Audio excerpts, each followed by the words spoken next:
live with Mark. There's no painting up here. Oh, okay. Well, we see the girl. We see the lady up there. We don't see the broadcast. You're probably clicked on. Yeah, click on her again. Yeah. All right, hold on. Let me unclick her. This is a great. Carrie, you're getting unclicked. I called a lady. That rocks. Hey, Click well, I'm clicking the shit out of her, and it's not doing anything. Oh, Wow. that just sent Are me- you double clicking the shit out of her? or I'm just double single clicking the shit out of her. Wow. Do record this shit. But you can see what we're looking at, right? Yeah. Players Fest. All right, let's go. Let's do this. There's not much as far as lighting goes, but Gauntlet. this is my baby here. That's almost working, but not quite. So, NFL football by Valley. Found the original stylus to get it going, but it's still not quite. All right. What is there anything else cool back this way? No, it's supposed to be downstairs. All right. Nothing else. Quake prototype. Quake prototype. All right. Great. All right. Are they going to open this up to the general public, or is it just one man? Nope. Y'all see this right now? That's it. There's an iRobot. Yeah. We're open for the public. First and last Friday for downstairs. Hard driving. Where it's $15 a person. That's from 9 at night until 2 o'clock in the morning. This is all of our. Is there anything cool? I see a Pong. Charlie. I see a Pong over there. Is that? You guys should play hide and seek down there. Yeah, the ghost will win. All right. Hey, Charlie. Is there anything cool down the hallway? No, everything else is all. All right. The bubble hockey, Tron. So is this Charlie's collection? Yeah. Where's the owner? Yeah. That'll be me on a normal day. That's this guy right here. What do you have back Holy here? shit, dude. Like pinballs and stuff. And guys, this is like a crazy deal Eric just showed me, so I had no idea what he was talking about. He's like, I got to get my computer turned on, and I'm a Caleb member as well, but it's pretty crazy. Couple of Kiss LEs. Yes, they're for sale very cheaply. We need to get rid of some. Let's see. What else do we have over here? Lucas Voltaire, that's really popular. So to afford all this stuff. Yeah, I think those are worth, what, $100? I'll buy that off you for $100. Hey, Charlie, where's Fire Truck? What do you? Part of it there, but I don't know. $1,000 pinball table. Oh, Hey, another you lady. Someone. Yeah. Carrie, how did you get into the video? Photobomb. It's a lady. Oh man, what? Lady. Lady. All right. Show So the what, lady. what do you do for a Hey, living? did y'all see this earlier? Yes. And Okay. are you married? So which one's the drug runner? Yeah. What kind of drugs are these that you sell? Hey, he didn't say I don't sell drugs. Did we show them all the cool stuff down here? Most of it, yeah. There's stuff hidden here and there, Do but it again, because it was really like. Yeah, your connection's way better now. Yeah. Okay. yeah. I can actually make out the marquees. A food fight, Marble Madness, APB Journey, Mappy. That's not Mass. Junior Pac-Man, I'll play in Street Fighter. Hitman, Spy Hunter. Oh, I just got a Spy Hunter the other day, Charlie. Splinter's an awesome game. I just like powder coated my. This one's not in the best of. Oh, Cabinet's in great shape, but not the controls. yeah. No, your cabinet's pretty good. Oh, no, dude, your cabinet's That's nice. really good. That's kind of That's worth $100. $59.95 tonight only. It's yours. Let's see. All right, do we have anything cool down here? No. Sell it all. No, you just walked by like 5 computer spaces. He's golden. What are those, rare or something? No, they're really common. I would sell them. Oh, okay. All right. Cheap too. $100. Yeah. 200 if they're working. Yeah, Hey, I I'm was not gonna say, going too fast, am I? That's with shipping, though. hey, let me see that Space Ace real quick. That marquee is huge on it. That's from Oh, what's the deal with that? Looks like a big blue. That's a dedicated. Oh, I can turn my flash off, right? Yeah, this is the one that Leland made 91 as well as. Oh, Leland, like the off-road people. off-road and Team Quarterback guys. I didn't know they redid one. Yeah, they did. Yeah, it's It's cool. I don't think I've ever seen one of those. Yeah. So this is a 25-inch monitor as opposed to the regular 19-inch. So it's pretty cool. It's really cool. It's huge. Super hard to come. The Space Ace Act. This is the only one that I've seen. The Dragons are twos a little bit more, not common, but you see it more than the. It's the big blue of laser discs. All right, let's see. And y'all saw Chiller earlier, right? Yeah. Yeah. Yep. It just took Should be forever. upstairs in that scary attic or whatever you were in. All right. Oh, Warlords. Oh, it's the black and white. You don't have the cocktail color one. That I don't have. I thought I was going to have it. Let's see. Timber? Oh, is that Super Punch Out? You gotta sell that to Steve. Oh yeah, he's got a super punch out. Yeah, that's $100 too. Okay. Steve will give you 5 for the shipping. Bubbles, Durham. Oh yeah, you saw the cliffhanger. Granny and the Gators. Granny and the Gators. And I think all the rest of the stuff, all the rest of the cool stuff's in the storage buildings, right? Yeah. Oh, this is cool. Oh, wait, I gotta hold it. I keep forgetting I have to hold it down. Hold it. There you go. No big deal for me to hold it. Hey, Look at the vice grip that she's got. why you bitch? That's awesome. Oh, that was great. Just oh. The E dot flashes by. Oh, hey, dude, you got another cat. Circus Voltaire. Oh, if you got doubles, they're only worth 75 a piece then. On a good day. Whoa, Nelly. If they saw the middle room or not. What's the middle room? The over here. I think that's your. Oh no, they hadn't seen the middle room. Heavyweight champ. That's a cool game. So important Okay, question: punching game? Are you married? Okay. Y'all saw Professor Pac-Man, right? I heard you talking about it, didn't see it. Oh, yeah. Can you see it? Okay. Well, kind of. Plenty of space. I'll turn my phone on. Can you get back there and play a game for us too? no. I don't think Professor Pac-Man's been turned on in like 5 years, so no. It's there so nobody can mess with it. All right. So when is this Everything Must Go sale? Yeah, not gonna happen. Not gonna happen. Oh yeah, actually, you know what? Where is the punch? Oh, that's it right there. That's the one you were talking about? This is a really cool game right here. Can you guys see it? Yep. Yeah. Have y'all ever seen one of these? I have. I have. Usually I see 2 of them side by side. Oh, Charles, they just called you a bitch. I don't know if it's a term of endearment or a complaint. I don't know. All right. Well, you know what? I think that's the tour. There's a storage. That's building. all you have, really? Well, it is 10:30 at night, so we don't have access to the other ones. I'm just joking, but it was a pleasure meeting everybody tonight. Thanks for showing us your crib. We weren't too silly, and if y'all are in Houston, one of you guys is Zoltan or what was the Yeah, Zoltan. He's probably changing a diaper right now. He just had a kid. well, congratulations. Do Awesome. it. But yeah, first and last Friday of the month, we're open from 9 at night to 2 in the morning. $15, 200+ games. We got a bar next door where all these drunken heathens, as well as myself, were earlier. Wow. Got a pinball tournament going on tonight, so hopefully we can stay in touch and bond in the. I mean, I know it doesn't like match up to Grinkers, but you know, we do what we can down here. We try. We're Texas boys. Bingo. Hardly. Great pieces. Awesome. So maybe we need to do Tell that 5 Super events. Punch Out to Steve. She has a beer. That's I don't even. Hey! I gotta go back to work and see like I'm doing stuff. I think they should fly us all down there for a night.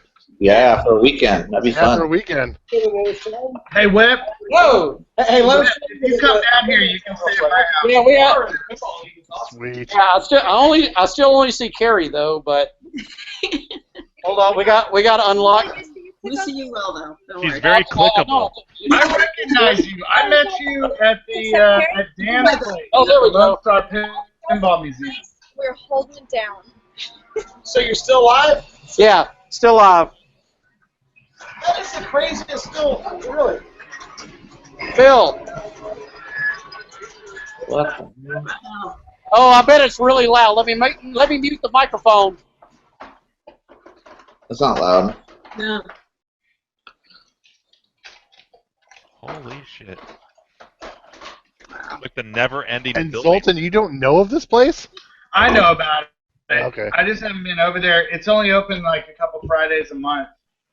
Oh, snap. Who's that handsome devil? I think that's Dave's long-lost brother.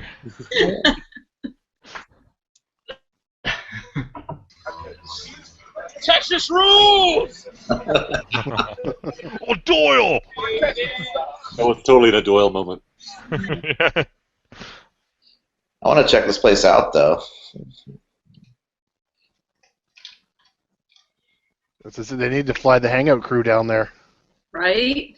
Yeah. I think so. I want him to say like what his like day job is. I think he sells the games, right? I don't know. Yeah, it's like I think it's like a showroom. Everything in here is like You did. $2-3 grand. Hey guys, Like a we're retail. gonna Yeah. let it loose, okay? We're gonna close it down over here, okay? Word. Cool. Bingo. Well, Bingo. Thanks for the tour. Thanks, Phil. Cool, man. Later. Later. That was cool. Random and awesome. Yeah. That was totally random. Yeah. Are you sure we want to start out on this? I can always edit it. Yeah, John needs to do a tour over there. And on that note, I think Steve's also trying to get on. Yeah, Steve texted me a little while ago. He said he was getting off work and he was going to try and connect with us later. So there's room for him now. He's on the YouTube. Oh, is it? There's Yeah. room for him now. The used tubes. YouTube. You want to send him the link? No, I mean yes. Gotta get Stevie in here. Give that Carrie guy likes some hugs. Carrie likes being clickable. Oh yeah. I've never You been. guys always chatting and saying stuff and not saying it live. Come on. Yeah. Yeah.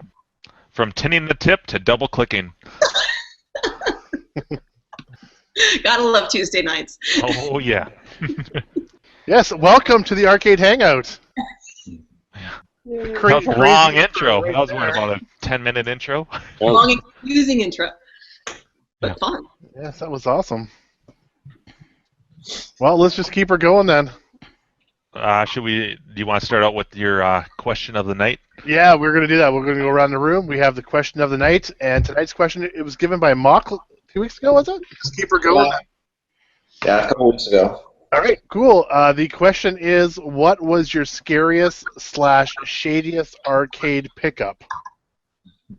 And with that in mind, let's start off with Mock since he asked the question. I don't have a story since I don't have any machines, but I thought it'd be a good question. You didn't have like a scary trip to like All right, we got Lowe's another or spot Home available on the Depot one show. time, or Yeah, Mock's out of here, so you yeah. can just clip me off now. How about anything on Craigslist that you've bought, and is there any scary stories you have? Yeah, I've been to pretty shady areas to pick up like a monitor one time, but that's nothing exciting. It's just there's some shady parts of San Diego that you don't really want to go to. But I don't have a good story though, so I'm just gonna pass it along. So I'm gonna pass it to Zoltan. hey, I haven't really been anywhere too scary. I mean, I picked the scariest place I've been was probably for my pool table. Not even the arcade games. I went to like this little Deliverance style place with these people who were selling scrap metal for a living or doing something. I don't know. And I felt like I could have very easily been like leather-faced out there or something.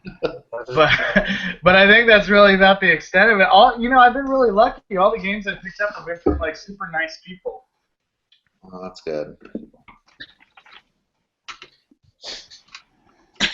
All right, new question. Oh, I gotta pass it, right? You gotta pass it. You can also introduce yourself if you want to, Zoltan. Yeah, hey, I'm Zoltan. I'm Z-Man6 on Clav. I think I know some of you. Most of you, maybe. So I always want to come in on these hangouts, but it's usually past my bedtime. But I'm off this week of work. Oh, cool. So I'm in it to win it tonight. Do you watch these? Do you watch these on YouTube later? Like have you been watching them? I listen. I don't really watch them. I usually put my headphones on at work and listen to you bozos. And let it run in the back. Yeah. Okay, that's cool.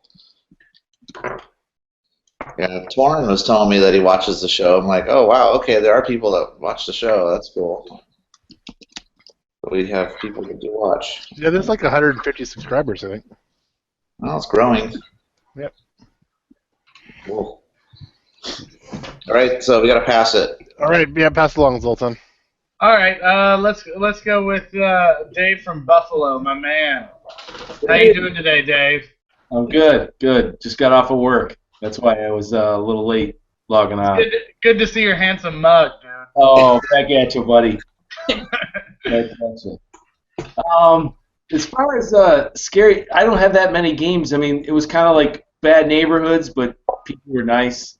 You know, the one, the Punch Out with the pit bull barking in the room locked, and that Road Blasters I just got, that was a shitty ass neighborhood. And just bringing it down the stairs, and it was just, but they were nice. It was nothing super crazy. It was just bad neighborhood. That's about it. Nothing, super wild. Yeah, one of the guys I picked a game up from had a pit bull. How many people have picked up games from somebody with a pit bull? That's the question.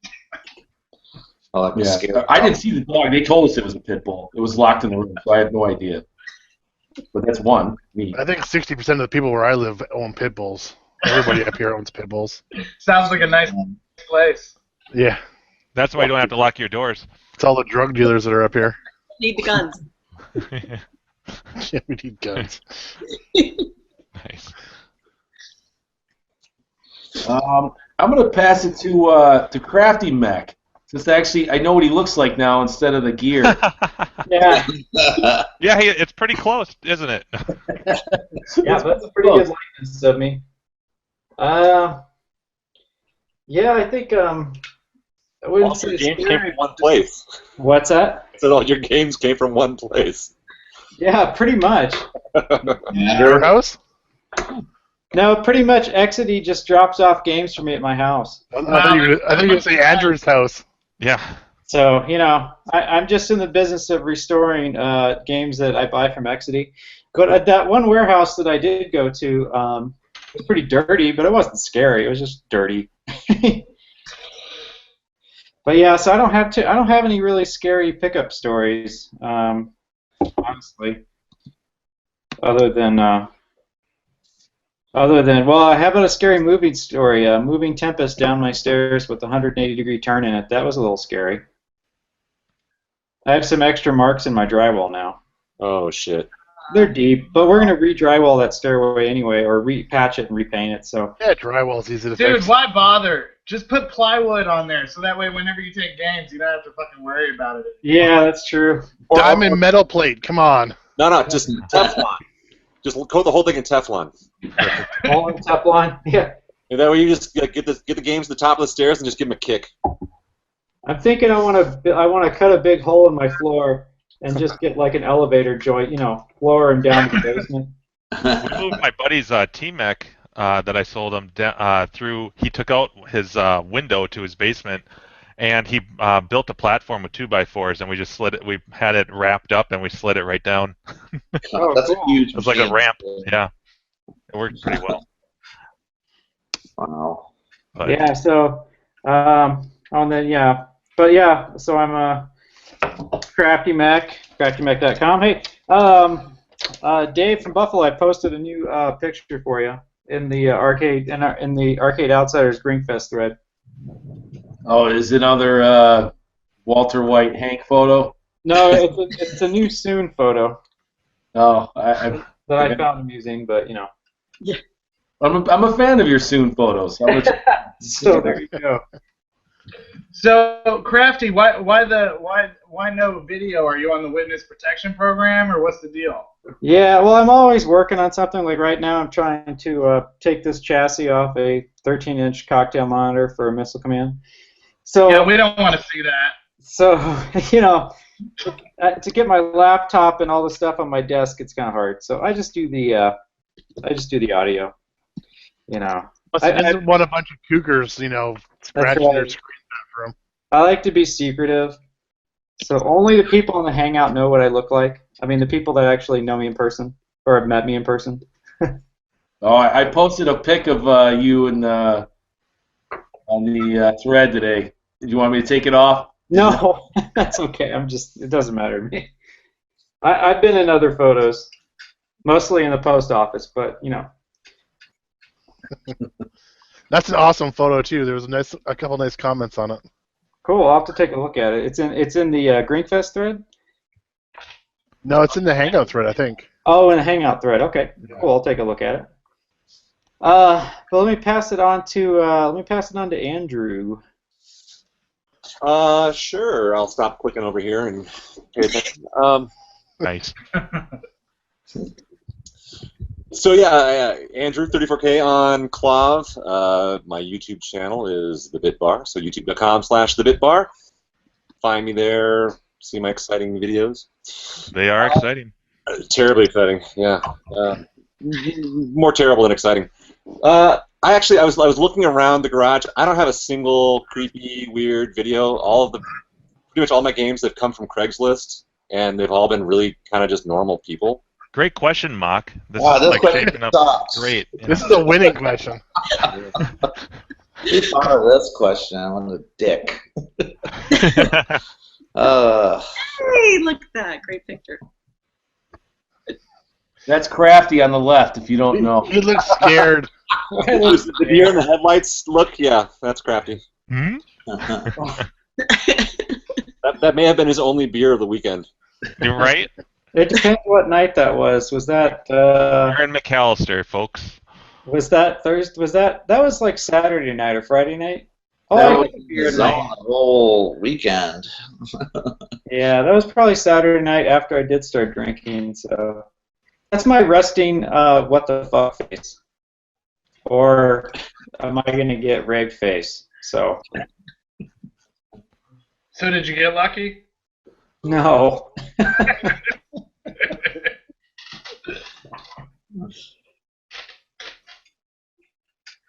So yeah, no, I don't really have any creepy stories. I mean, looking around, I've either gotten games from, they're really just mostly Craigslist people who are really kind of boring, normal stories. I mean, good pickups, good prices. I paid in a lot of games, but not really anything scary. No Glocks, no pit bulls, no Leatherface people.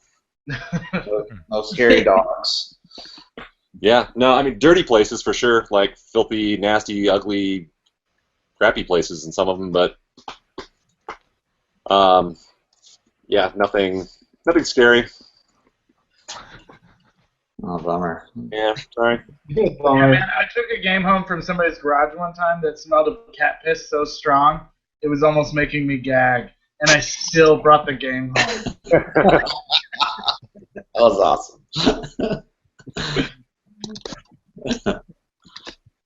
A little bit of Simple Green and some primer, fix it right up, no problem.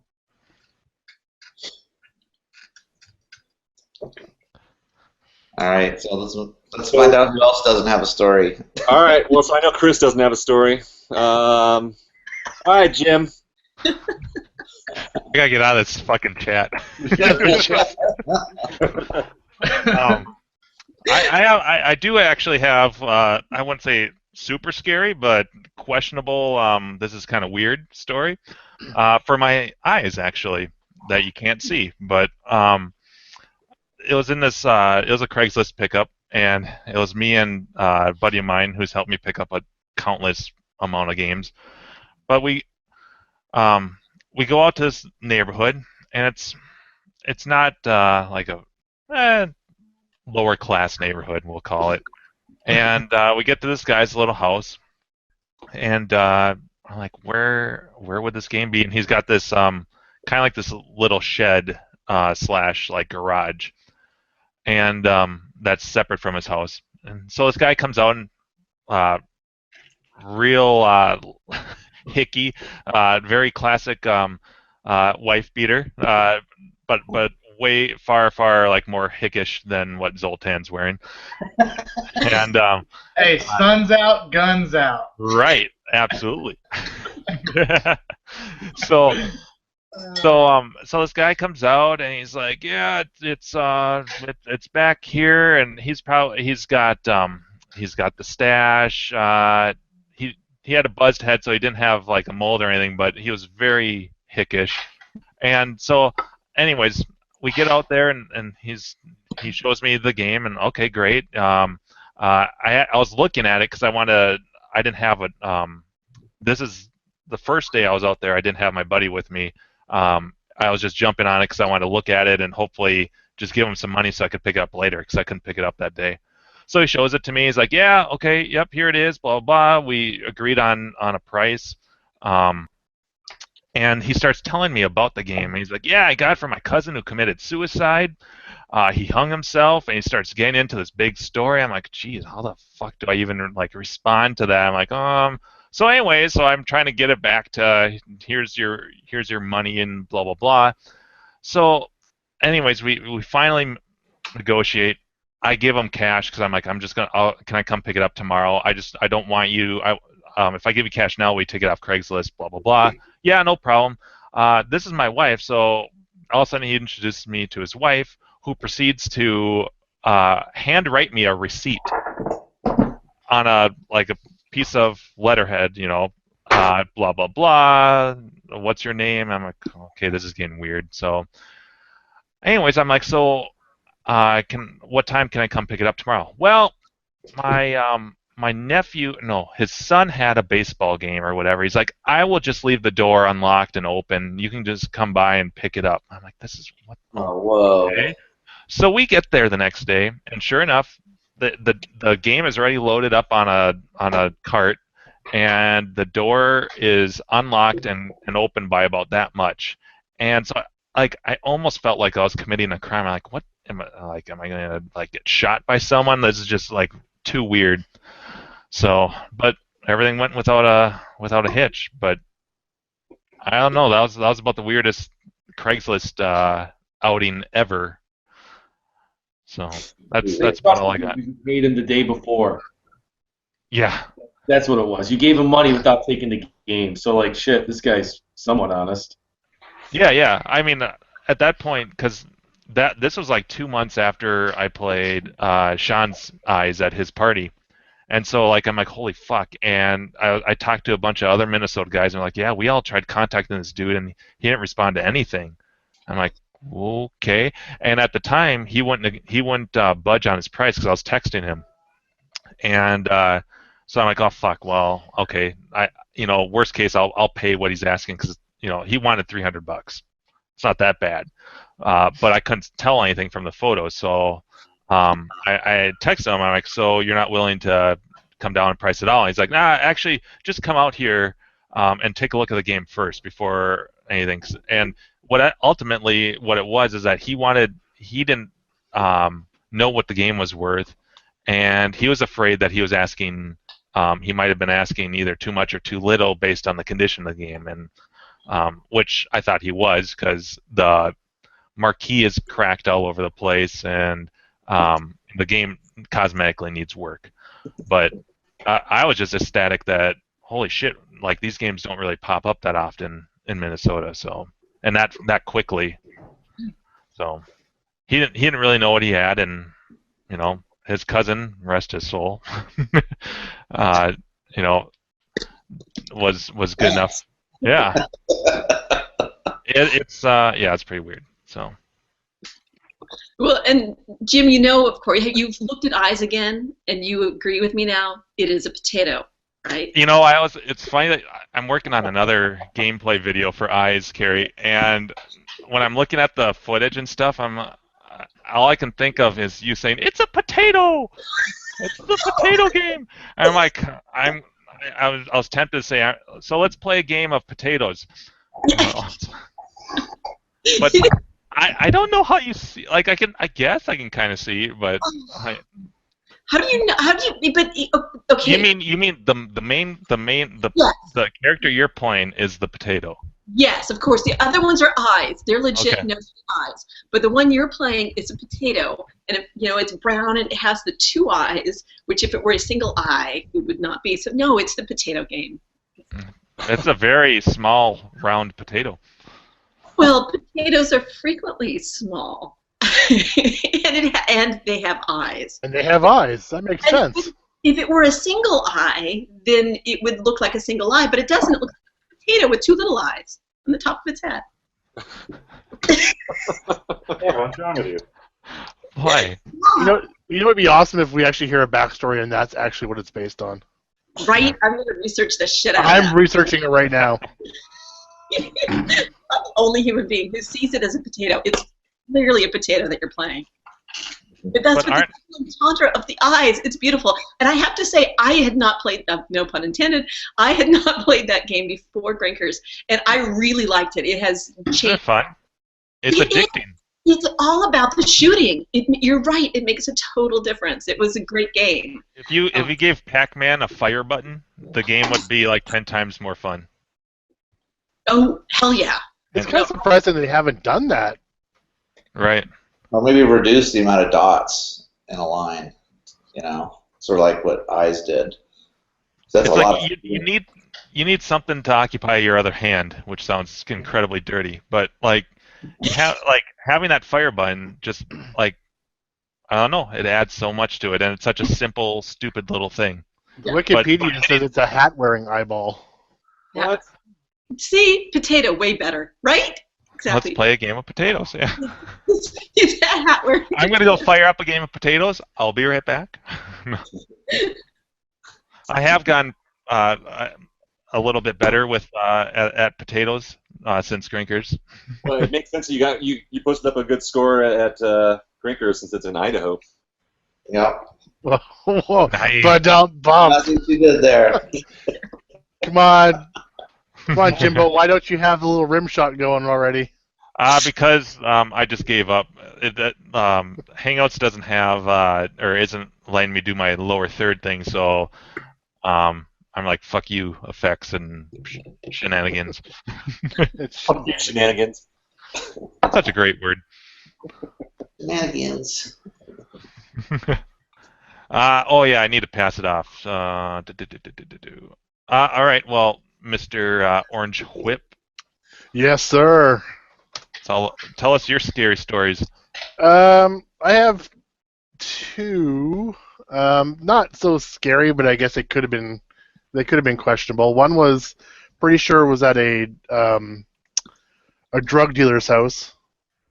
It was actually where I picked up my Punch Out from. I got it for $150, and it was two guys. Huh? Did you buy any drugs? No, no. It was two guys standing in the back of a pickup truck. And a cup.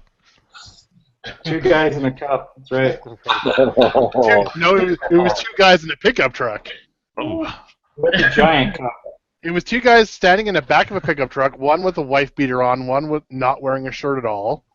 And they had an extension cord, like 2 or 3 of them plugged in together, coming out of a barn, probably like 150, 200 feet away, plugged into the Punch-Out that was sitting on the back of the pickup truck in the middle of their driveway. And it was all trees everywhere. You had to go down a little dirt road to get to the driveway. And I was going to pick it up by myself. So that one was a little scary. In the end, I think they just needed drug money or something. It was either they were drug dealers or they needed money for drugs or something, because there was definitely something going on there.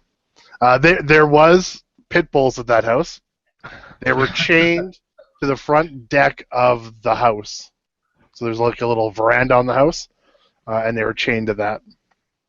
Wow. Yeah. That one I got in and out really quick. They had it already plugged in and running, which is really odd when you're going to a place like in their front driveway on like dirt where the truck was parked. they had it running in the driveway. Like they didn't want me going anywhere close to their house or the barn. So that one was a They little. don't want iffy. you to smell the meth lab. Something. I mean, yeah. I mean, there's a lot of drugs up here, so who knows what it could have been.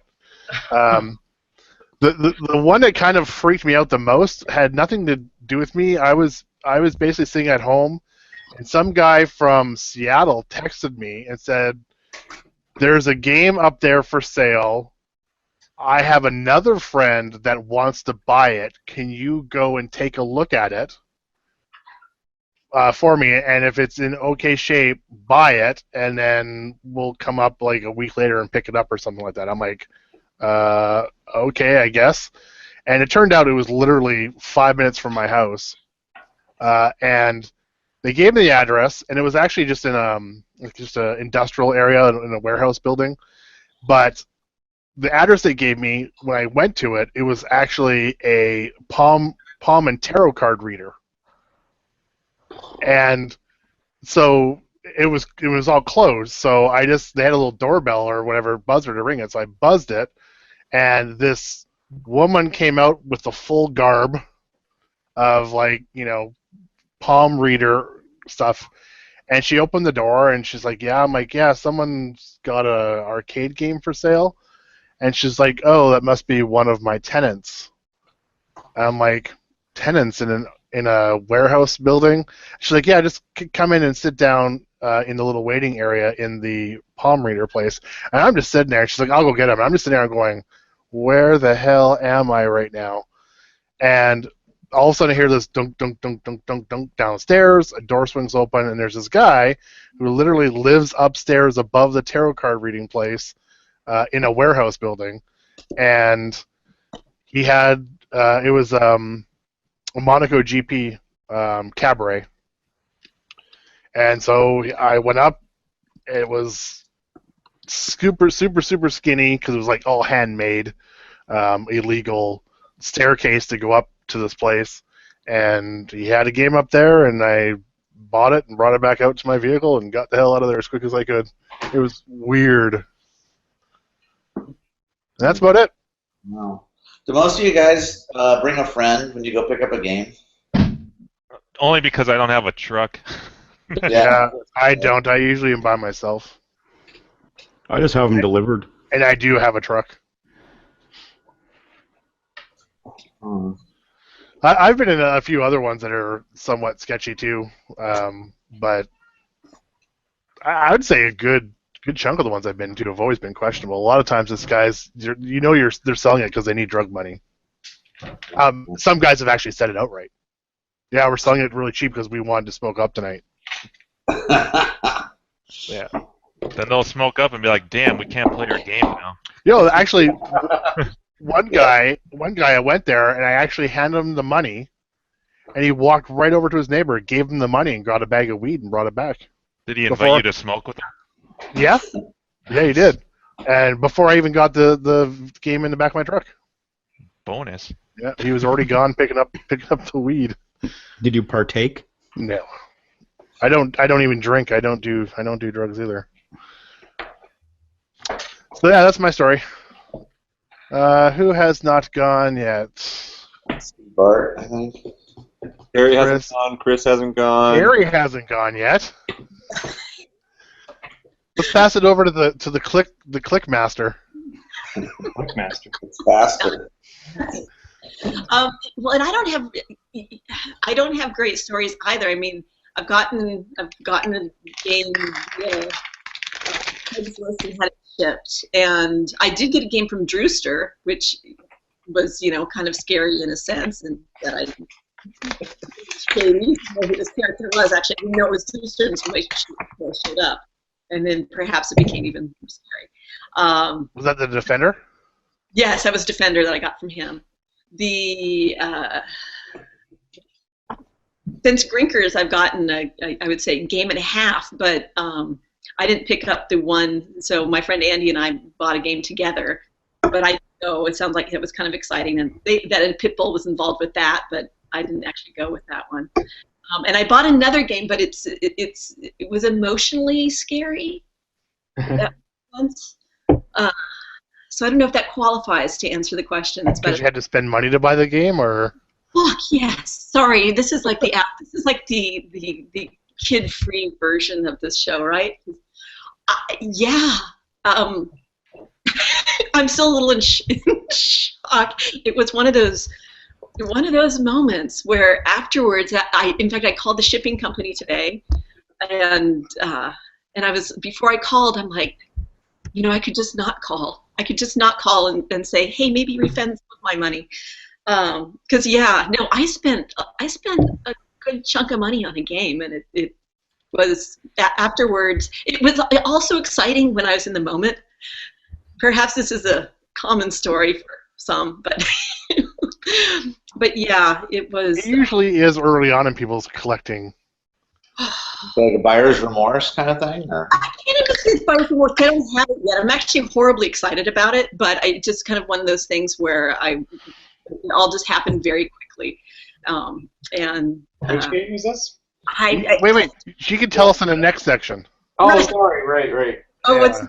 what's the next section? Well, just when we chat about what we've done the last week or two. Oh, there you go. So yes, all I have are basically I've bought a game from. Oh yeah, and I have all my repair shit too. Jeez, it feels like a month since we've all been together at Grinkers. So yes, I brought my shady deal from Drewster. Actually, I went with my friend Andy for when we picked up his gyrus from John. The drive to John's house, that's scary enough. My God. And then my emotionally scary game purchase just last week. So you picked up John's gyrus. Nice. Yeah, well, Andy did. Andy did. I helped him move it up 2 fucking flights of stairs. That was scary. But only because I was at the bottom and I'm trying to hoist and. Did you get a free thumb ring with that purchase?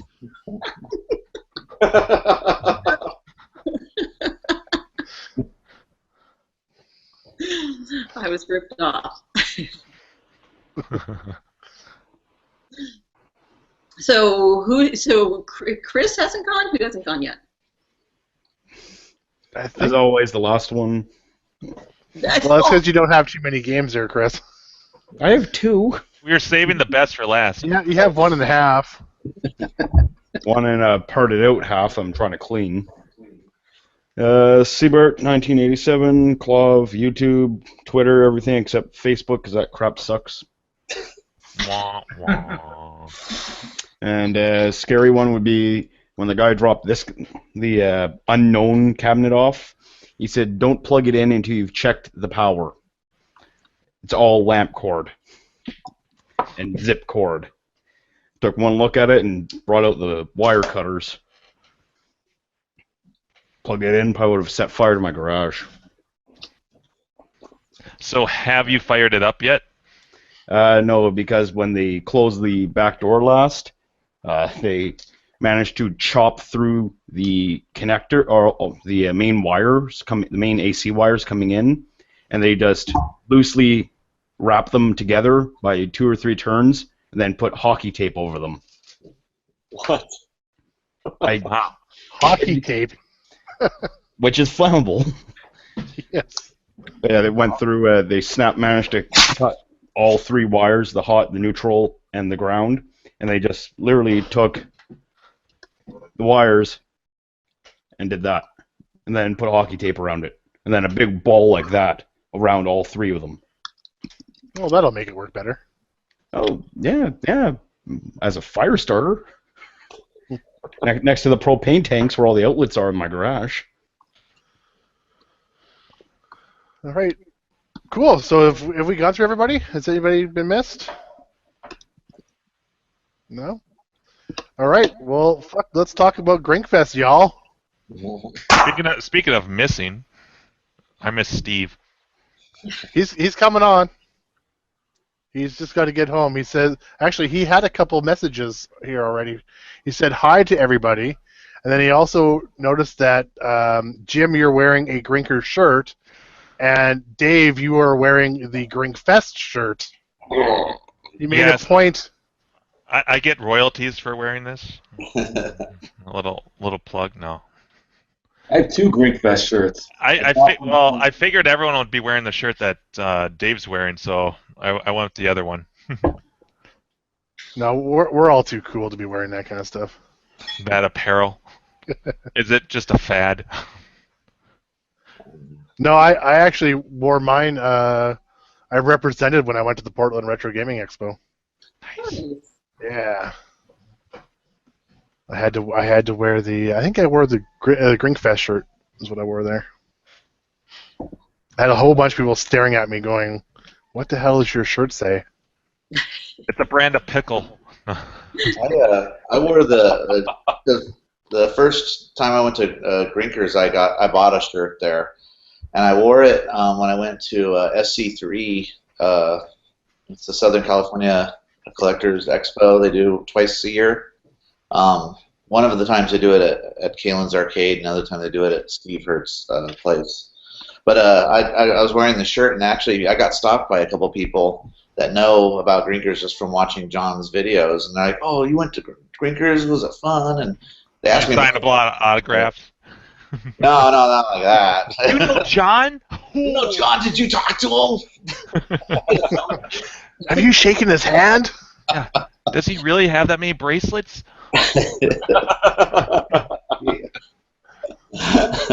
But they just asked if it was fun, is it worth going to, and they're thinking about going, and they just kind of had questions like that. So yeah, the people that are into arcades, a lot of them watch John's videos, and they know about Grinkers, so that was kind of cool. After I went to Brofest, I made sure when I was on Tucky's thing, because he told me he was going to videotape, I made sure I wore the Brofest shirt that we got. I gotta try to make it to fucking Brofest. I don't know. A year is a long time. Yeah. Like if people are like, I'm gonna go to Grinkers for a week next year, I'm serious. I'd probably be like, I'm there. But I would have to take like at least a day or two and like stay away from like alcohol and stay like at least don't spend the whole day in Grinkers. Just to take a little bit of a break, but that was so much fun. Yeah. Sunday sucked, but Oh yeah.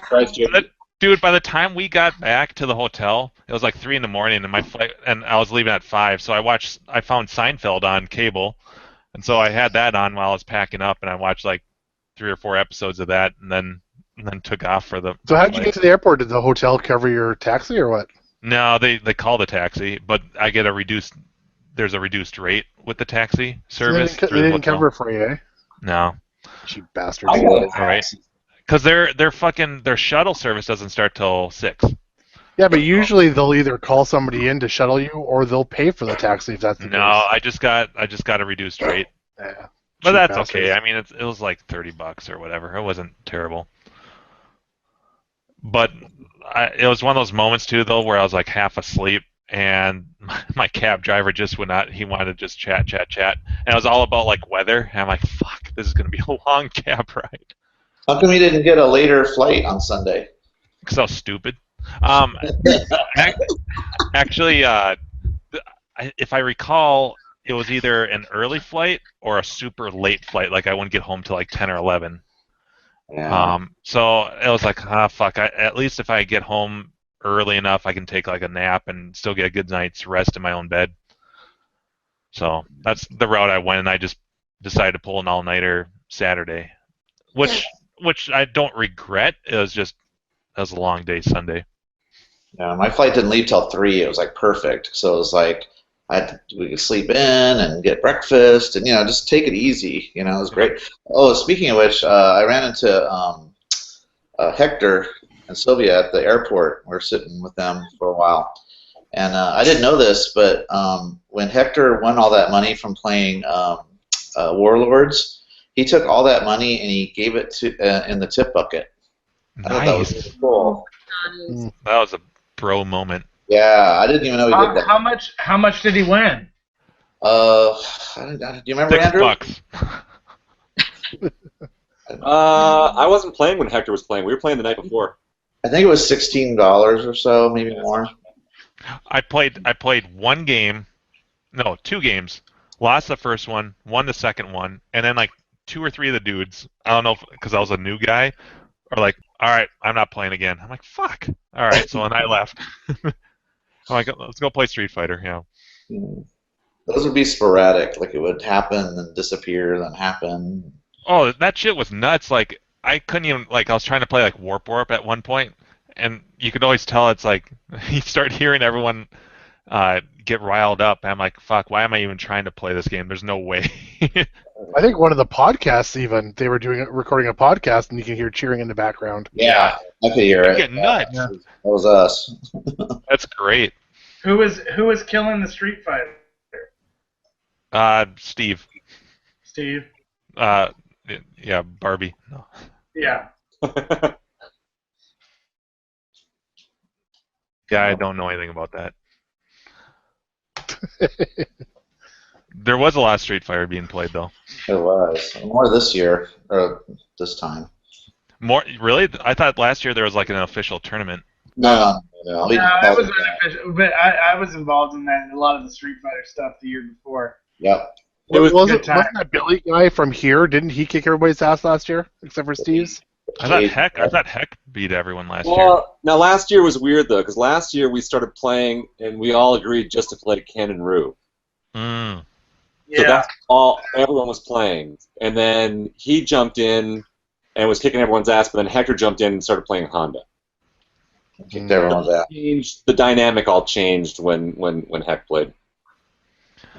This year was a lot like last year. It was very impromptu, Jim. So it was like the same thing where it'd be like a couple people would just wander over and be like, "Let's go play," and then it would happen, and then a bunch of people would gather around and play for a half hour, hour or something like that. It was fun.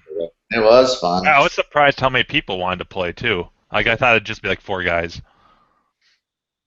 Actually, it was great when Steve, when Steve Barbie, Mr. Grinkers himself, he jumps on when I was playing, and he didn't have any quarters on him, so he's like, spot me. I'm like, all right. And then he'd lose it. Fuck. All right, spot me again. Fuck. You fucker. Fuck you. It just kept going like that. Then he runs in the back. He comes back with these quarters and he lines them up. He's like, oh yeah, those are for the ones that I thought you were just calling next on all these. Yeah. Jim, you and I didn't spend enough time playing Street Fighter together. No. I was gonna. Yeah.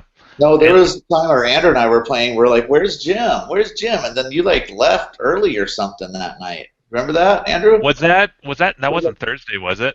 No, it wasn't Thursday. I stayed pretty late Friday and Saturday, so I don't know what night that would have been. No, that was the time we were all wandering over there. It was like, we're gonna go do it, and then you just disappeared. Yeah. I wonder if I was locked down on one of the Rockola games. Well, you agreed to come over and play Street Fighter, so I don't know what the hell happened. Oh, really? You were like, all right, yeah, let's go play. Maybe you were just drunk. Yeah, probably. I was laughing about some bathroom humor or something. I don't know. I get easily amused. You hung out with John and Joe. That was Thursday night. That was an adventure. Holy shit.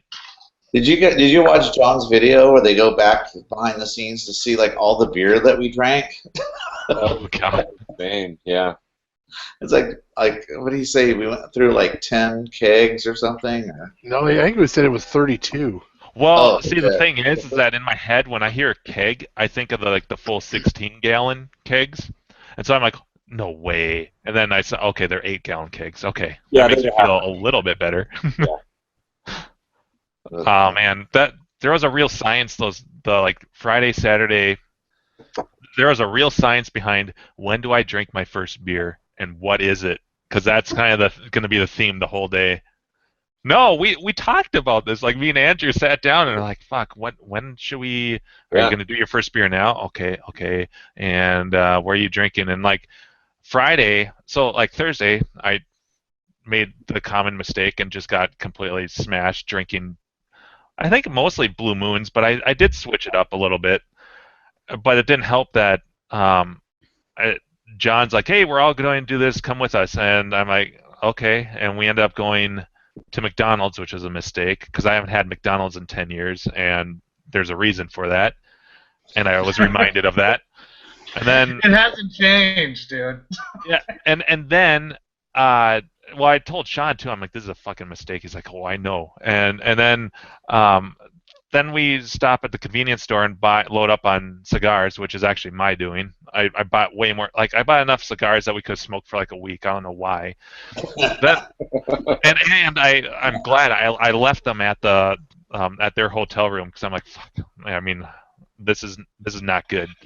And then John, like an hour after McDonald's, decides let's order pizza. So what the fuck's going on here? Anyways, so that was Thursday night, and so the next day, I'm like, all right, I'm not cutting back on drinking, but I gotta switch it up. So I just drank Coors Light all day, and I paced it perfectly. Like I just was on that line of a nice buzz, but not over the top. And with a beer like that, which is like piss water, it's pretty easy to gauge. It's like a bachelor party beer where you're gonna be drinking it all day. Yeah, the good thing about it is like you can never get too drunk because it's almost like you get full. Yeah. Yeah, it's just water to me. That's just water beer. Well, yeah, I mean it's not terrible. I mean that's the beer that we always bring like when we go on our big guys camping trip stuff where we're going to be going through tons and tons of beer all weekend. So I mean it's good for that, but then Saturday it was like, Andrew, what time did we have our first beer? Was it like 3 or it was like late afternoon? I feel like late, yeah. Like 4 or 5 maybe. Yeah, 4 or 5 o'clock. And because like I'm talking to Andrew, I'm like, have you had your first beer? No. Have you? No. Like I don't want to not have a beer. When are you gonna have your? So like it was like a very serious conversation. We sat down and I'm like, shit, what did you just order? Blue Moon. And I'm like, because to me it's like, oh, that's a heavier beer. All right, I'll do one too. And it was like the best tasting thing I've ever had. I don't know what it was, but I remember like I kept talking. I'm like, dude, the citrus, it's so great. Like something about it. It's like I just had an orange. It was perfect. It hits your lips. It's so good. Yeah. I'll do another one. Yeah. One more. I'll do one more. Yeah. But it was awesome. I wish it lasted a little bit longer, the whole event.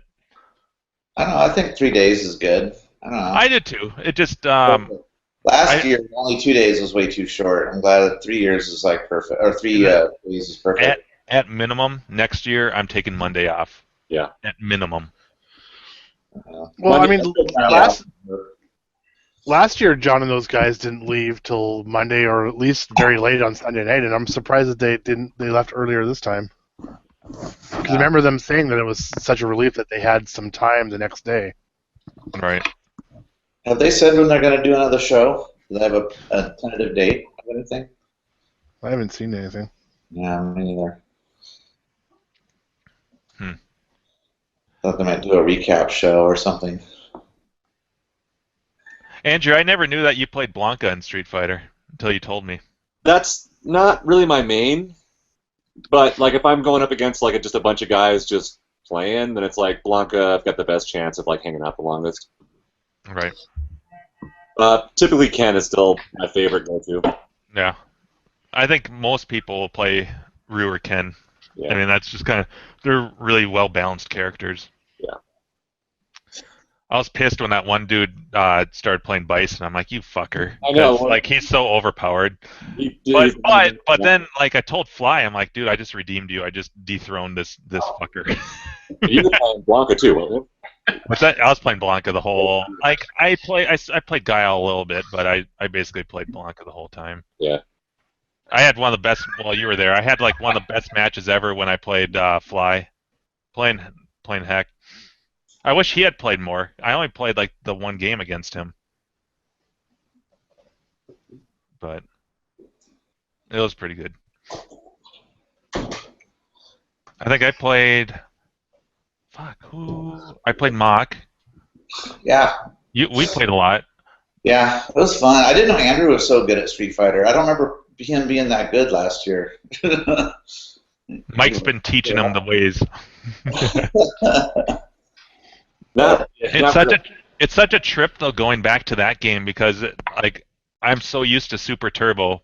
Yeah, I wish you had that. It's a whole different mentality. It's like, okay, that's right. So I don't really have like a 6-hit death combo. All right, and shit, what are my anti-airs because I don't have these moves? And the game's so much slower, so that changes everything because you have more time to react. And it's missing moves like the Blanca slide or the... His up ball. So I'm like, fuck, what are my normals? Yeah, so it's different. Yeah, it was fun.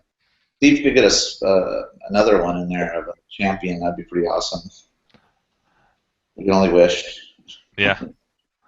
Next year we should do like a legit like a bracket. That'd be fucking sweet.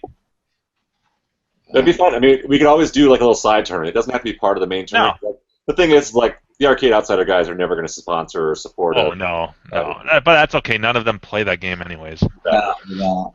I mean, John has it in his basement, but he sucks at it. Yeah. I mean, by his own words. Yeah. Fucking, I want to play Heck again, though. That was fun. I've actually beat him a couple times, so he is beatable. Well, yeah, he got. Well, I beat him, but it took me a little bit to like that first. Was it the first round, Andrew? Like he had me down to like nothing. Yeah, that was a great comeback. Yeah, it's fun. It's fun to play against someone who knows how to play. You know. Yeah, absolutely. Well, it's just always a great classic game to me. I don't know. I would say so, yeah. I mean, like Turbo or Hyper, whatever you want to call it, like right after Champion, I feel like is one of the more balanced, if not the most balanced rendition of that game. Were you the one that was talking about how you like to use Dalzim and like disappear and reappear? Like you're really into doing that? Oh, that was Jeff C. was playing Sim. Yeah. Dalzim. Oh, that's right. That was Jeff's. Okay. And that's. Yeah, actually, he almost beat me playing Dalzim against Blanca. Oh. Yeah, Sim's deceivingly challenging, both to play and to play against. Yeah. Yeah, he's weird. Anyways, I'm gonna have to start playing that game just so I can get into this chat. I was talking to Jeff about this show. He's never even heard of this show that we do. Yeah. He's like, "What? You guys all get together and talk?" Oh, wow. So who's that? Jeff C. Yeah, so he wants to come on there. Watch the show. That, Hector, I was talking. Hector and Kalen came up to me afterwards, and Kalen said he's going to come on. He's got some time off in November. He's going to come on to the show in November. All right, cool. Yeah. Oh yeah, speaking of Jeff, I should. Here you guys go. Just post it in the chat. One of my favorite photos. I didn't take many pictures at all, surprisingly. But the trade-off, I guess, I always say is that you enjoy yourself more. Because if you're all focused on getting pictures every time, it becomes work. Yeah, and it becomes your focus. I know this year. That's why you bring a wife. I'm kind of bummed though. At the end of it, I was like, man, I didn't take enough pictures. I was just like, oh. Is that showing up, or is it all black for you guys? No, it looks there we good. go. Looks good. That's a great picture. Yeah, and if you actually go to that link and see like well, maybe it's not this one. One of them, his hand on the joystick is blurred, but nothing else is. Oh, weird. And it totally like speaks for him because he's just like constantly doing those 360s. Wow. Well, it's 360s. It's more like a 540s, 720. Yeah, I mean he's just constantly. Yeah, it was fun. It was mesmerizing to watch him. Yeah. Like, I stopped by and I'm like, yeah. There you go. His whole arm is blurred. Yeah. He got a big blister on his hand too. Good. Yeah. He didn't have his sock. He was playing with a napkin. Yeah. He asked me for my sock. There were so many jokes about that. Yeah. Right, it was a game, right. That was awesome though. Like I was just kind of glancing by. I'm like, oh, here's a few dudes. Oh, Jeff C's playing 720. I've heard about this. I could not I stopped and I didn't leave because it was like just fun to watch. Yeah, I've never seen anybody play it so well. I know. I need to get that. I need to get the full res version of that photo. Yeah. That is the full. That's my photo. Dude, that looks great. That's a good photo. There's actually a bunch of them. They ended up taking the whole bunch. Yeah, dude. Have they uploaded those where we can get access to them? These ones, no. These are all the ones my wife's camera. Oh. They're all 6,000 by 4,000 resolution. Perfect, because then I can print them out. Because like this is what I want to do. Like I framed the War Games poster. Oh, you did? Oh, that's cool. But I want to do the same. Look, there's John. Yeah. That was actually pretty sweet. Yeah, I think. Well, maybe Steve can answer when he gets on here. I think Steve was tearing up a little bit. Was he? Yeah, he got a little choked up, I think. Zoltan, did you see this poster? That Oh Andrew... shit! Oh Look, yeah, that's got Grinkers. It's fucking sweet. The Grinkers logo's in the background there. Reflection. That's great. That's dope. So Andrew, when you made that, was it originally supposed to be glow in the dark? Because someone had it under a black light. Oh wow, that was cool. Yeah, we had that specially custom printed with you. Yeah, that was all planned. It was great. And the belt that somebody made was wicked too. That was amazing. Look at that belt. It's all real metal and everything. And leather. So does the belt come back every year? Well, that's what Kalen said. He's going to try to bring it back, maybe, but we'll see. Well, he'll just bring it back next year so we can take it back home again. That's a great photo. That makes me almost teary-eyed. I swear, I don't remember taking that picture. I must have been really fucked up. What about that picture? I remember the photo, but I was also fucked up. Yeah, you know, it's funny too. I remember us going out to do it. I don't remember posing like that. A lot of cargo shorts in that. Was that Saturday? Yeah. Nice. Yeah, because I got my money, my winnings there. Oh yeah. Yeah. I got my big $50 for the Rockola challenge. Right. There's also one. I don't know if you guys remember. We did the little hand gesture. Remember from the strippers we were talking about? Oh yeah. Whoa. I don't remember that. What is going on? I don't remember this now. Look at Carrie. What the fuck am I doing? I'm sure I had a good reason, I think. Holy crap. There's the hand gesture. What are you doing there? Oh, you know what that's from? That's the fucking the underhand trackballs. That was the underhand trackball.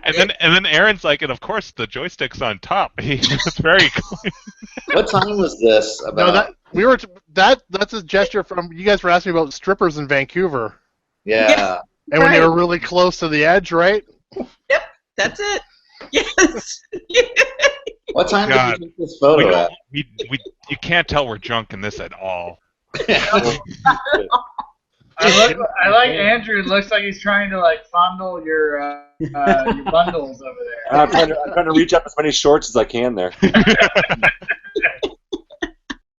And again, somehow Drewster got into all the photos. Yeah. It's like, what's this gesture that you guys speak of? I'm really confused about that right there. Hey, that's okay. I'm sober now. Yeah. Yeah, Andrew, maybe that's the one I should frame right there. Your expression is priceless. Yeah, Jim's. Wow, and Mike looks like a devil.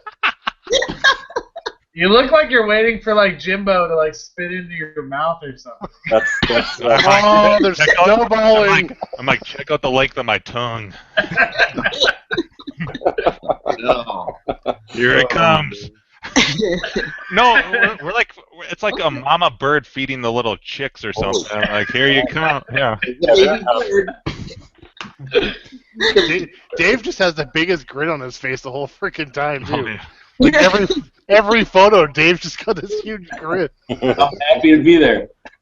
And he's always got the panted thumb. Like, hey, the fawns.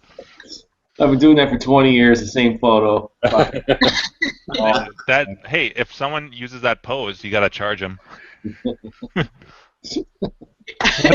the fuck's going on? Yeah. Mock's showing something. I'm not sure what it is. Yeah. It's supposed to be around like 11 because like I'm holding my prizes. I think there needs to be some Andrew's pinching the nipple. Yeah. Yeah. Oh, dude. Dude, Oh my god! we delete this one? Dude, there should be some captions on these photos. Yes, expression never changes. Hey, Andrew. Speaking of nipples, how about Saturday night with John? You remember that? Yeah, well, I've seen the photographic evidence. Apparently, what happens at Grinkers does not actually stay at Grinkers. Wow. So I felt John's man boobs. He grabbed my hand. He's like, "Feel this." And What? I was there. Were you there, Carrie? Yeah. I was there when we were at the bar. Yeah. Dude, Because what were we talking about? And I'm like, and John just pops up because John, that's how he is. He just like pops in, like jumps into a conversation. And I said something. I'm like, oh, we were just talking about your strapping pecs or whatever. And he grabs my hand and he's like, feel that? That's a man boob. That's not a pec. He did it really consensually too. And he did. Yeah, Sam was with. Weil was too. You had one boob and I had the other boob. That's right. Yeah. I think, strangely enough, Carrie, you're the only person there who didn't get your boob groped. I know. Imagine that. Yeah, nice. No, but let's see. How did we get going back to? So I framed the. But this is the size. This is 11 by 17. I want that group photo this size, and then. My Phallic award, courtesy of. Oh, listen, we got it. Oh yeah. Oh, a big wiener on that. Yeah. I told Sean to put some more veins in there, and he proceeded to also add some pubic hair. This is true. Yeah. Some stragglers, and then I had Clint sign it. Tap it, don't press it, and I can't hear you. I can't hear you. I can't hear you. Yeah. So I totally want to get an 8x10 of that. The one of those Hangout photos. I don't know which one yet. The choices are endless. And then there are better ones than others. Jesus. No kidding.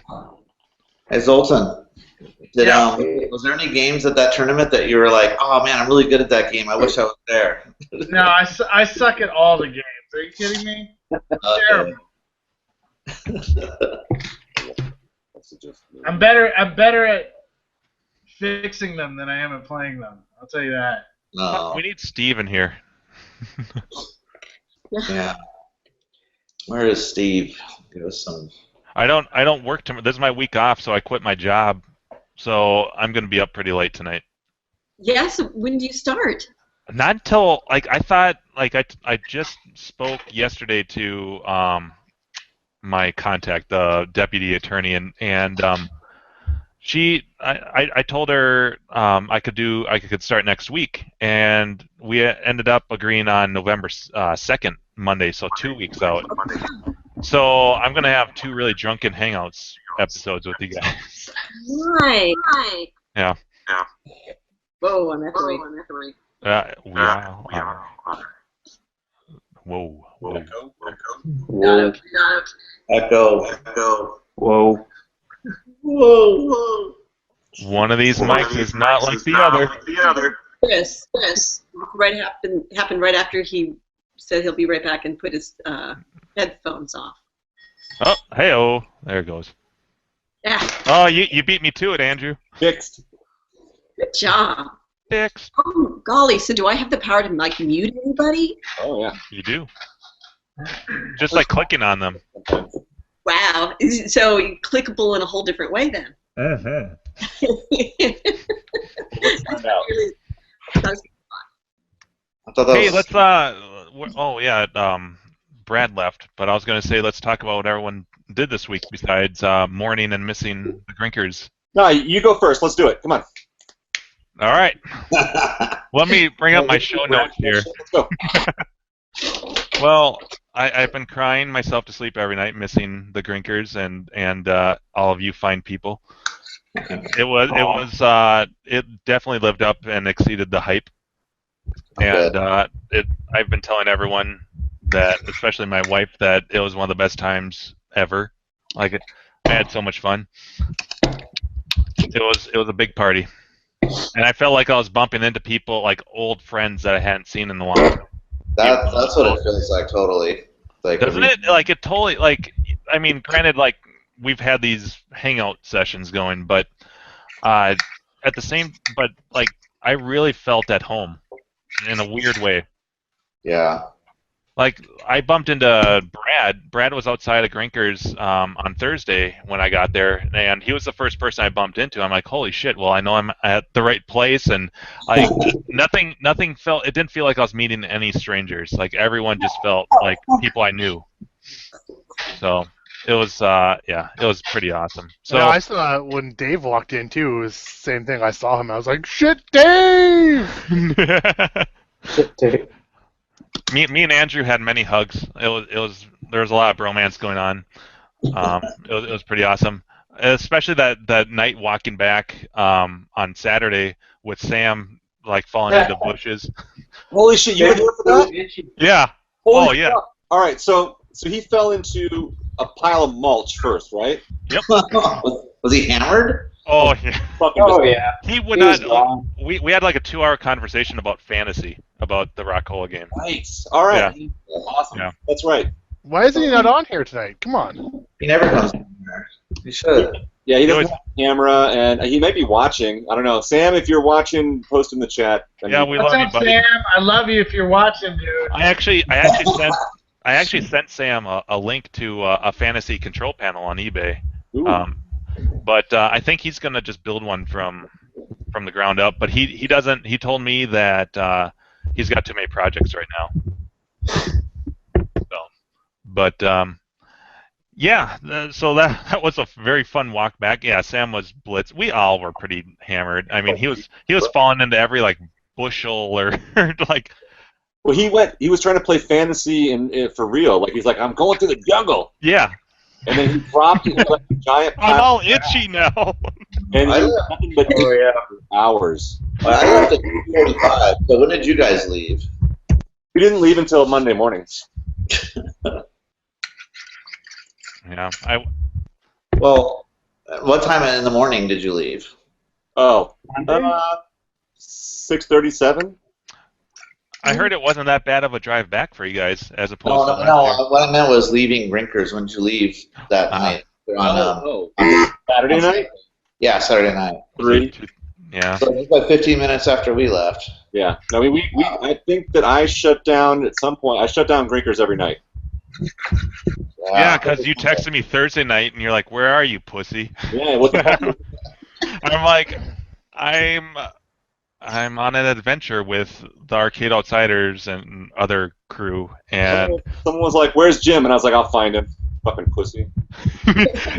dude, I know I told you this, but it was so weird because by the time at 2:30, I think I left their hotel room, which was Time. I think that was Time Runner's hotel room. They had a suite, and it was right next door to my hotel room.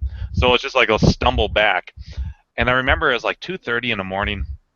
And I look at my phone and I see your text, so I respond to it, and I'm like, "What room are you guys in?" Because I thought, okay, I'm just gonna go chill out with you guys. And you're like, "We're still at Grinkers," and I'm like, "Oh shit!"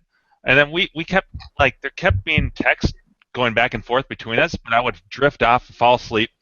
I'd wake up in like 15 minutes, and I'd be like, I'd check my phone, and then I'd respond, and I'd pass out again, and then I'd do the same thing, and this went on for it felt like an hour, but probably not. I should look at my phone. There's probably some good texting in there, but yeah, that was. John invited me. He's like, I was playing Street Fighter with that Bison player. Yeah. Because I beat him, and he's like, let's keep playing, blah, blah, blah, blah, blah. I'll buy you a beer, whatever. Buddy, go get Jim a beer. And I'm like, fuck, okay. So I kept playing, and John comes up to me. He's like, hey, we're all going back to the hotel now. You should come out with us. And I'm like, all right. I thought it was going to be like 10 minutes, and it ended up being like half an hour. And I'm like, fuck, okay, well. And then I started thinking, I'm like, shit, last night did not end up very well. So maybe I shouldn't hang out with those dudes. So I finish up, and then I chilled out with Carrie and Andrew, and what's the Xevious guy player's name? David. Yeah. Yeah. So I was hanging out with them under what I considered to be like the boom box, like the corner back there that was like fucking like ear piercing loud. Like I kept leaning into Carrie. I'm like, what was that? Yeah. Oh yeah, okay. Because I couldn't take it. Like there were some things where I was like, I didn't hear what she said. And then I'm like, fuck, I'm not going to be that guy. Every word, I'm sure. But yeah, it was wow, shit. What was I talking? Grinkers. So long story short, Grinkers was awesome. Well, we should just have a whole segment about Grinkers stories, maybe next week or something. I don't know. But yeah, 2 days after Grinkers, I figured out eyes, I went from my high score was 636,000 to getting 883,000 to rolling the game. So like I figured out the 8th level, and of course 2 days after Grinkers, you know. And I'm actually working on doing another gameplay video that's going to be kind of an advanced video. And my wife's like, "Don't do that. Get the world record first, and then do that." I'm like, "Well, whatever." Yeah, but you know. Didn't Joe talk about where he showed somebody his techniques in Paperboy, and now he's fucked? Yeah, but you know the way I look at it is that like no one has to follow my patterns or whatever. But it's all about just upping the ante in the competition. Like, who cares, really? Do you think it's marathonable at that point? I mean, like, to the level you're playing at? No, because you don't keep gaining extra lives. Ah. You get 4. You can earn up to 4 extra lives. It maxes out at 4, and then you can, you know, from there on out. And so it's just a matter. It's mostly stamina. How long can you survive on those 4 guys? And for me, my best game right now is a hair under 2.5 million. Holy shit. And that's about a 16-minute game. Wow. So it's not even that long. Right. It's about it's a hair under 4 minutes to get to level 8, and then for the remainder 11 minutes, it's all level 8s. Wow. So. And do the scores keep getting bigger and bigger after each level 8? No, it maxes out. And actually, one thing I learned, and this is explained in my video I'm making, is that the manual, the instructions actually lie to you. They don't tell you the real. According to the printed instructions on the marquee, as well as the manual, what they call bonus objects, basically those pulsing dots on all the stages that you shoot, those are supposed to be worth 500 points multiplied by the maze number that you're on. So, for example, if you're on maze 8, they should be worth 4,000 apiece. Yeah. That's not the case, because I'm like, my score should be going up a lot higher than it is faster, and why isn't this happening? So I went into MAME, and I went through it like very methodically, and you actually, the way that the scoring works is so it goes up. Let me actually pull that up here, because basically it maxes out at 2,200 points per pulsing object on level 8 instead of 4,000. Right. And I'm not sure if there was like a ROM revision or what, but I know for a fact that's how Steve's is at Grinkers. That's how my machine is, and that's how MAME is. It's very strange, but nonetheless, it's still a lot of points. But to answer your question, it maxes out at that level of points. It's not like the third version of level 8 is equivalent to level 11. Right. Yeah. It just stays at that. Oh, here it is. So level 1 is 500 points per dot, just like the manual. But then level 2, instead of being 1,000 points, is actually 700. Level 3 is 1,000 points instead of 1,500. And then it goes to 1,200, 1,500, 1,700, 2,000, then 2,200.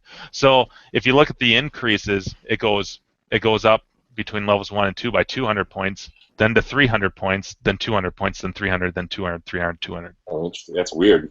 Yeah. So I'm not sure if they're just like, well, that's too many points or what, but that's how. So I figured that out.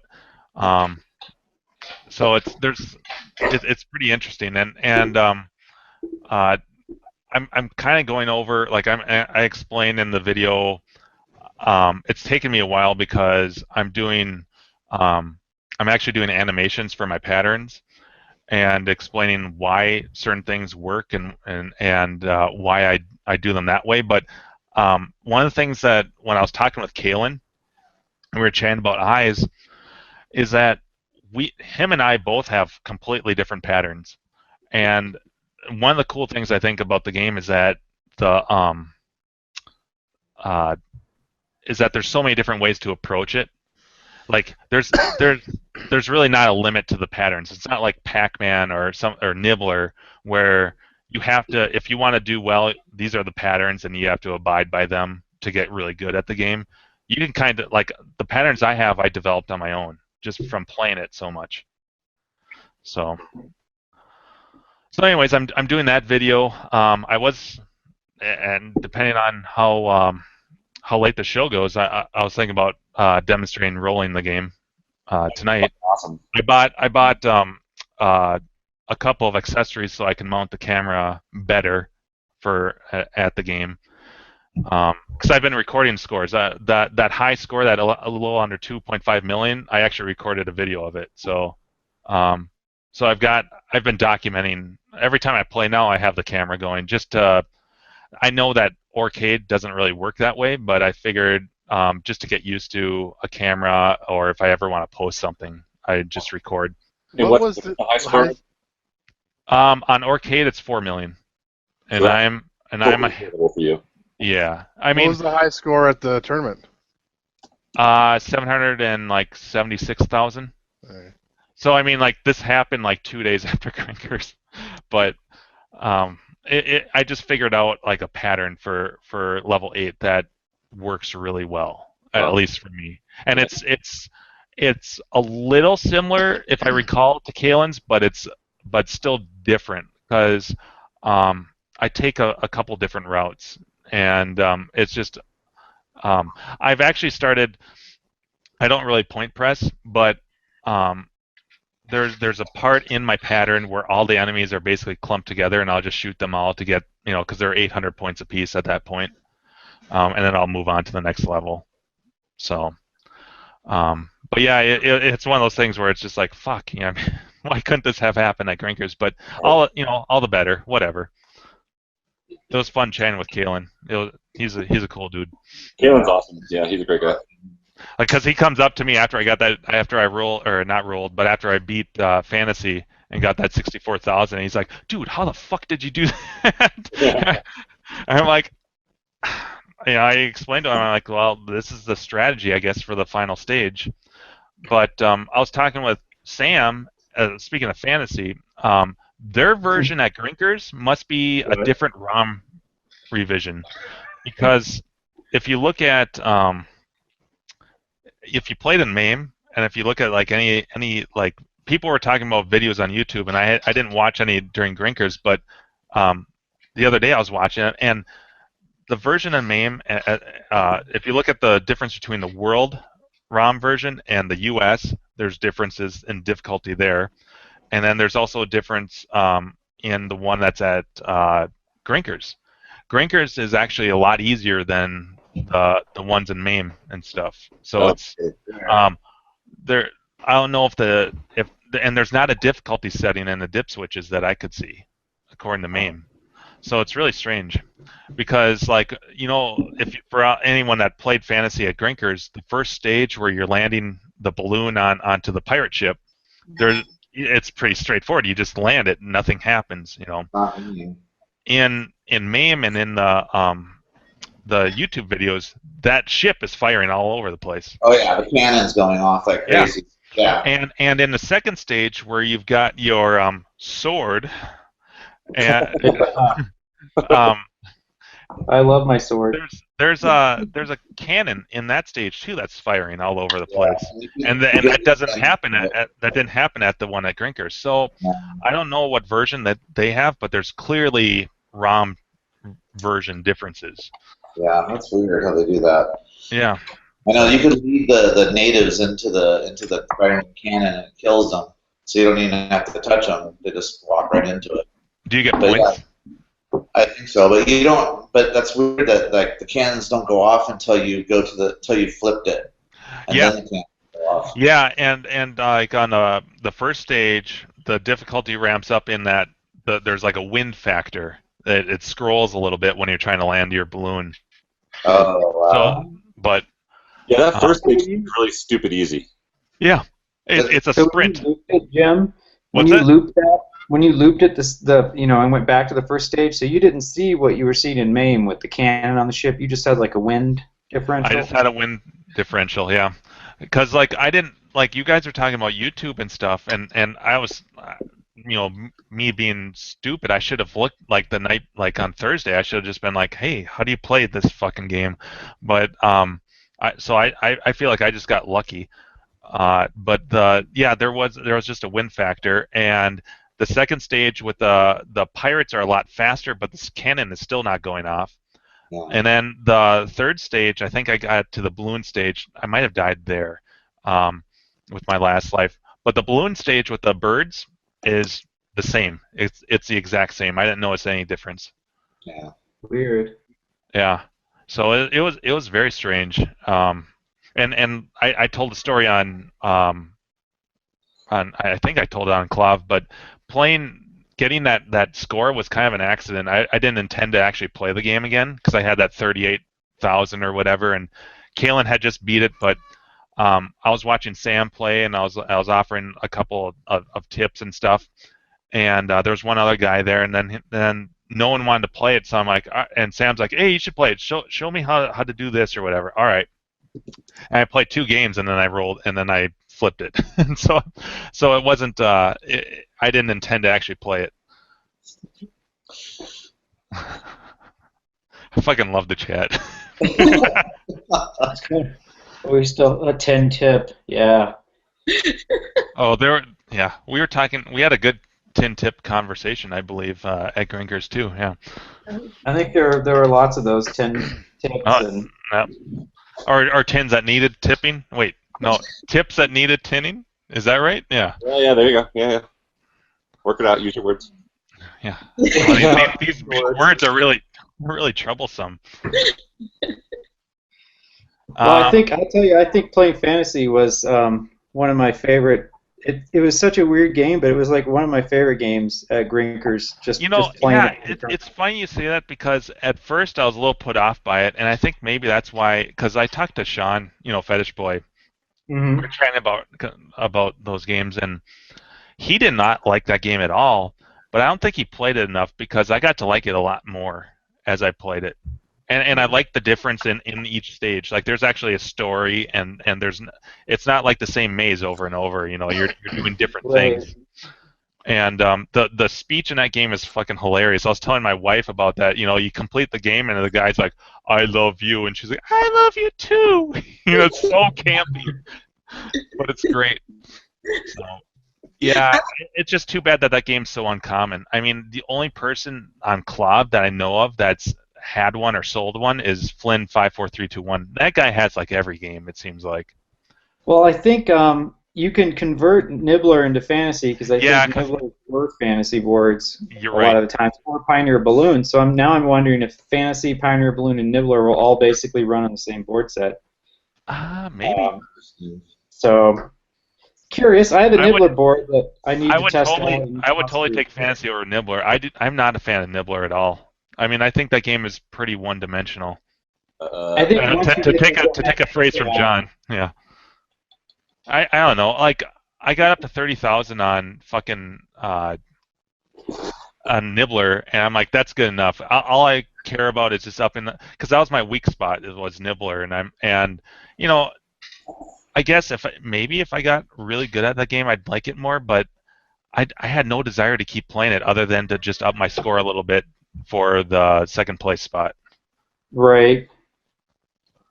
Yeah, that was a fun tournament with Rockola. I mean, I had you until you got fantasy. I mean, if I was so that was part of my relief when I flipped fantasy was that shit, I don't have to play Nibbler anymore. Yes. Yeah.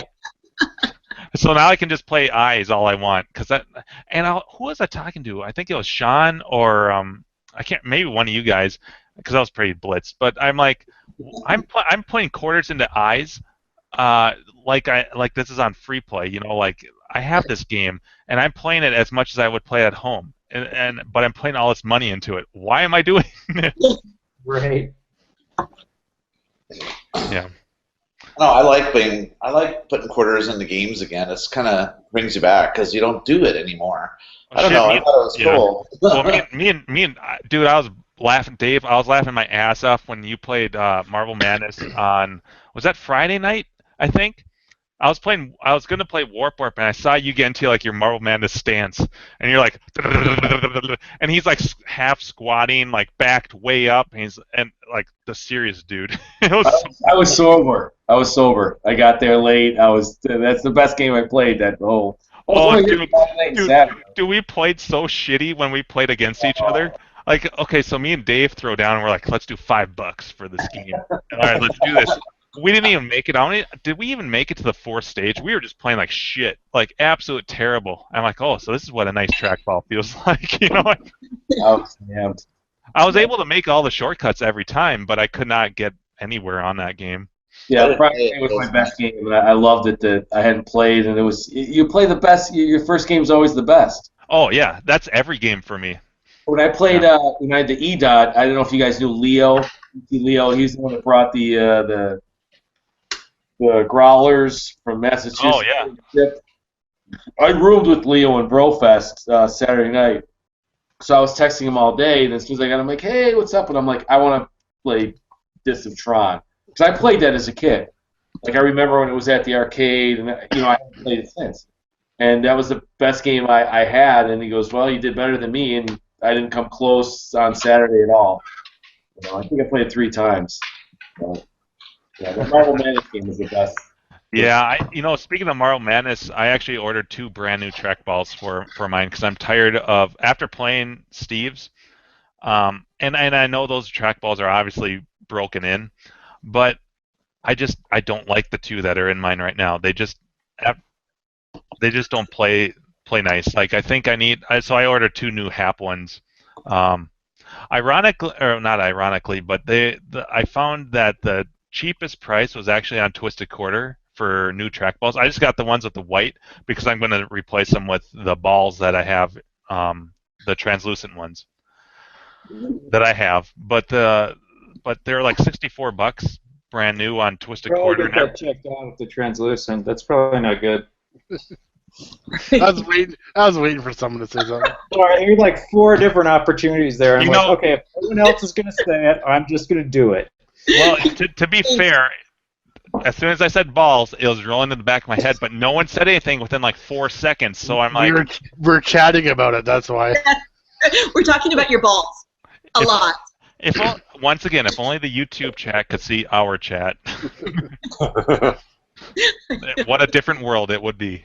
It's probably not very clear. Maybe I should see the doctor. So I should see the doctor about that. Is what you're saying? Yeah, yes. Tell us more about your. I can see through my balls, and they backlight amazing. Wow. Yeah. But yeah, so I ordered 2 new ones, and with the shipping, they're still cheaper than like Bob Roberts or Arcade Shop, because all those places want like $75. Oh wow! Holy crap! I forgot those are expensive.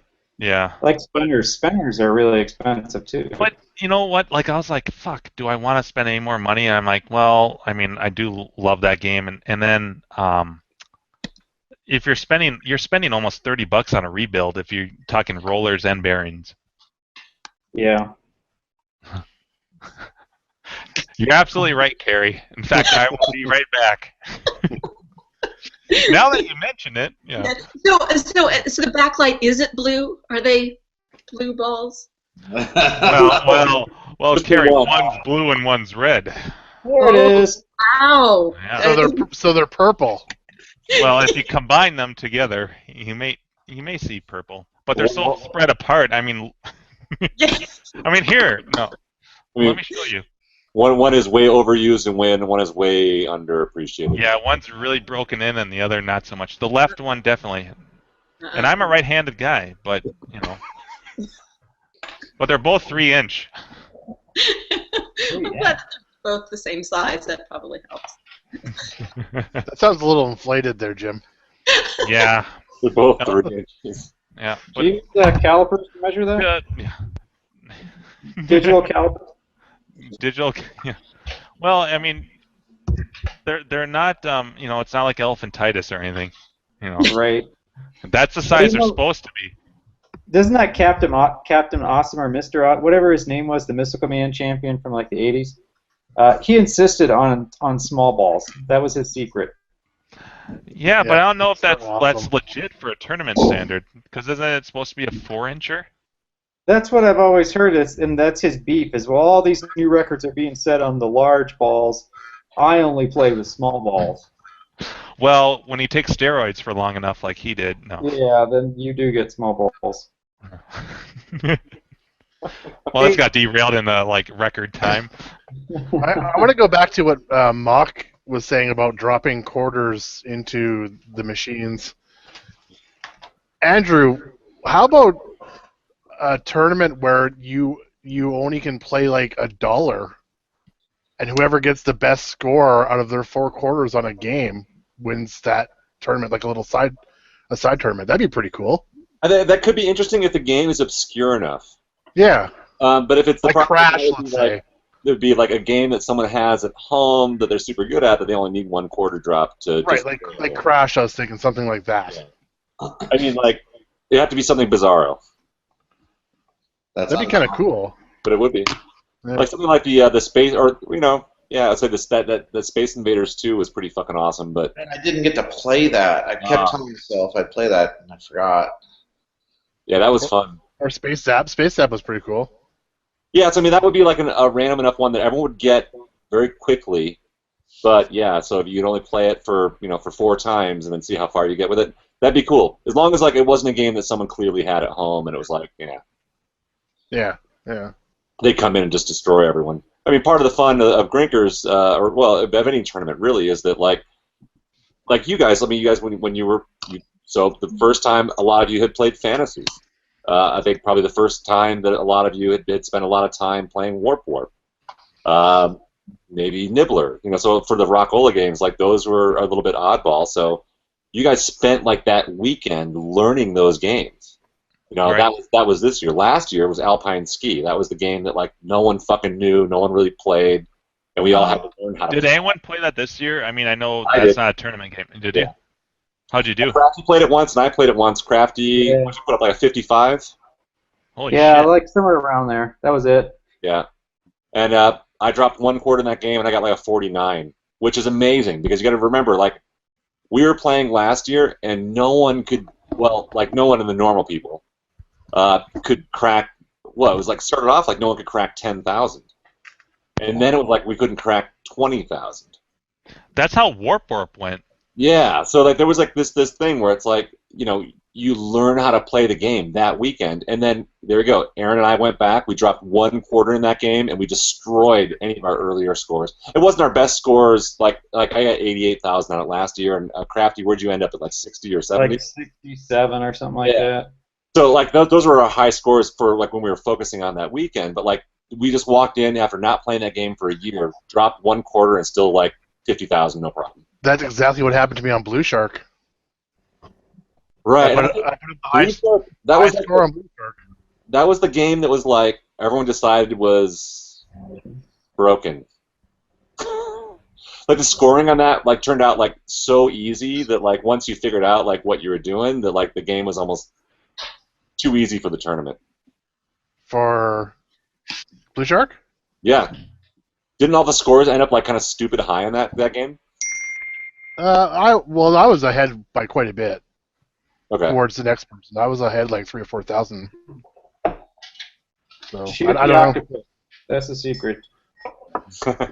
No, there's actually more of a secret to it than that. Do you want dirty octopus. should I give the secret away to it? Sure. Since I have the world record in it now, apparently. The The secret world is to always shoot off your second Load. harpoon or whatever, because you can shoot off one to kill the octopus. If you shoot another one as fast as you can after that, you'll still have time to shoot another one to get the next octopus again. So you can always get 2 shots off before you go for an octopus again. A twofer. Yeah. So you can do that all the time, even if you're just shooting one off, just to hope to get the $500 or 500 point shark at the top. Even if you don't get them, you might as well shoot it off because you have another time to get the octopus again with your next shot. I gotta go shoot it off. I'll be right. Never hurts to go and shoot it off when you have that opportunity. Yeah, there's a lot of guys who are trying to get a high score by getting the 500 point shark at the top, and that's not the way to do it. It's to always get 2 shots off each time. That's where you get the points. Yeah, it seemed like that gave you more targets ultimately than waiting for that big shark at the top. Yep.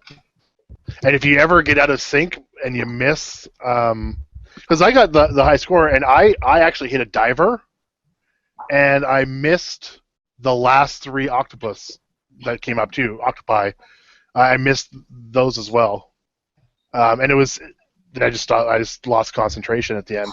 But if you ever miss an octopus, don't keep shooting. Wait around and then go for another one, because if you get out of sync, you'll be out of sync for like 5 or 6 shots easily. So there's your trick to blue shark, although it won't be in the tournament next year, I'm sure, because it's been 2 years in a row now. Yeah. Well, thank you for sharing. Yeah. Because we'll at least be back to Grinkers and get to play it again, assuming that Steve has it out there. That was fun. That was a fun game. That's why I always play the black and whites when I go there in the tournament, is because it's like Andrew was saying, it's so easy to. I mean, black and whites are so easy to learn in the first place to get the basic gist of it, but it's really, you don't have to take that long to get into it to figure out the patterns or what it is that you need to do to get a high score on it. Like Crash, it took us a while. Like, it took us half of the first day. Hector played it, and he put up like, I can't remember what it was, like a 6,000 or something like that, and the rest of us only had like 2,900 on it. But by the end of the first day, I had a 7,900. By the end of Saturday, I think I had a 13,000 or something like that on it. And it was just a matter of figuring it out and playing it, enough times, and actually not even just by yourself, but going back and forth with 2 or 3 other guys to try to get the scores up higher, like Crafty and I did in Space Zap. Space Zap. Some like really drunk local kid. It was like way late Saturday night, and I was playing Nibbler. He's like, "Hey, watch me play this." And I'm like, "No, that's okay. That's okay, dude. I'm gonna go over here." He's like, "No, watch this pattern. I got a pattern." And he did this pattern on Crash, and he said, "That's my high score." And I didn't, I was like, it was like 13,000 something. And I was like, "I don't think that's your high score, but okay, no, that's cool." That was my high score. I thought you said someone beat your high score, though. Not in Crash? Yeah. Somebody beat it like a half hour before it ended, but I came back and beat it again. Oh, okay. Yeah, I doubled my score. Right. Yeah, I actually figured out a pattern for both the first and the second level. Oh, okay, the second level too. Yeah, that would help. Yeah, I actually made it during, I don't know if it was the 13,000, I think I made a 12,000 point one. I ended up making it to the 4th level. Oh, wow, okay. Yeah. I didn't know it kept it going. So it doesn't just repeat. There's like, I wonder how many levels there are. I don't know. It just kept adding another car. It added a second car, the third car. Right. The board doesn't, but more cars. And then if you died, you went back to the first level, which if you've got the first and second levels memorized, you're basically back to the 3rd level again. Right. So that's what I started doing. I had the first 2 levels memorized. See, that's another game that with those patterns, after you really kind of got it down, it would probably get pretty boring. Yeah, I just don't know how many patterns it goes to, like how many levels it goes to. If it only goes to like 5 or 6, then yeah, for sure. That's why everybody kept saying, "Oh, it's such a fun game." And I'm like, I don't like it. It's just basically finding a pattern, and once you find a pattern that works, that you never lose at it, it was like, oh well, I can do these first 2 levels, and I'll never die on them. And that's basically Nibbler. I mean, once you find patterns up to like whatever, I think there's someone had said how many different screens there are. It was something like 30. I can't remember, 30 or 40 screens, maybe less. But once you have patterns for everything, it just repeats the same set of screens kind of over and over again. Right. Which is why I like Space App, because I didn't think there's no patterns in Space App. Yeah, I wonder when the difficulty maxes out. Like, at what point does it just go so fast, or does it just peak at some point? I'm curious. Yeah, I don't know. Yeah, but one thing, Aaron, about nibbler though is that you keep getting extra lives in that game, right? Yeah, you do. You do keep on You getting. do in Crash too. You keep getting you get extra cars. At Right. 9,000 points, I think it was. You got an like, extra car. because a couple guys on Clav were telling me, they're like, yeah, enjoy this moment because once you roll a game, it's not as much fun, or you figure out a pattern. And I'm like, yeah, you know, there are patterns, but there's always a curveball. There, like, the reason why you lose in that game is because things like throw a curveball your way, like you're not prepared for. Like they're like, why did that happen? And you only get 4 extra lives. So how long can you hold out for? Even if you have kind of a pattern, it's, you know. Yeah, but Crash is not like that. Crash, if you follow a pattern, the enemy do exactly the same thing every time. So there's a little bit of random behavior in eyes with the absolutely, with the, and the you know, other like eyes. Yeah, and then the non-potato eyes. Yes, and potatoes.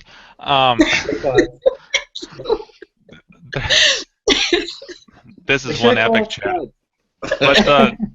But you know, I have yet to get tired of eyes. Like I think the game's just getting interesting now, like, or more interesting. Like I haven't lost any fun factor in it, even after rolling the score. It's like, wow, what can maybe I should try something different.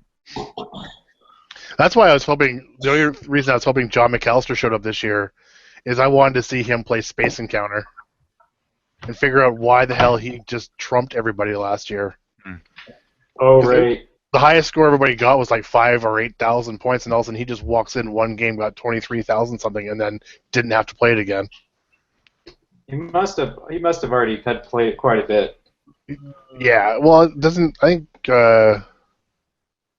I think FunSpot had one, if I remember correctly. But yeah, I mean, there's got to be something to it that we're missing.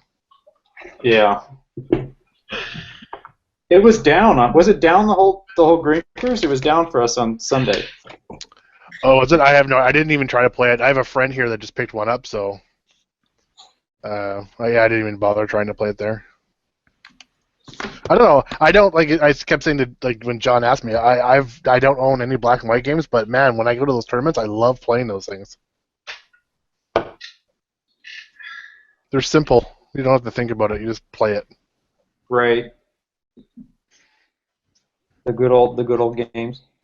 The good old days. Yeah. I know. Everyone's all quiet because they're just chatting. But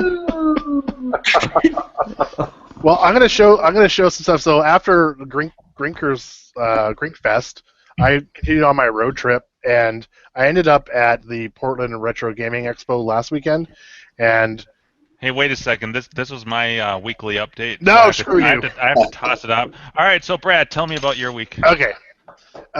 So I went to that, and it's mostly console stuff, but they also have an arcade there now. It's like 250 machines, but it actually grew quite a bit. It went from 100 vendors to 150 vendors in 1 year, and so there was a lot of stuff to do. And for the most part, I was just trying to see if there's any arcade stuff. So I picked up a few kind of arcade-related things that I thought were actually pretty cool. So I've got them here. So, well, one of them was Clay Calgill was there from, oh, wow. Phoenix, or not Phoenix, but... no, all that beer that you drink is finally getting to you. We know. Ground Control. Control. And he actually makes the LV2000s for the color vectors. And normally those things are like $39 a piece, and he actually was selling them for $20 a piece. So I actually bought like 5 of them. Oh, okay, cool. Because I have a whole bunch of color vectors here, I need to do this too. So I thought that was an awesome deal. Basically, I was getting them half price, which was awesome. I picked up this little guy. Is that a condom? Yeah. Do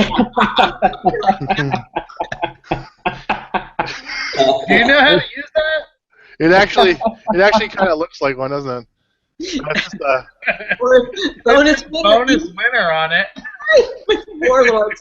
Oh my God, that's too perfect. Yeah, it's an original, like from the '80s. It's actually pretty cool. Oh, I wouldn't use it. It's probably not safe. You might end up with another kid. Yeah, it's a button. It's a button, people. It's a button. Oh, not with a pin involved. Yeah, That's what definitely it is. don't use Oh, owie! That's how you put a hole in it before. Is that how you do it? Is that new technology? That's You how poke, it you prints poke a out. hole. You poke a hole, then you open it up. Put that. You just put that. There's already one hole. I don't need any more. Yeah, don't put that on in the dark. Couple little Donkey Kong books. Let's see, Oh wow. so puzzles and mazes. Beauty. Oh, that was nice. Nice, Dave. Activity book. I picked Way up to this, chime in there. this bad boy. Is that a record? Yeah, picture disc. Yeah. Oh wow. Oh, Pac-Man wow. picture disc. That's neat. Yeah. Pretty cool. And this guy was like the best buy of the weekend for $5. I got myself a sweet ass '80s Pac-Man phone. Check that out. Damn. That's awesome. $5. Oh, that's cool. Oh, It's even got the people's original phone number. I should call it up and see what happens. You carry that around like a cell phone. Total flip phone. The original flip phone. And then when I got back in my mailbox, some of you will recognize this. Oh, nice. I don't understand. So you got an additional one, or did you win it and mail it? No, to the one I picked up when I won is I picked up another TPG from Crafty. Chris Mansfield got the one that was at the show, but I was like, oh, that thing's badass. I would totally love to get one. And when I got home, this was in my fucking mailbox. Ba-dun-dun-dun-dun. Who made them? Really? Where the hell did it come from? Who made it? Universal. I don't know. So, did you carve out 2 weeks of time to watch it yet? No. Yeah, when are you gonna watch them? But I have watched them all on the YouTube, but Wait, so was it like Contact? They made 2, and then one was sent to you in case one failed. Well, I do know that they're not pressed discs, so they couldn't have put out too many of them.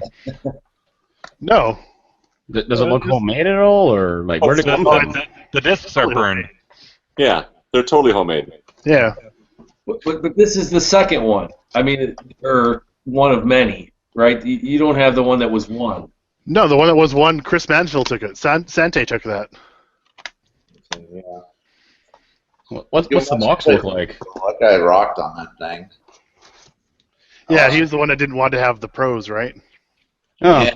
it looks just like that. What? That's fucking sweet, man. I like that. Isn't it nice? Wait a second. Or like the back of it, maybe.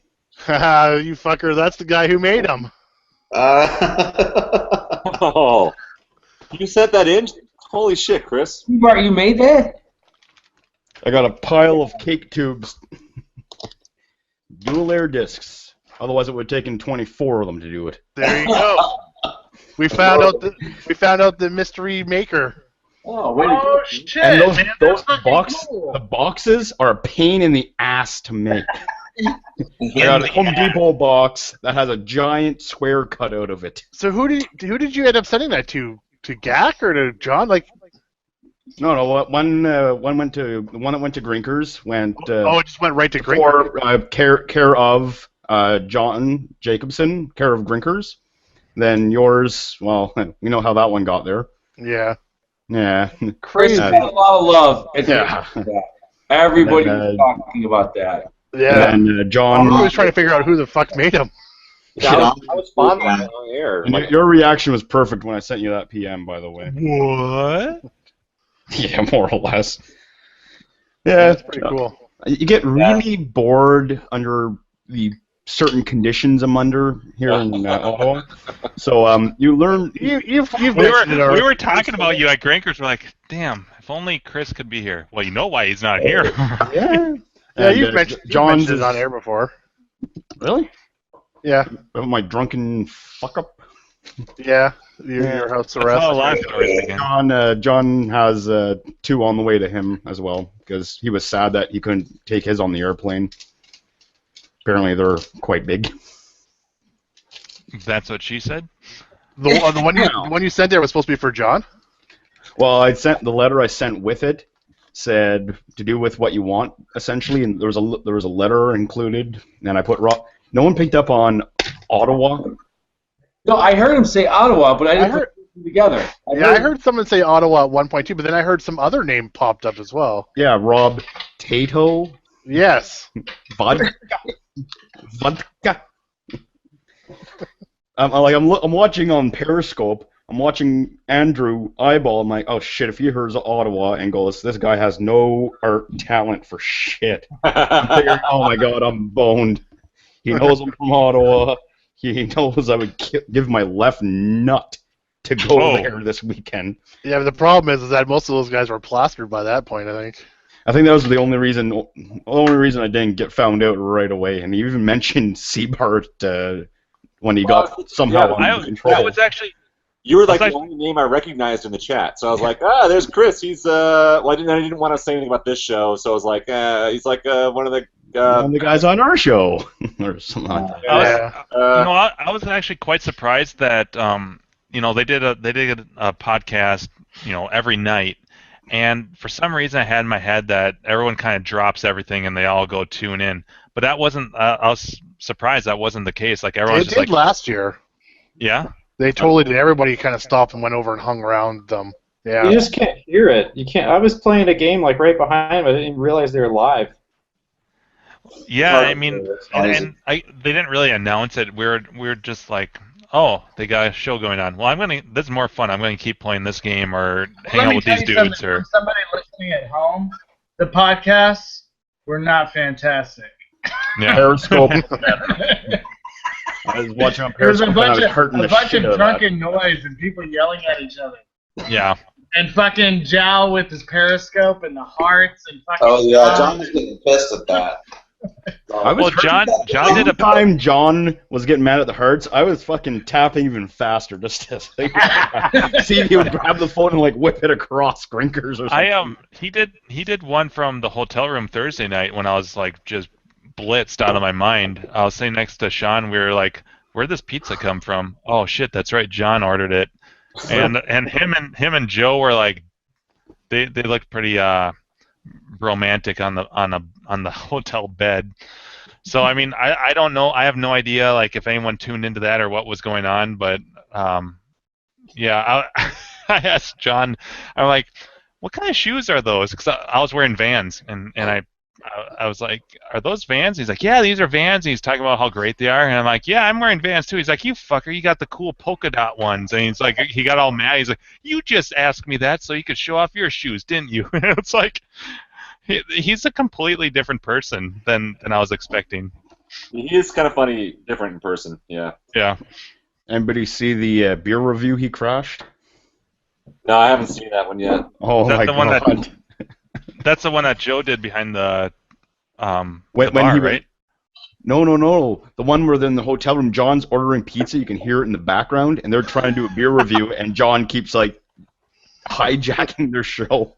Was that Friday night, or was that Thursday? That wasn't Thursday, was it? Whatever night you had the pizza, because he was ordering, you could hear John He did it Friday night, too. Dave was there, I wasn't. Oh.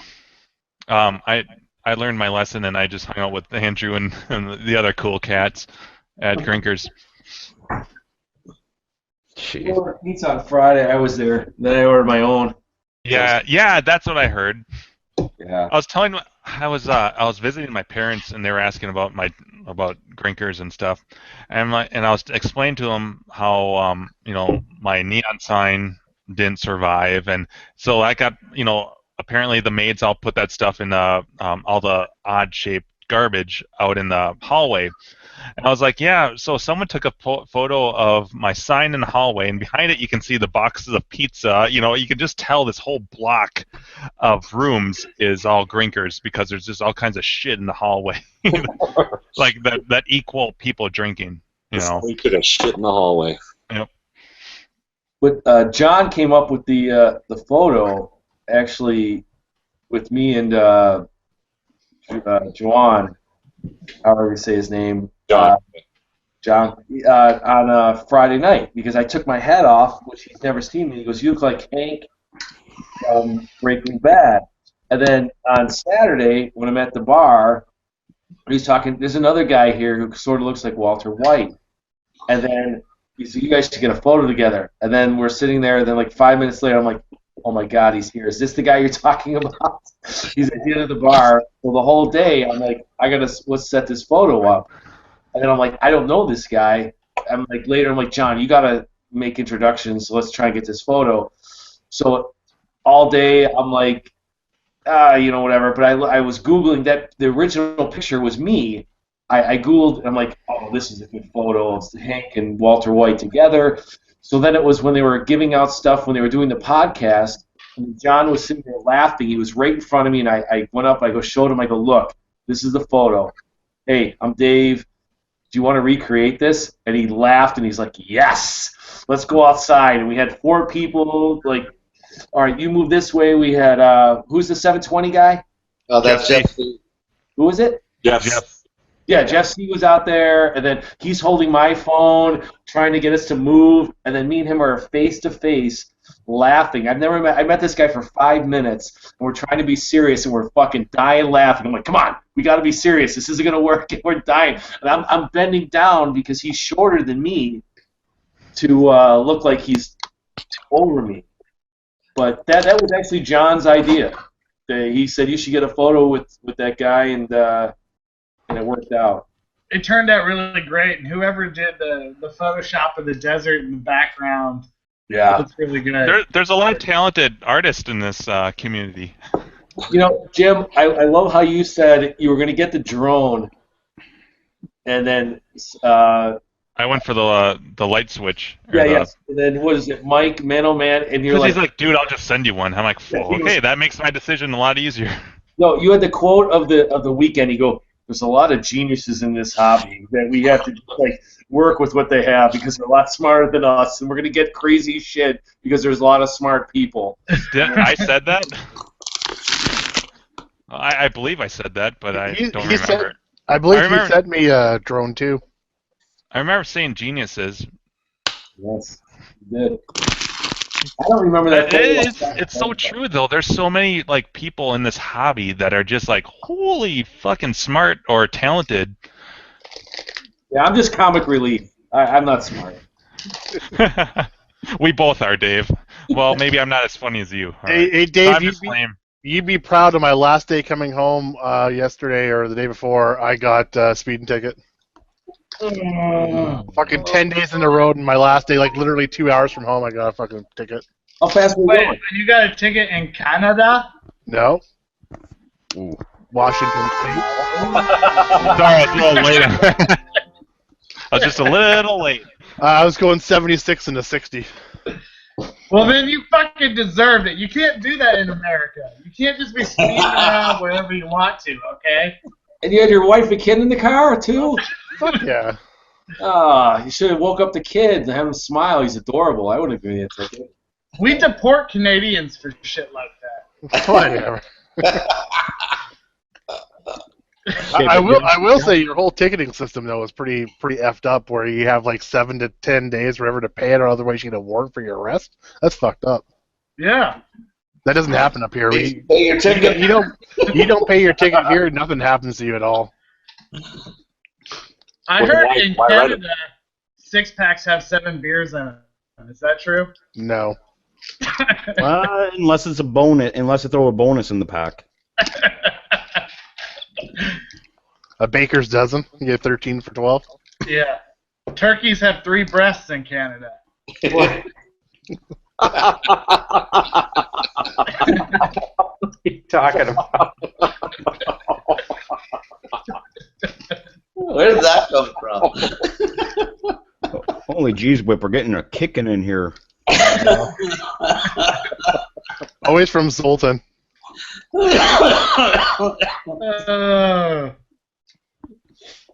Seabart, hey, I love the journey, the box. It's amazing that you did that. That's Congrats. I suck at editing art. I do not know how to use any of that creative bullcrap that Andrew has mastered. All the art on that, the sides, the back, the jewel cases, paintbrush, all of it. Oh, It's wow. fucking amazing, dude. Copy, It looks paste. fantastic.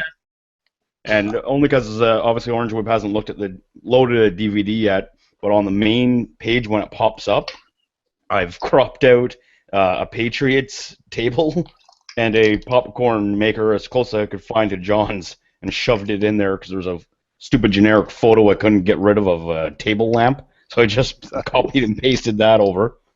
And if you click on, because each DVD says part 1, part 2, all the way through 12, you click on that, you get scene selection. Nice. That's awesome. So you can like load, I think it's disc 7 or 8, and you can just skip right to the Brown Pain episode. And then just hit rewind play for a couple minutes. You should put Adam's clip in there.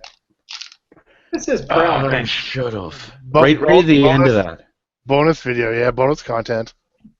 I would load it and see if there was room on the file, but it would probably crash my computer because the one that I got soaking wet a couple weeks ago has completely crapped out. So it's getting. It'd be hilarious if John sent you a cease and desist order. I even because I was talking to John. I even made a Gmail account that was Journey box set. You were offered the Journey box set in the chat. Yeah, tonight I had to do it for my phone other nights. I was using a I don't know where the hell it went, but He was actually talking about that at Grinkfest too. He was talking about someone who with the Journey box set email was emailing me or something. Might have been a PM. Maybe I don't know. PM. But anyway, like I was so paranoid that like if you go in the IRC and you click info, you get like the IPs are masked, but you get a generic header. So I was actually even using an air card for the box set account. Hey, I should take this thing and put it up on eBay and put it up for like $1,000. Think I get any takers? Fix the corner. Apparently, the packing tape let go on one side there. I saw on a photo. I was there when John very first saw the prize. Yeah, we were holding the shit out. And John, yeah, that's right. You're helping doing it. And John lost his shit big time. He loved it. What the fuck? Oh my god! I was expecting comical laughter. I wasn't expecting like John to drop freaking trowel right there. Yeah, no, he was like really flattered. Yeah, I was busting them out. We were passing the discs around. It was amazing. Yeah. Amazing. Right now, Giles going to sue me. Oh, wow, I'm officially stupid. I feel like I'm at Grinkers, guys. I just knocked my beer all over my fucking desk. Are the computers okay? They are okay. Okay. Because when I drop water on mine, it completely I think I broke a ground plane somewhere. Well, my PC is underneath my desk, so I'm safe. Wait, so how's everybody's monitors tonight? That's the big question. Better now. Is that a 6100 behind you there, Carrie? Yeah, so my monitor is actually Yeah, that looks like a little Wells Gardner 6100 there. Yeah, that's it. That's it. Familiar? So I think the term is tits up. Ooh. Oh, I know. I have hope though. It's actually so it's kind of exciting for me in a way because of course I'm so new to this hobby. In a googly eyes fashion. Oh boy, getting a little. I have no idea. I think it's awesome. Maybe not exciting in the googly eyes fashion, but you know that's a different kind of excitement. Thank you for that. Betcha. Oh, is that physically possible? I mean, the actual googly eyes. That's my. No, never mind. Just go on. So, what, the skydiver with the googly eyes? That's what. Yeah, that's what I was curious about. Parachutes and things. Yeah, so I came. So for those of you who didn't see my post, I came home from Grinkers. I'm blaming, and it's sad that Steve isn't here. I'm blaming his Tempest CT because I played that, and I noticed that it kind of was a little glitchy, and didn't play it again, and apparently it went in some bad place. And then I came home from Grinkers, and of course, because I came home immediately, I needed to turn on my video games, and so I turned on my it's right here, my Tempest, and within minutes it was this, hey, smells kind of like something burning. Oh. So, and that's what it was. It was something to do with my campus. So it's playing blind, but it was kind of exciting for me because I got to do my first Bob Roberts cap kit, and I did not. Okay. I was trying to make googly eyes. You did not succeed, but I appreciate the effort. Oh my God, that's awesome. And I'm done. I'm done. Yeah, especially given what we talk about the googly eyes being on. That's awesome. I did not succeed with googly eyes, just creepy eyes. No, you kind of got googly eyes. Well, thank you. All right, continue. Yes. Spill all my beer. Need another one. So I put on. So it was very exciting for me. I've gotten much. Remember, it seems so many weeks ago that I came on fresh to the world of soldering. I love soldering. Now, okay, I know we're talking tip tinning and all that, but it's oh yeah, we are. Oh yeah. Oh yeah. Seriously, the desoldering. So dare I say I have a solder sucker now. I bet you do. Whatever that means. Powered one or just a soda put?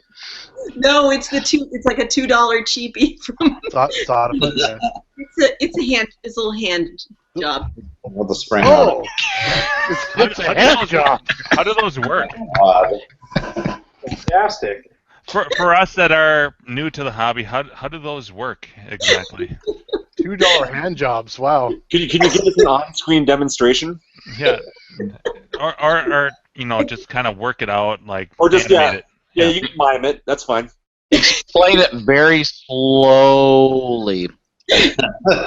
First, you take the very hot solder iron, you touch it to the solder that's there, and when it turns liquid, then you just push the button at just the right time, and it right there sucks it all out. Slower. Oh. Yeah. But you don't want to do it too No early. wonder why this hobby doesn't have that many women in this. No. It's the tools. Blame it on the tools. We didn't invent this shit. It's all about the tools. It's like the non-stop sexual harassment podcast. Yeah, and it's good that you have the lawyer here. Yeah. Yeah. That's the pest resistance of this all. And the cop. So there we go. You can arrest us and you can represent us. Yeah, I could write the witness. We've got all the ingredients. I'm just leading the witness. Badgering the witness. Badgering. You still use the back end of a Glock there for that? For badgering the witness? What? Poking the witness? What? Good. Well, I will. So on a serious note, I will say that the new bane of my existence is bent wires. I swear that all the people the person at Atari who was bending the wires and then soldering them on did it just with glee in their eye, knowing that someday someone would have to try to pry that damn thing up without ripping the pad off. Yeah. So that was kind of fun. I got to do my kit. It didn't fix it, on the other hand, but I did get a chance to replace it. How did you discharge it? I'm sorry? How did you discharge your monitor? So I was lucky because Andy was still here. So Good old Andy. Little Andy. Her brother and Cade. My brother, exactly. Her only brother and Cade. Oh, now, yes, you are. Yeah, we're your cousins in Cade over here. Second cousins twice removed. That's right. Googly eyes and all. So actually, it was pretty cool. Built a high voltage discharge thing, stick. I don't know. There's probably some term for it that I'm Tip. cool. Yeah, the word you're looking for is probe. Probe, yes. Oh, yes. I thought you were going to say penis, but that's much better. Don't forget, you gotta get the probe right in that hole there and make sure she's all the way discharged. Yes, that would. Yes, indeed. Real quick, I want to go back. Jim, were you suggesting there's a high voltage penis? Well, Andrew, I don't know about you, but where I come from, wait, what are we talking about? High voltage penis. I kind of like the sound of that. Just checking. Sorry. Yes. That would be electrifying, Andrew. Most of the time, it is an electrifying experience. Wow. Do you speak from experience?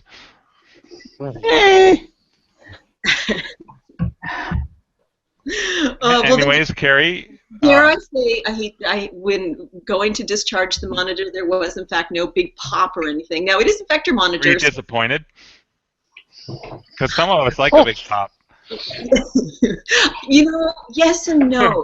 Brad's like, what the fuck's going on? He's never going to get this story out. Oh. He set me up so kindly because he knew about my sick monitor. It's on the mend though.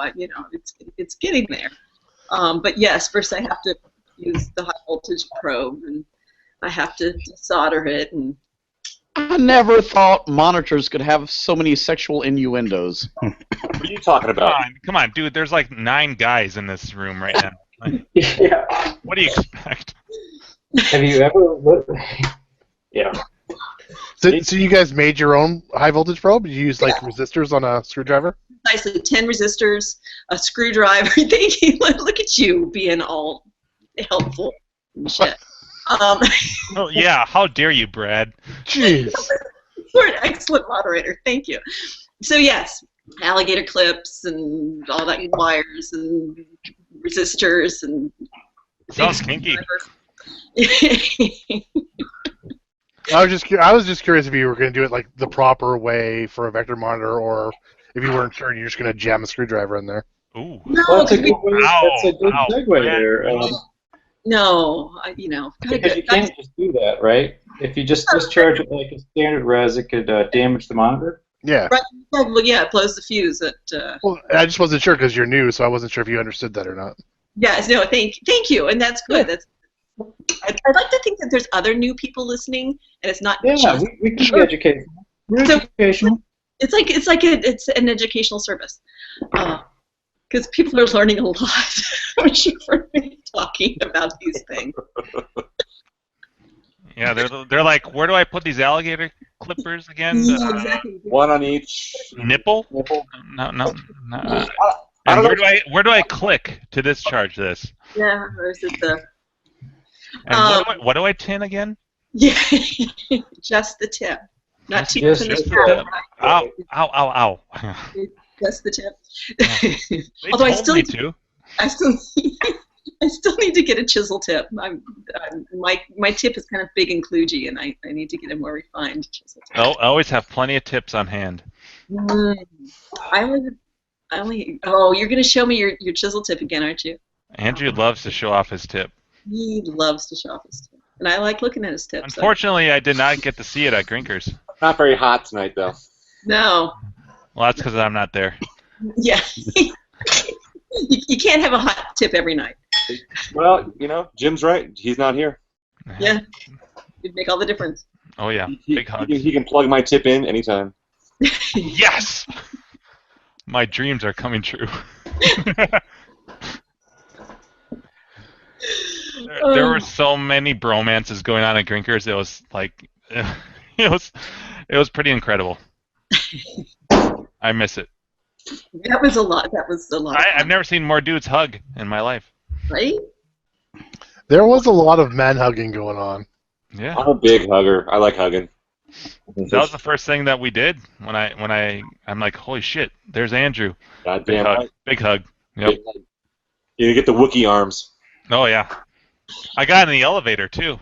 I'm not surprised. I didn't even put 2 and 2 together. I'm like, oh, that's right. This is the last time I'm going to see you dudes. That's it for a while. Yeah.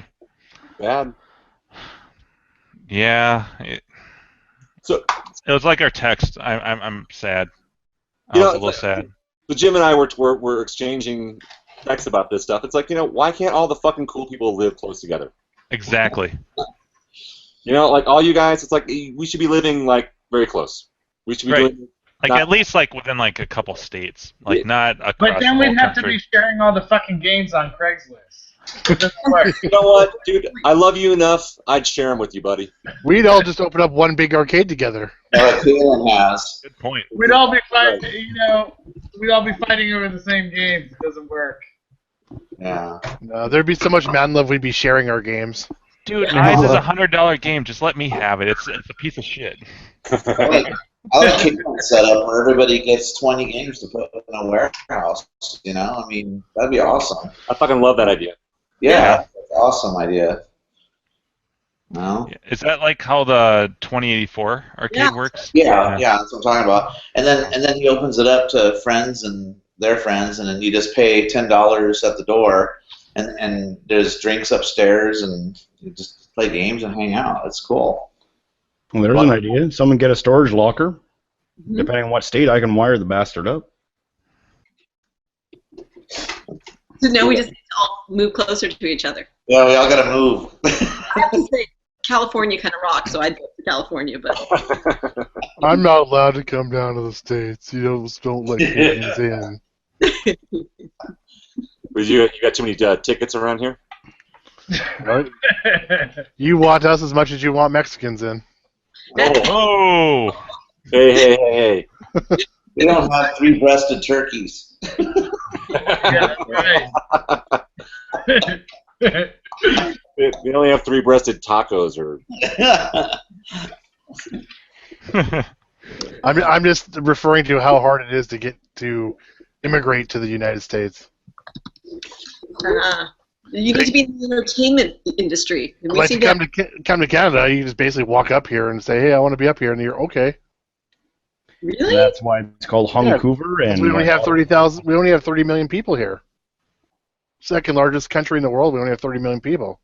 Yeah, but it's cold as fuck there, man. It's like 75 fucking degrees today. I don't know what you're talking about. Yeah, it's cold up here. We don't get snow where I am. Oh, good, you can have I some live of in mine. Vancouver. I live in a temperate rainforest. I'm the same as Seattle. They get movie studios shooting all their shit there. Yeah. Vancouver, we have a huge movie business here. Oh yeah. Oh, as In an Vancouver, extra. they can shoot movies in half the time that they can shoot them in there. What was that? Sorry. Nothing. No, we just have everything like within 10 minutes. I'm taking pot shots at Canada again. Everything's within 10 minutes of the city. That's why they shoot here. Everything's so close by. We have a desert. We have ski mountains. We have the ocean. We have lakes. We have beaches. We have everything within 10 minutes. Yeah, it's gorgeous there. Bonerville. Canada. It's good. It's gorgeous if you can afford it. That's the problem. I have to say, I was really surprised what the prices are up there. Yeah, it's expensive. I want to be like Sam. I want to move to frickin' Eagle. Both Sam and I are going to try to move to Eagle. I'll tell you what. Taking walks around that area in Eagle, Idaho, was one of the best decisions ever. Like that was my sober juice. Was like, I need some fresh air. I'm just gonna go for a walk. Man, it's so nice there, isn't it? It's amazing. It is. The scenery's great, and the air is Everything's fantastic. It's all like well landscaped. Everybody there is friendly. Eagle, I think, is very kind of high end. That's why Eagle's really nice. Yeah, it's gorgeous. Yeah. Boise is nice as well, but Boise is very. It's almost like Portland. It's very kind of hipster. I can dig on that. Yeah. I'm okay with A that. lot of patchouli. I like it. To live out there? How's the house? Is it expensive? In Eagle? Yeah. No, it's reasonable there. Compared to California or compared to where I'm Vancouver, it's dirt cheap. Okay. Like you can get probably a 4,000 or 5,000 square foot executive home, they call them, like 3 or 4 garages for $550. Wow. Which is, for me, it's cheap. Like, you can't buy anything for under 1.2 million here. Yeah.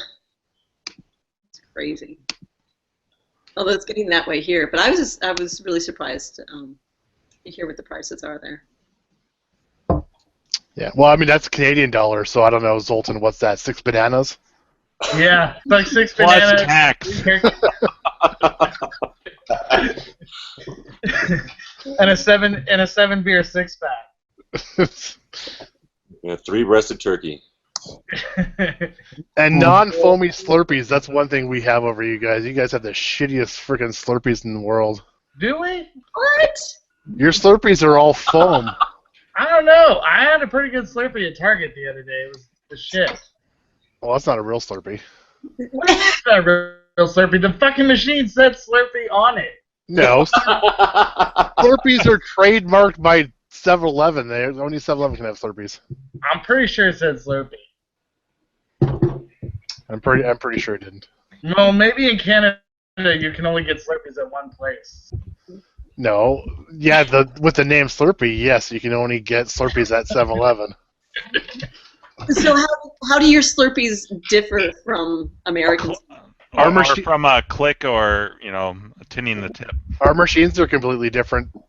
When in the States, when we're talking about Slurpees, you push it down and it like totally jets out and it gets foamy.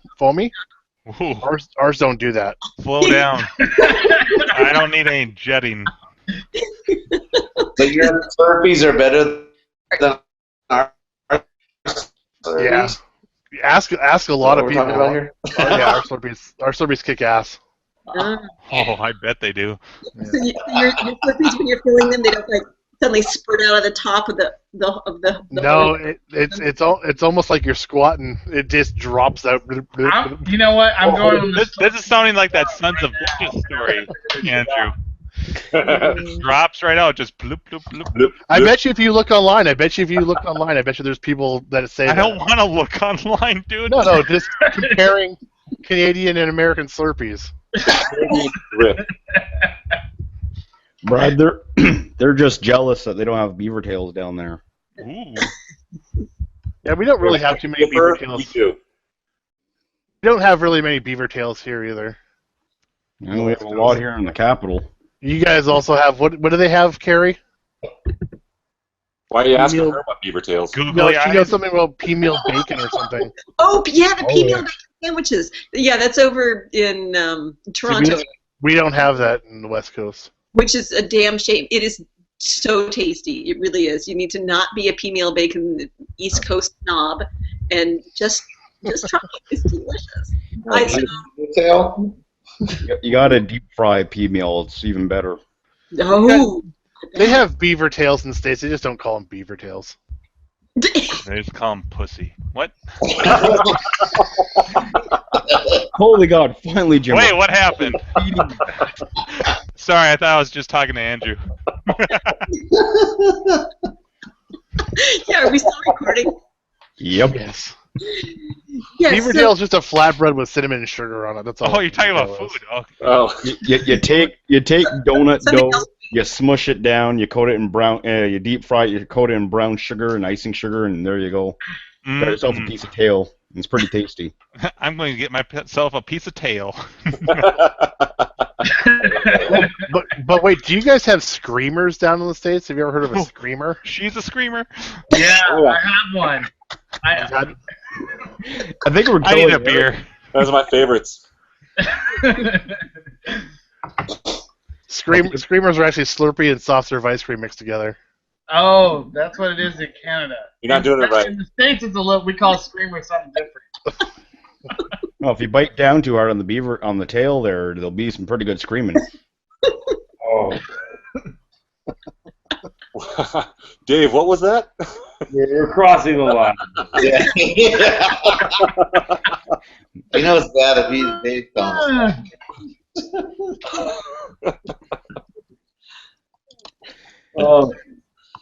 Oh, we're going to hell. We'll have good company and good music. Yes. Oh, so I installed a low voltage kit too. Oh, nice. Yeah. So let's finish up the. Oh, there we go. Ooh. Yeah, look at that. Dollar on top. So you put an LV2000 in. Mm-hmm. Nice. So yeah, doing it upright. Have the I think what's the right part on order. So I think hopefully by the next time I see you guys, I will have a working I'll have a working monitor. My Tempest cocktail will be back up and running, and at least my Defender's nice and reliable. I love that game. Mad love for Defender.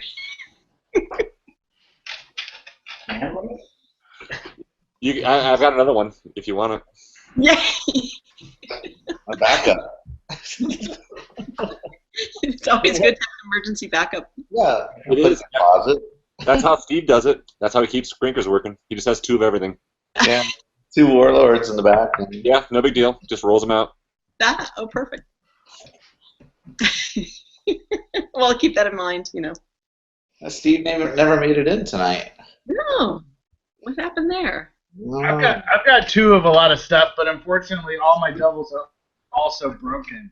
So I've got 2 of the same thing, but they're both broken. So this is gonna be a lot of Actually, real quick, Zoltan, like before you, you've got a room there with crazy shit going around. What's your crown molding made out of there? Toys?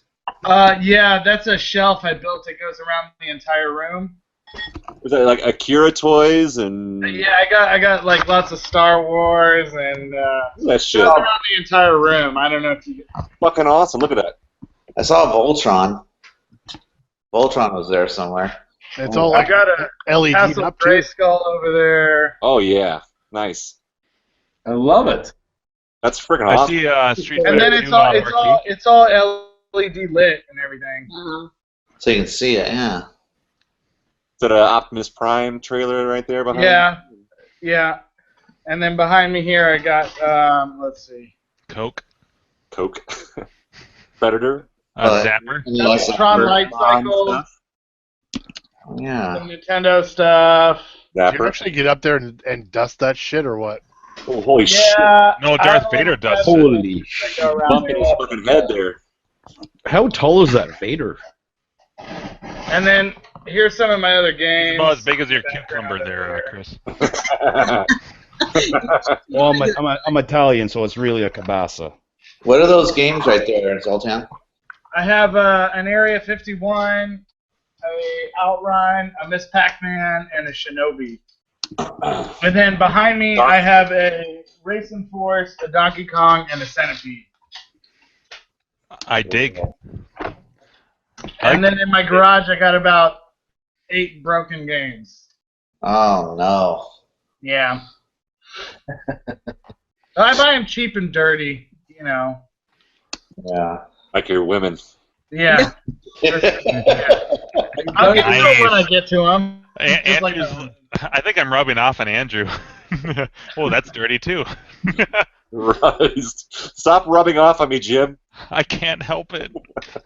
No, I've actually been. I'm building a main machine this week. Boo! Move this man off stage. Fuck off. Yeah, I don't have one Fucking yet. Americans and their main machines. But it's a Virtua Fighter cabinet. Nobody's gonna miss it. Ooh, did you get the medium red monitor out of that was very long. Yeah, nobody's gonna miss this ugly Virtua Fighter cabinet, and it's gonna play all of my Street Fighter games and all that shit. Nice. Well, you said Street Fighter, so that makes me happy. Aren't those medium res monitors in those Virtua Fighters? Yeah, but actually, I got the cabinet empty already. It was gutted when I picked it up, so I'm putting a TV in there with S-Video, and then I've been building the computer this week. I cut a control panel. I actually have it sitting right here. Oh, look at that. Nice. It's got plexi on top. I already cut the plexi and everything. Sweet. Did you use the Bitbar TV's guides for cutting plexi? Where you get like... I bought a little trim router from Harbor Freight. It was like $30. and then I bought a trim bit at Home Depot. It worked fucking great. It's Lexan on top, and I just drilled the holes and then put it on top of the cutout and used the trim router. Worked perfect. Awesome. Is S video the standard? Is that what? Because that Mario Brothers cabinet I got, that's how they had it hooked up with S video. Well, I think it's the closest you can get to like RGB or like component when you're using a TV, from a computer to a TV. I mean, if you can find a TV that has component video, that might be better. But it's kind of hard to find a TV, a vintage TV that has that on there. So the S video seems to do the trick. It looks, I was playing with it today. It looks pretty good. It's not exactly what an arcade monitor should look like, but it's close enough. It's close enough for me. So I'm hoping to get that all set up before Thanksgiving, so when the family comes over, we can have some Street Fighter and Mortal Kombat. Why just not throw an arcade monitor in there? I thought about that, but then I have to do the J-Pack with the fucking or converter board. The converter board and all that jazz. It's just easier. I'm just gonna use a computer that I already had in the garage, and I bought a TV off of Craigslist for $10. I'm gonna throw that in there. It's gonna be perfect. And I'm not gonna put a ton of games on it. It's gonna have I pared my game list down to like 30 games because I don't want to have one of those menus that's like 2,000 games and you can't figure out what the fuck you want to play. Yeah, totally. I think that's what always turns me off about a lot of main builds is, and I used to want one like back in the late '90s, and then the iPod came out, and I got one, and I had like 20,000 songs on it, and I found I never wanted to listen to anything because I couldn't figure out. You spend more time scrolling through the shit you have than you can actually playing or listening to any of it. So now I keep like 100 songs max on my phone, and I just I try to shuffle it around. I'm like, so if I was going to do a main cab, that's what I would do is I'd only put like a small number of games, like 100 games on it. That would be it. Maybe that would be better. I've got my list pared down to like 35 games that I want. Oh, that's good. Yeah, that's a good set. And then I figure if I want to change it up later, like maybe I'll take some games off, see what doesn't get played, and replace them with other games. But I want it to be really simple, Yeah, that sounds good. Well, on the flip side of that, though, I have people that come over and they go, "Hey, do you have Turtles in Time?" And at least you'll have it. So I don't know. There's good things about having a lot of stuff on there too, though. Yeah, but I mean, most people, like, when they come over, the 90s games that they know will be in those 35 games that I have. I mean, the Turtles in Time is in there. You're going to have, like, maybe 2 or 3 versions of Street Fighter, X-Men, Simpsons, like all those regular 90s games that I don't really care about collecting, 15 giant cabinets and putting them in here for those games. Like, one main machine that plays those games would be fine for me. Yeah. That's cool. Although I would like to get the Space Ace and the Dragon's Lair going on it, but I don't know. We'll see what happens. Well, let me know if you want a copy of. I have all that stuff running, so my offer's still open. Yeah, I know. I talked to you about it at Grinkers like 2 years ago. I was going to get a copy of the whole setup, but I was like, I decided to just go simpler, Yeah.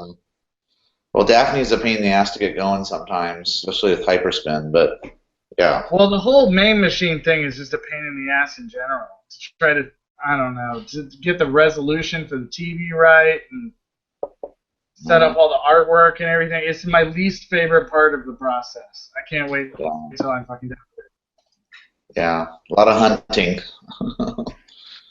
Yeah, nothing wants to work right. I'm working with Windows XP on this old piece of shit computer, and Oh. Could be worse. You could be running Windows 8 or Vista. Yeah. Awful. Or Windows Me. Yeah. I'm getting rid of Windows 10 on this computer this week. I'm sick of it. Oh, really? Is it that bad? My fucking parents accidentally upgraded to 10, and I'm cursing every second of that. Oh, I went through that about a month IT guy. ago. My dad's like, why isn't shit working like it usually does? Oh, dude, I do not allow my dad to update his own computer anymore. That thing's been like bulletproof. I built them a little tiny micro ITX Core i5 with that's water cooled, so it's really quiet, and it's been running like rock solid. And then they accidentally clicked. For your parents? Well, a little tiny quiet thing. It cost like they paid for it. It was like $800, I think. That's crazy though. Yeah, my dad doesn't need anything that's more than $200. Well, they were complaining about like how loud their tower was before that, and I wanted to give them a good rock solid system, and I put 7 on it. It's been absolutely like bulletproof. They like no issues at all. And then they accidentally clicked the Windows says I should upgrade, so I'll do that. And now it's like I had to hammer out like why his camera he was downloading all of his like digital pictures from. The software was acting weird, and I went online. Oh, of course, there's a Windows 10 update that I have to do. You know, so it's do you have to stupid go to his house to do it, or do you have it VPN? Well, I've done that before, but it was a lot easier to troubleshoot in person. Like if they've gone like stupid malware and stuff, where it's been easy for me to just remote in, but for this, I just happened to be visiting at home, and my dad's like, "Well, now that you're here," and I was like, "Oh, great." My dad likes to click on those ads that say "Make Windows faster." Oh no! PC fixer. He likes to click on those. Malware shit. That's not good. Are you guys basically like I am, like the Geek Squad for your parents? Yeah. Oh yeah, it's fucking terrible, man. Yeah, every time I go visit, it's like, oh, I have this issue. And then they hand it over to me. I'm like, fuck, I just want to do it. The worst thing, what's worse than your parents is when your parents are like, hey, we're thinking of selling our old computer to your aunt or whatever, and so oh great, the calls are going to come in from them now. So it just grows and grows. But you know what I got? I've stopped telling my family that I know anything about computers. Yeah, I know nothing. I'm like, I don't even use Facebook anymore. Like, I don't understand it. It went past my knowledge. I can't help you anymore. So you lie to your mom and dad. That's terrible. Yes. Jesus Christ, man. I have enough shit of my own to take care of.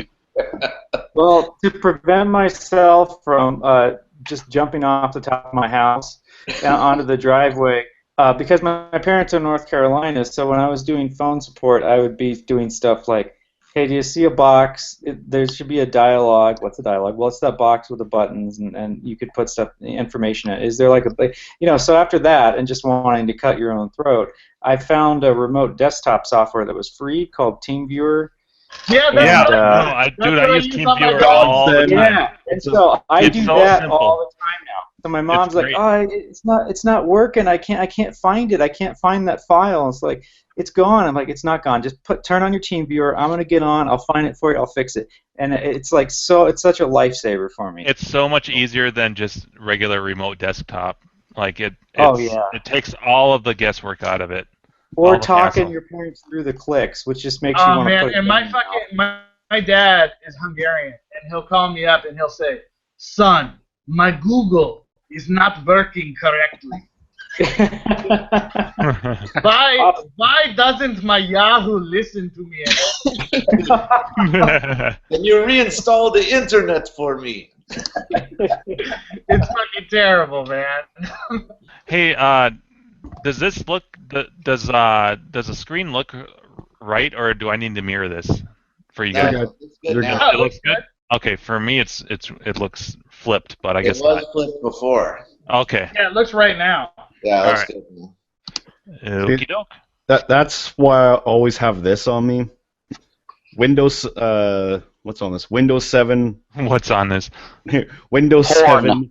TeamViewer. There is some porn. There might be some porn on there, and remove what. So I'm all set to rebuild my parents' computers when they find out my administrator password. And that's a Nice. legit copy. And that's a legit copy of Windows 7, right? Yeah. Okay, all right. I was If you just look checking. really closely, there's the whip key there, all 25 digits. Hey, do you guys want me, if I start playing, do you want me to just mute my mic? Or so you guys can chat about whatever? Because I'll just do that. Are you sure you can't chat about whatever over the sound of you playing potatoes in the background? Well, I don't know how loud potatoes is going to be, and I don't want to overpower everything with potatoes. You could start playing potatoes, and then if it ends up being too loud, then you could mute it, right? Yeah, but then I have to walk over to my computer. Oh, I see. You're far away. And potatoes is a little ways away from my computer. I like potatoes. Should I keep potatoes? Should I keep the sounds of potatoes in there? Do they make sounds? Well, I mean, actually, really. you know what? If I'm too loud, Orange Whip can just mute me, or any of you guys can mute me. Anybody can. This way we have the option of being able to, hear you talk and say things or curse or whatever. I can actually even adjust your volume, not just mute you. Yeah, you know what's great is that the videos I've been recording on my gameplay, there's a lot of F-bombs, there's why did I do that, or what the hell's the matter with me? There's a lot of that shit. Oh, when I was at Grinkers, I was trying to behave myself, but it's like I can't. Like the F-bombs just fall out of my face when I'm into a game. It's like a required dialect. What? I saw them falling onto the floor when you were talking. I was like, holy crap, look at the pile of fucking F-bombs on the floor in front of Carrie. I just stepped in it, and I'm like, who left these here? This is gross. So you had to go outside and wipe your shoe off of all the F-bombs that were on the bottom? I was collecting them. Bombs and ping pong balls. Oh, God. They kind of go hand in hand. I forgot about the ping pong balls and the posters.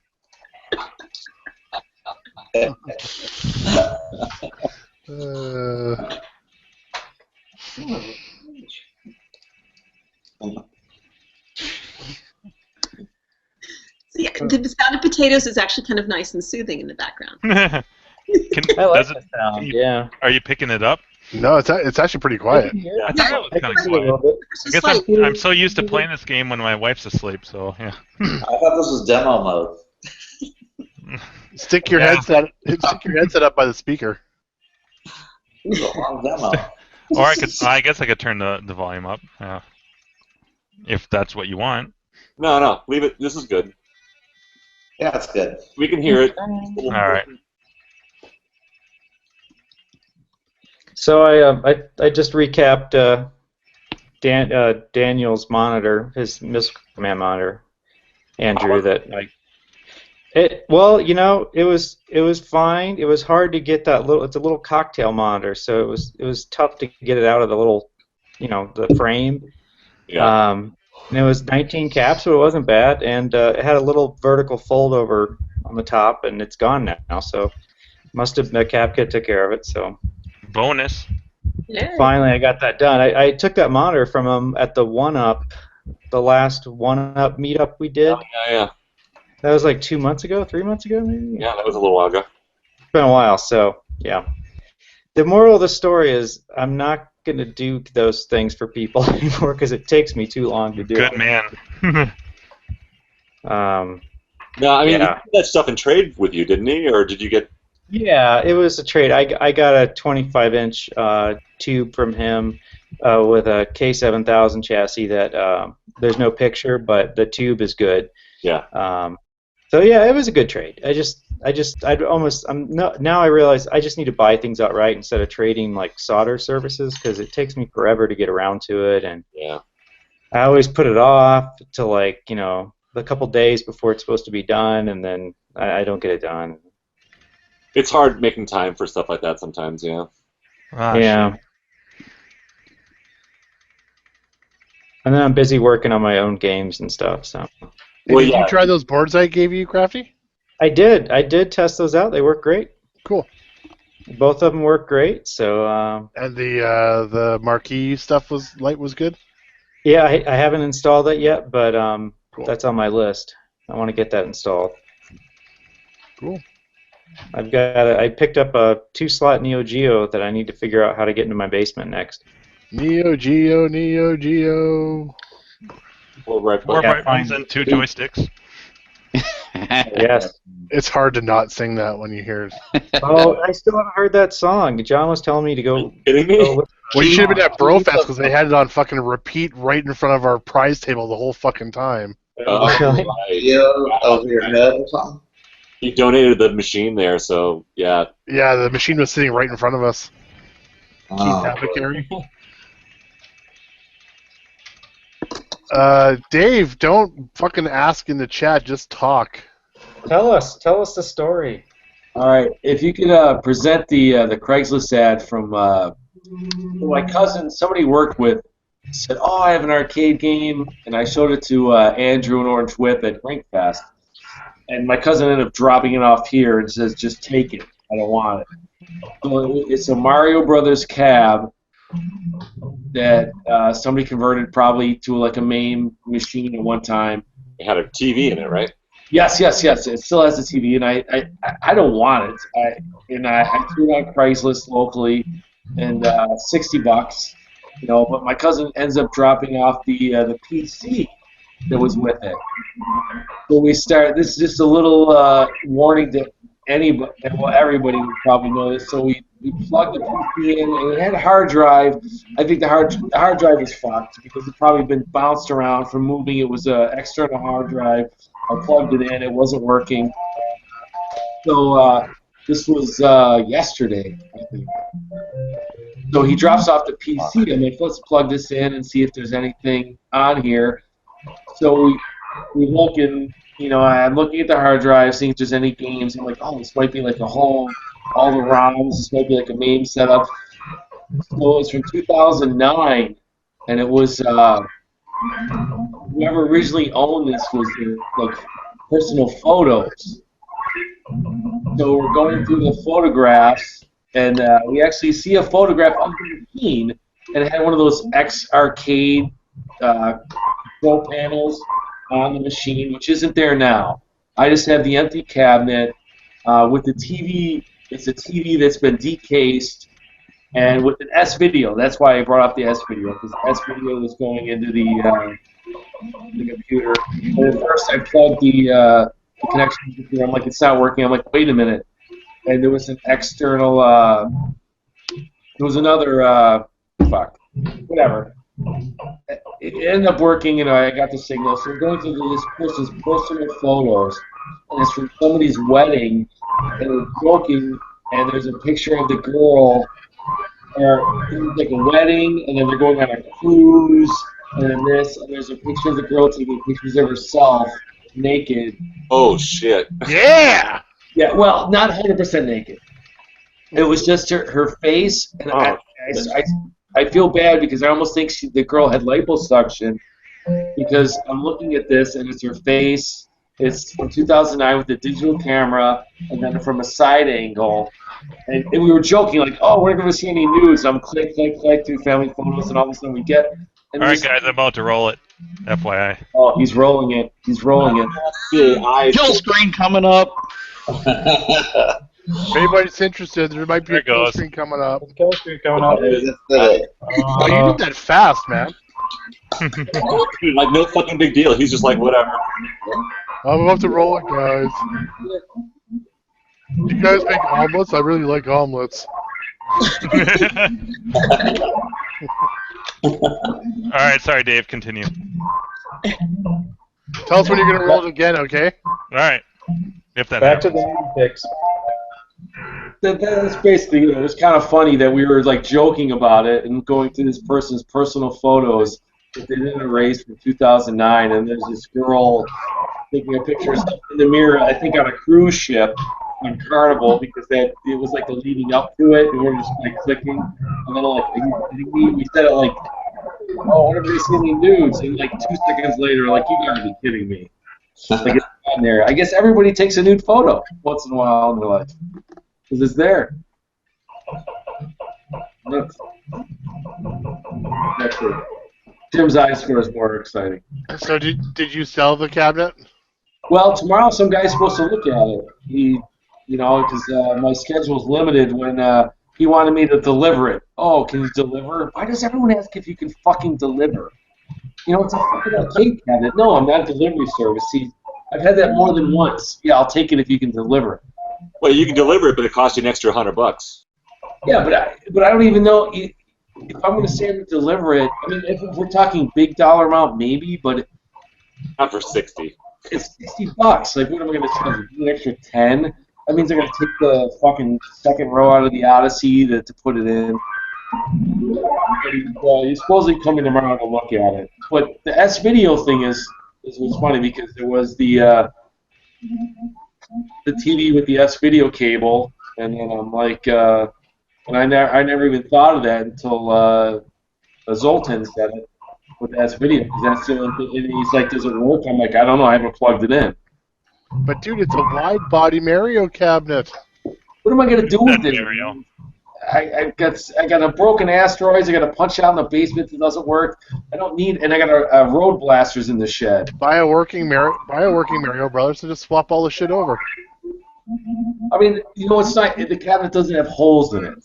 You know, I mean, it's like, that's why I have the extra play choice cabinet for my punch out. You know, my punch out I have is destroyed, but Is that not the creepiest shit you've ever seen? I have software that I can do that. That's just fucked up. Yeah, it's called Oka. And you can, like, the computer, you can, if you have a scrolling background like that, it can analyze it and keep it going. It can make anything disappear. That's weird, huh? Donkey Kong in the background, but it's Zoltan. Is he playing? Yeah. I'm playing Donkey Kong. Fucking point pressing. He's like, fuck you, I'm playing Donkey Kong, bitch. I'm point pressing, fuckers.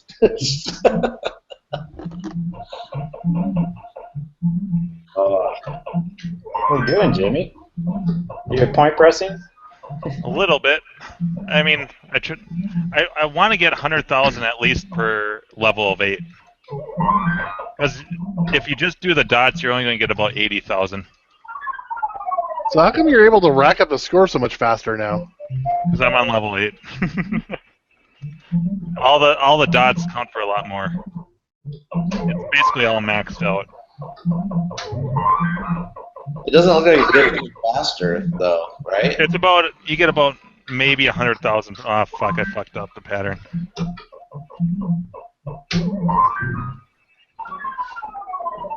Now the real skill comes out, right? You gotta improvise. Oops. Oh, no.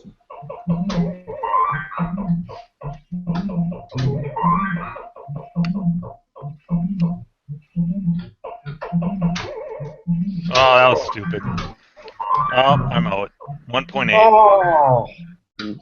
That's not Only bad. 1.8 million? Is that all? What was your score at Drinkers again? my high score at Grinkfest was 591. Oh my god. I wonder how did you register that at Great? Because you have to like flag down Clint every time. Yeah, you and I'd be like, you have to watch this whole fucking game. You would have Yeah, to. Clinton would be like, liar! Oh, I know. Yeah, I definitely know. That's all Clint would. That's totally how he would respond. Like, oh, I need to. He wouldn't even buy. He wouldn't buy that. I got 17,000 on Discs of Tron, which is a shitty score. Like, speaking of that game, did all of you guys get pictures of your score? I had to. Yeah, it was really tough though. I actually had a dude stand by and take my photo because I couldn't snap a photo as quick as that. Like, I had my phone all ready and I couldn't do it. Yeah, it wouldn't keep your scores. I mean, it wouldn't show your score after it cycled the attract mode, I guess. Right. Uh, What's that, Roboto? Roboto. Mr. score is 40 something out.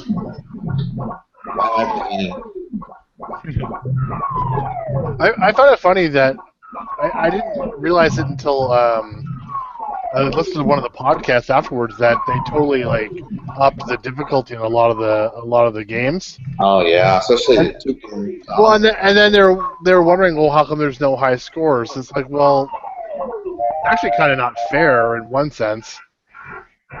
Well, they don't want people marathoning them. I understand that, but at the same time, like they kind of wanted some high scores to be recorded at Grinkfest too, right? Oh yeah.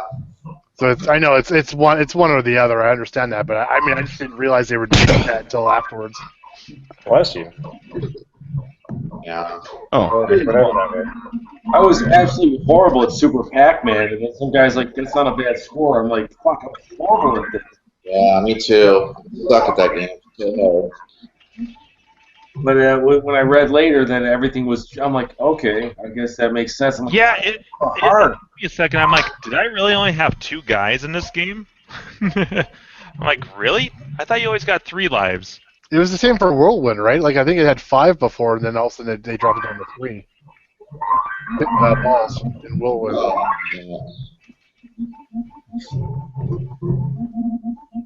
that whirlwind was pretty jacked up. Some love. Yeah. The girl was amazing at that game. He almost got 10 million. I couldn't believe it.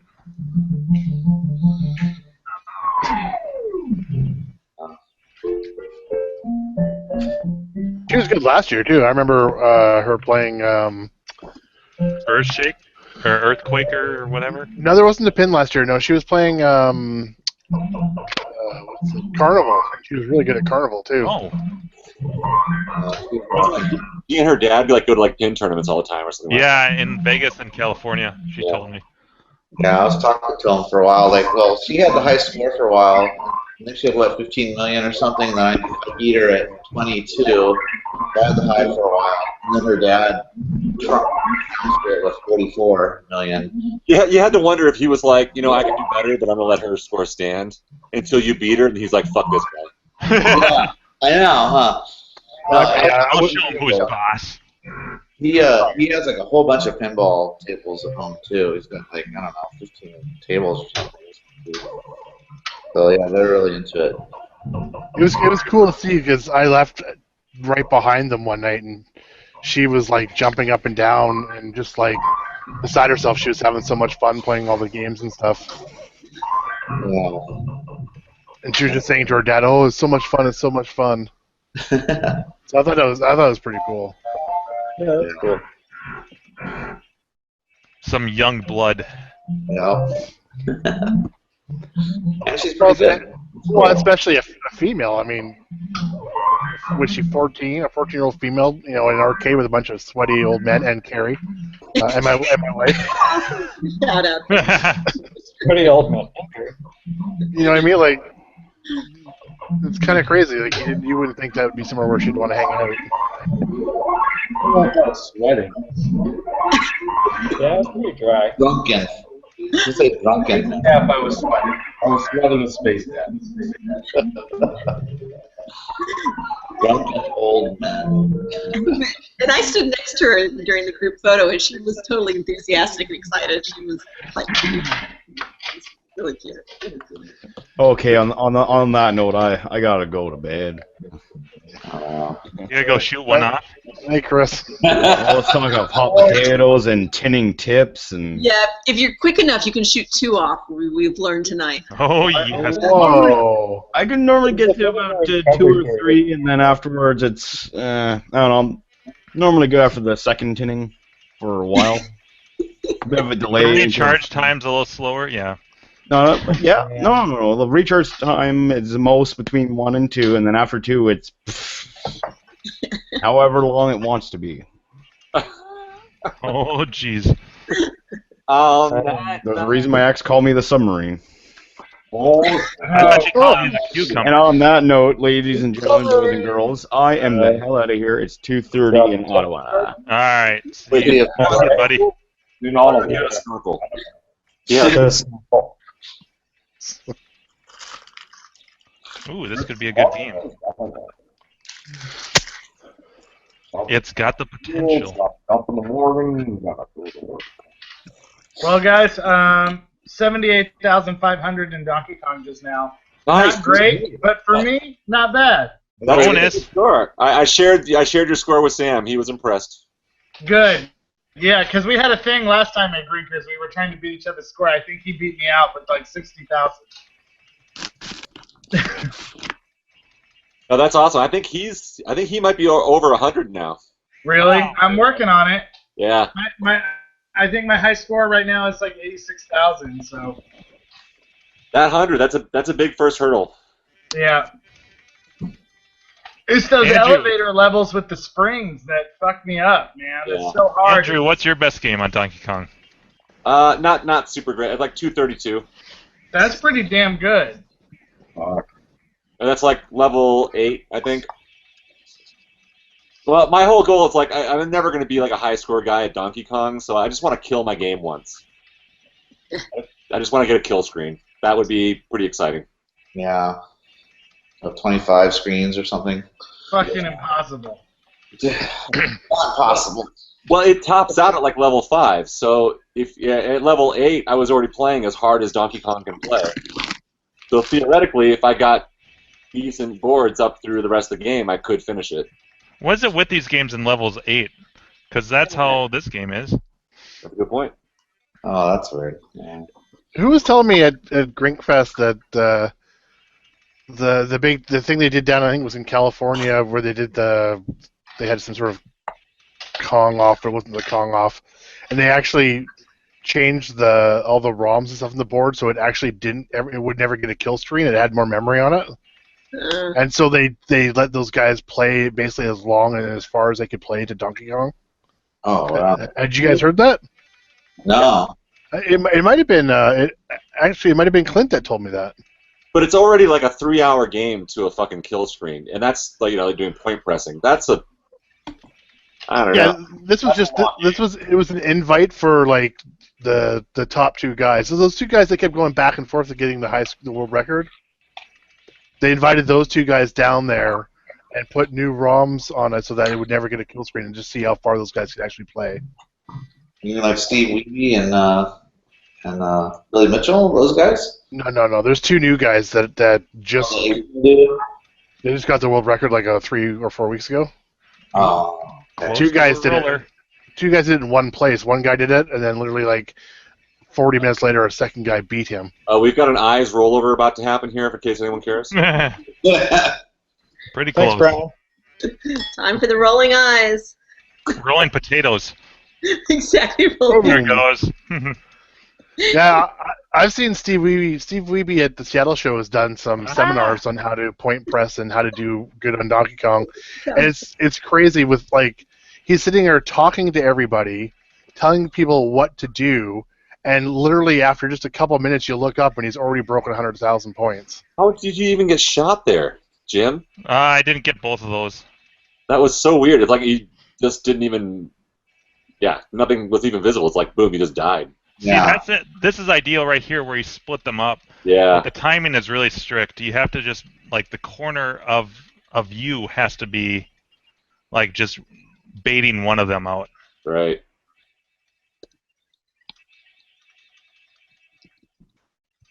And that last one, that was a slow guy, right? Right. Wow. That was more work than it should have been.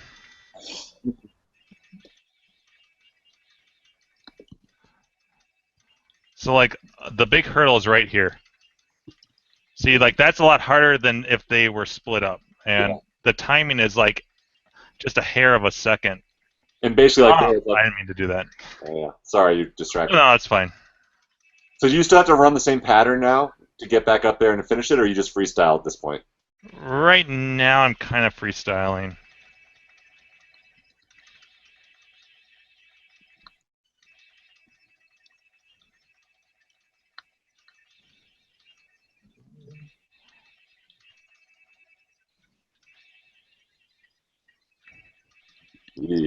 Jesus. There we go. Yeah, I didn't know they could just stop like that. Yeah, they try to like kind of psych you out. I don't know.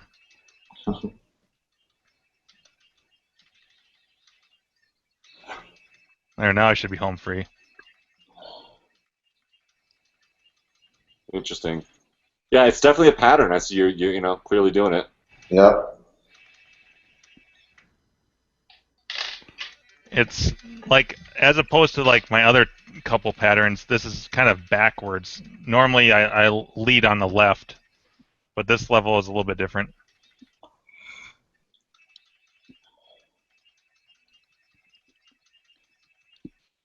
Kalen's pattern starts on the similar side, but he does things a little bit differently. He's a little more greedy than I am.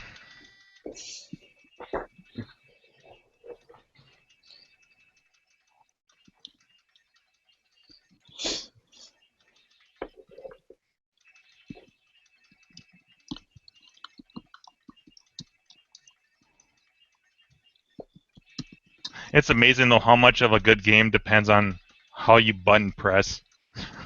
Like knowing where the contacts are, like getting that extra shot out. Like usually when I die, it's because I'm not pressing the button properly. Oh. Like there, these guys split up, and that's kind of where I want. But because like if you get the guys doubled up and you can't get like a really fast fire shot out, you won't kill both of them. Yeah, I was thinking about that the other night on my Donkey Kong Jr. because unlike the usual micro switch buttons, the holders that hold the buttons there can be adjusted for the throw, so the button actually has a throw distance. And it's like, well, should it be really tight or should it be long? It's like, so, See, I don't even press the way I have this button. The contact is about halfway through, so I don't actually press the button all the way down most of the time. I'm just kind of playing off the spring. And like the first thing I did at Grinkers, like Thursday night, I was playing games just to get a feel for how the fire button is. Ah, good idea. So I'm like, okay, so I have to press it that far down. Because this game's, it's really crucial. And I can't remember, I was watching one dude play, and I'm like, dude, why are you even stopping? Like, he was just shooting the dots, and he would only press the button when there would be a dot. I'm like, dude, you should never, like, I'm like, can I give you one tip? He's like, yeah. I'm like, never stop hitting the fire button. There's no reason. Always. Yep, just always be firing. Because you either need to hit the dots or you need to hit enemies.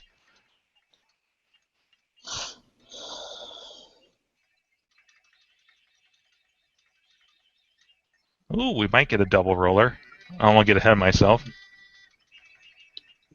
The bad eyes look like they're wearing like blue and red parkas. Yeah, kind of. They're cold potatoes. They're cold. The evil potatoes.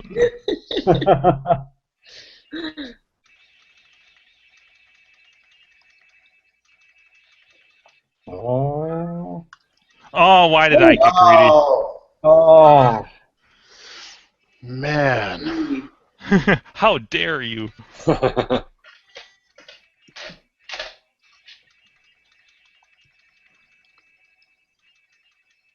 did Kalen say what his like personal best was, or? He said 2 million. A hair over 2 million, so you're already, yeah, no big deal. Oh, there it is. Sweet. Two. It's kind of like Greg from Arcade Impossible, how he never really played Robotron, then he just started playing it, and all of a sudden he's just like, can play it forever now. Yeah, he was like obsessed with it, and now he's like super good at it. And now he has 2 machines. Yeah, I saw that. That's Sorry, nuts. Carrie. Yeah, right. Two of us with two Robotrons. I want to get a Robotron. Oh my god, I'd love to have a Robotron. Everyone should have a Robotron. Yeah, that's awesome. One of the best. Some of us should have 2, right? I wouldn't mind a Tune-Com. Well, mine has 4 sticks on it. Tune-Com's a really weird Why game, do you have though. to get 2? Who? I have 2. That one was turned up so hard, though. I mean, I'm usually way better at it too at Grinkers. You know, I felt so stupid. It took me forever to realize that you could only shoot in 2 directions. I'm like, why can't I shoot up? This is broken. Fucking dead Tutankamon.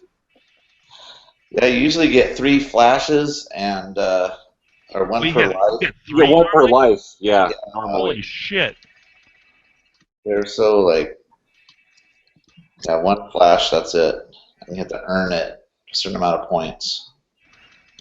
I had a Tutankamon for a while. You get 1 flash period.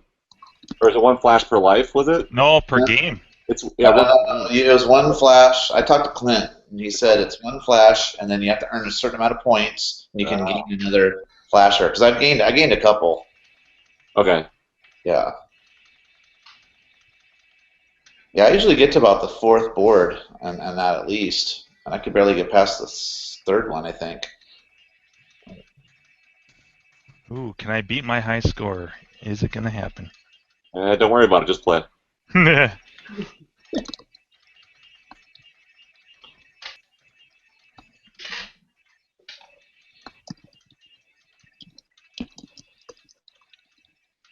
Ooh, getting close. Just don't get greedy. Yeah, that's kind of the secret.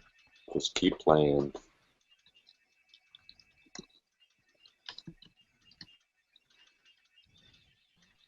There you go, that a boy. That's the way Daddy likes it. Whoop, whoop, whoop, whoop, whoop, whoop. Nice.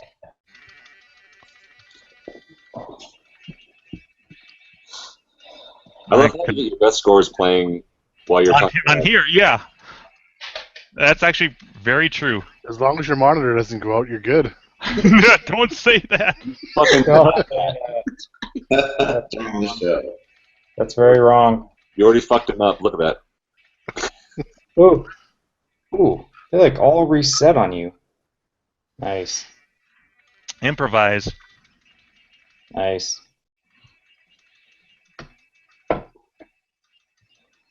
Ah, I missed that one fucker.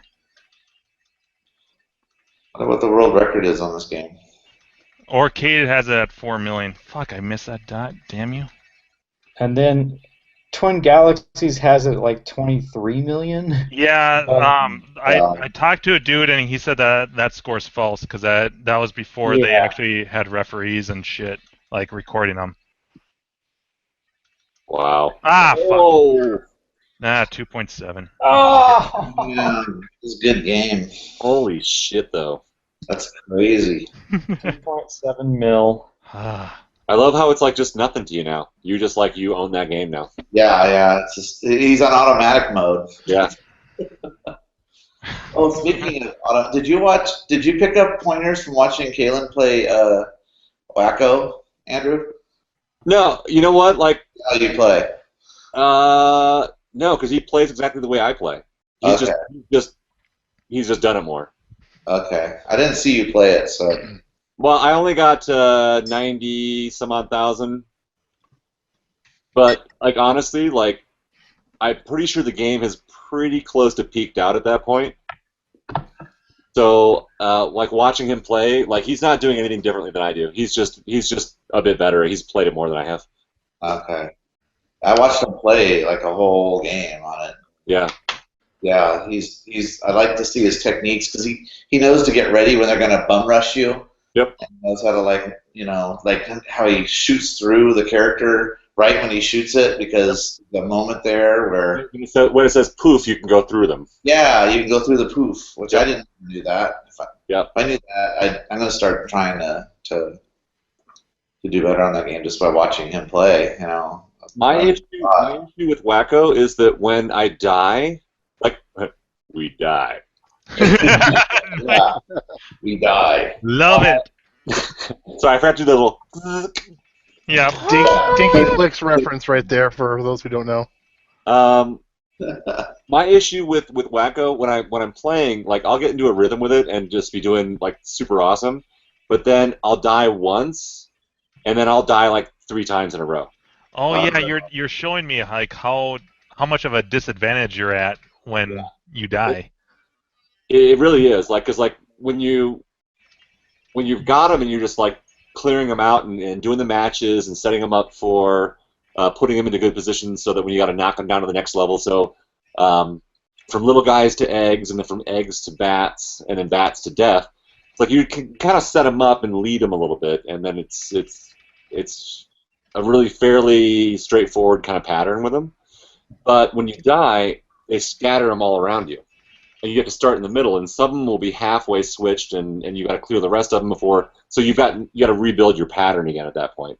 So what happens to me is that like I'll be doing great with like 4 or 5 guys in the bank and like doing awesome, and then I'll die like 3 times in a row, and then I'll recover from that, and then get going again, and then find the pattern, and then I'll die once, and then boom boom, there's my last 3 guys. So I have to learn how to recover better after dying. That sounds a little bit like ice. You have to improvise. Yeah. It's death refractory period that you're having an issue with. That's precisely correct. Thank you. Refractory. Thank you for putting it so eloquently. Speaking of which. Speaking of refractory period. I'm typing something, so I just have audio, so I have no visual clues. So.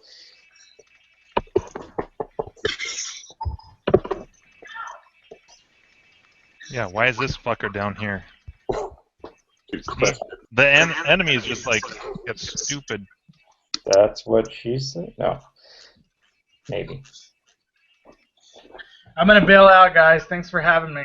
Oh, It was nice meeting you, Zoltan. It's so Yeah. good to see you again, dude. Rock on. It was awesome talking with all See you you later, guys. Zoltan. yeah. See you guys later. Congrats again on the little one. Thank Yeah. you. Oh yeah. Yeah, we're doing great. He's Awesome. adorable. Say hi to Lisa for us. I will. All right. Take care, guys. Bye. Later, right. dude. Later. Oh, I have an addition to my barcade here. I don't know if you guys can see this. So I got a 50-inch TV to go with the other 40-inch TV. Right there and right there. So when I run also I got this like cool bar chairs. So yeah, so running the music videos, so I have like two TVs running in here. So that's pretty sweet. But yeah. Those little things that you made for the prizes were cool, but I would like to have seen. Did you do a menu or anything like that for, or is there just a bunch of files on the disk? Have you looked at it yet, Andrew? And which one? Have you looked at the videos that I gave you yet? Oh yeah, totally. No, I've actually every day at work I've been just throwing the USB drive into the computer and running that instead of listening to my iTunes or whatever. Oh wow, okay, cool. Awesome. So yeah, that's it's a whole huge collection, and you just run it like through VLC or something and let it shoot to random. So you know what you've created there is, I mean, it's exactly what I think we were talking about, which is super fucking killer awesome. So what I was thinking about doing to add to it, maybe would be to take some segments from a variety of different other 80s things. So you created like a perfect MTV presentation. Yeah. Awesome. And like the MTV spots, the station identification shit comes in, and it's like it's perfect. Yeah. And I love the fact that like there's a bunch of those that I don't remember seeing. Oh, you mean the music videos or the? Well, there's definitely some videos in there that I don't recognize straight away, but like there's also like the MTV spots, the actual individual. Oh, okay. That I don't remember. There's some that are like, holy shit, I totally remember that one. I had forgotten about it because like there's a point there where I swear MTV like only played like 3 of them anymore. Yeah, after There's a while. always like a chick with the fucking chainsaw sawing off the front of the TV. Oh yeah. How about those really old ones that they show like David Bowie and stuff? You know, like some crazy old ones that are fucking super awesome. Those are cool. Yeah, I was thinking about adding to that collection as far as just like playback in here to also include maybe some TV and movie stuff, but just shorts. Yeah, like real quick clips. Yeah, exactly. So like maybe something like Or the intro to a TV show. the intro to the Knight Rider television program. The intro. Silver spoons. How about the intro to Different Strokes? Easy there, Jim. Just play your game. Oh, the world don't move to the beat of just one drum. No, but seriously, because like those work great because it's musical, as well as like mix it, like maybe set up another folder and have that like potentially as being another one you could throw into random. Yeah. The TV. How about the Webster theme? Yeah, the Webster theme. And then random clips from movies, which actually the idea from that definitely came from Jim. But the idea of like just taking like segments of movies, like a great scene from like the scene of like the very first time the DeLorean travels through time. So it backs. Fucking right. Yeah, Speaking of that, Backs dude. out the truck. Speaking of that, the Back to the Future trilogy, they're playing at a lot of theaters tomorrow. Oh yeah, that's right, because tomorrow's the big day. Yeah. We're supposed to dress in those clothes and everything. It'd be cool to have old like commercials and shit too. Yeah, no, like Atari 2600 commercials and. I brought that up at a Grinkers that there's this really old Joust commercial for Atari when it came out for the home systems, and there's a guy's playing the game, and then like a knight comes in riding an ostrich, and he battles another guy, and they start wrecking his whole living room, and then at the end, one guy wins. And as he's leaving, his ostrich shits out an egg. And then the guy, wait, it gets better. It gets better. So then then you think the commercial's going to end. The guy goes, it's like a minute ad. The guy goes over, he picks up the egg, and he like eats it, and he puts the whole egg into his mouth. So the whole egg goes down his throat like that. It's a giant egg too, like as big as his head, like an ostrich egg. Then the guy starts freaking out. He starts going into convulsions, and then he starts turning into an ostrich. What the fuck? Yeah, it's the most freaky commercial ever. It's like it almost looks like a nightmare. Like he starts convulsing, like he's like his bones are breaking and stuff in his face and everything. He starts turning into this freaky ostrich and half man, half ostrich, and you're like, what the hell did I just see? It's the first link I just put there. Oh. Huh. Yeah, just jump to the end of the commercial to see what I'm talking about. Yeah, around 140. He just sucks the big egg into his mouth. 140? Yeah. That's wrong. No. Oh my god, the whole commercial is freaky. I'm watching the whole thing. It's bizarre. Yeah, but no one knew what I was talking about. I was talking about this commercial at Green because everyone's looking at me like I'm insane. I'm like, no, I'm telling you, there's this ad. Yeah, I definitely don't remember that. I'm not crazy, I swear. Now we're I swear. My name's Steve. Yeah. Oh yeah, here we go. Have you gotten to the part where he eats the egg yet? No, the knights are fighting right now. Okay. They're trashing his house. Yeah, they just trash his house. His bird is like freaking out in the cage, and I like the ostriches they're riding. yeah, that's a pretty cool ad. It's just so weird. This goes on for a long time too. There's some kind of weird bird in the cage got all fried. It's the weirdest ad. He looks really concerned about what's happening to his house. Yeah. Oh, they. Okay, so yeah. They turned his bird into like a fried chicken. Yeah. You see the giant egg he gets? Yeah.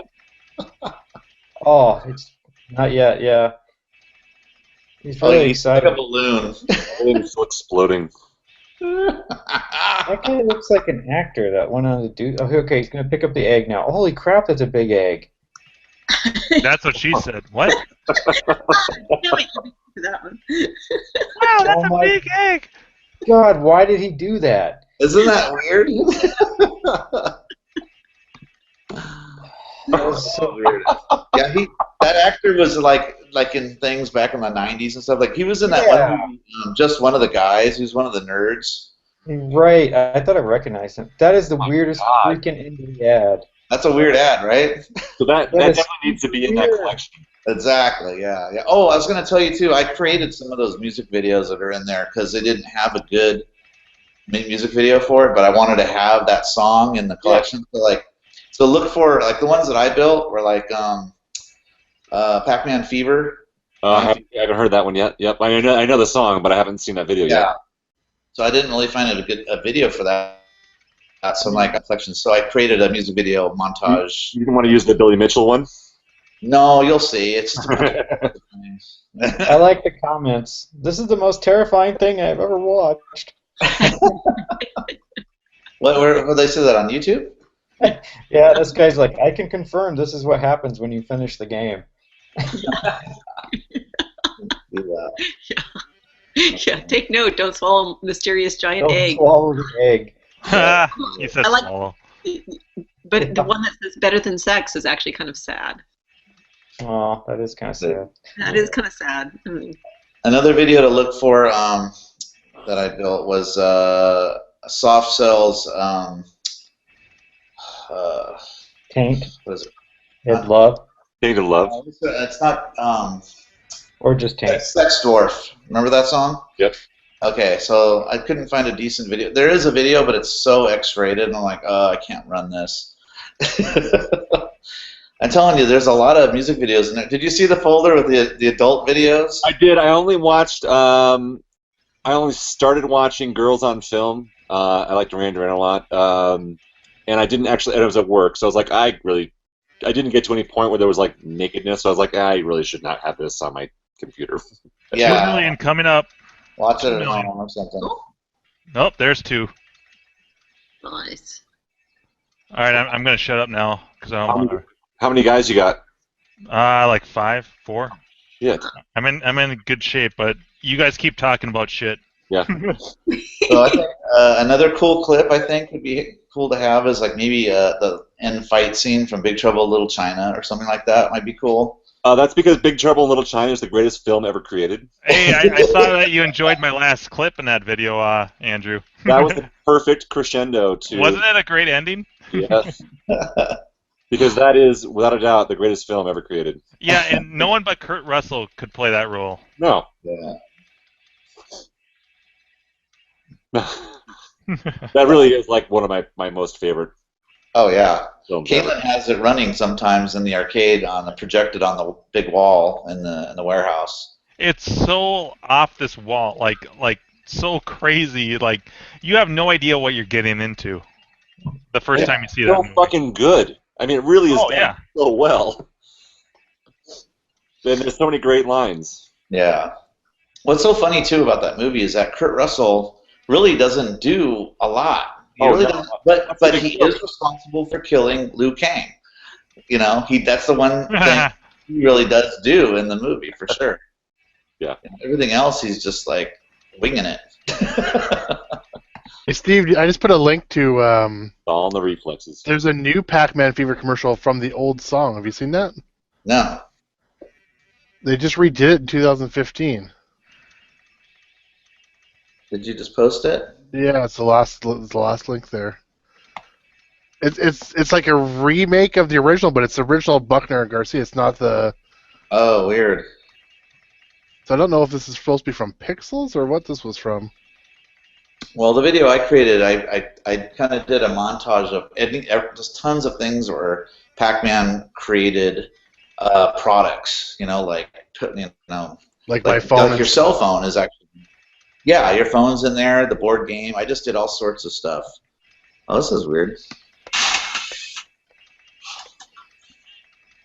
Yeah, it's pretty cool. The video's it's new.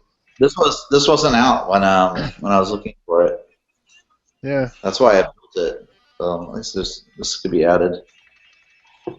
Cool. But it's definitely Buckner and Garcia, but I think it's been like remade a little bit. Yeah, it sounds like a remix or something. Oh, I thought of another good movie clip to put is Bishop Battle. Oh yeah. You know what I'm talking about? Battle of Bishop? Battle of Bishop or Bishop of Battle. Bishop of Battle, yeah. That's what it is. Welcome to Bishop of Battle.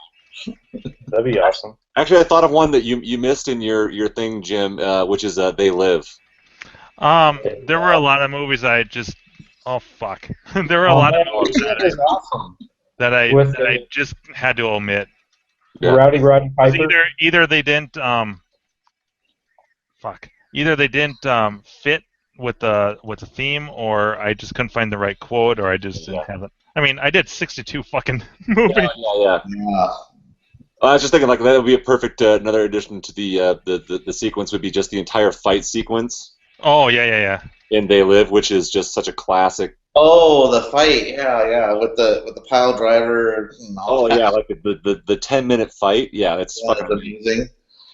And then you could like intercut it after later with the cripple fight from South Park. Yeah, cripple fight. Because that's like shot for shot the same, you know. It is. It's really a brilliant revisioning of it. Yeah. Yeah. Did you ever see the parody they did with heavy metal? In the magazine? Oh, with South Park? Yeah, where I think I saw that. I came in like halfway through, and I'm like, it's all the Tarna part story in heavy metal, you know. Yeah. And she's like topless all the way through it and stuff. It was pretty funny. Bonus. I haven't seen that one. I mean, I heavy metal the cartoon or the movie, whatever. I've seen that a bunch of times. Yeah.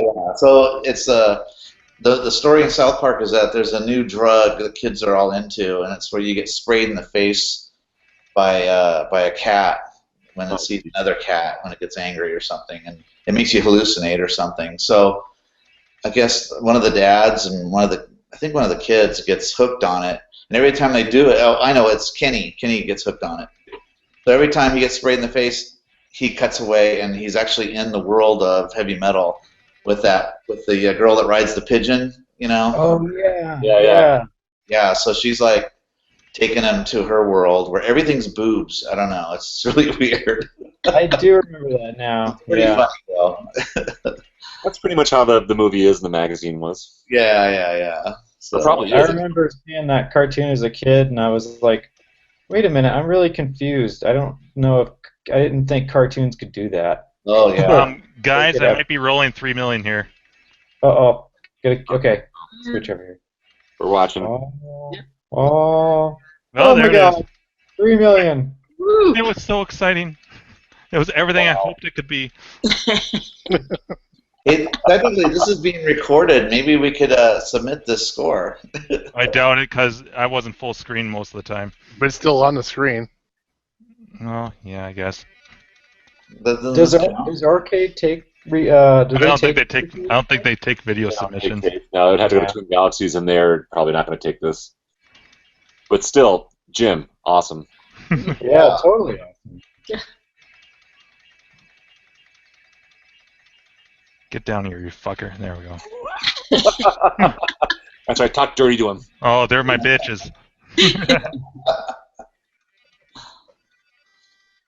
Wow, what if you can get 4 million tonight? Then we'd know you had you beat the arcade or whatever the fuck it's 4 called. million. He's got like 6 in him.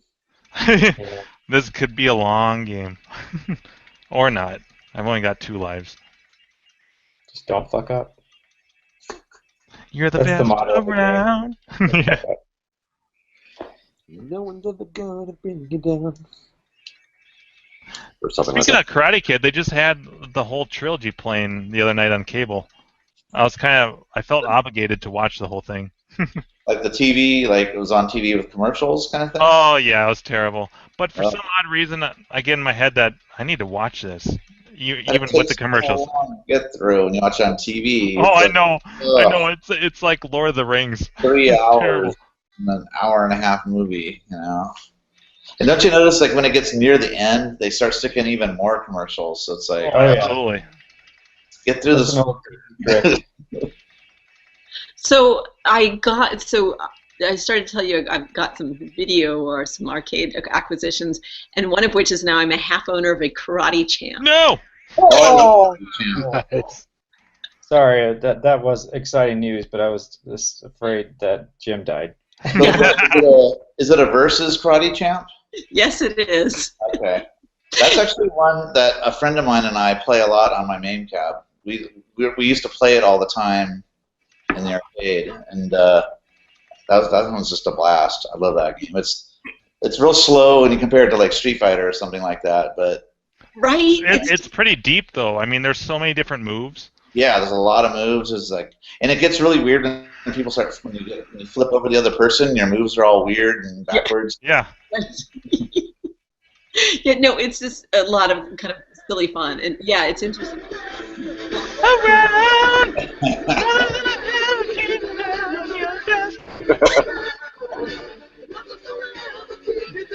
Was that like Joe Esposito or something like that is his name? Joe Esposito. Someone's gonna get this video banned. Oh man.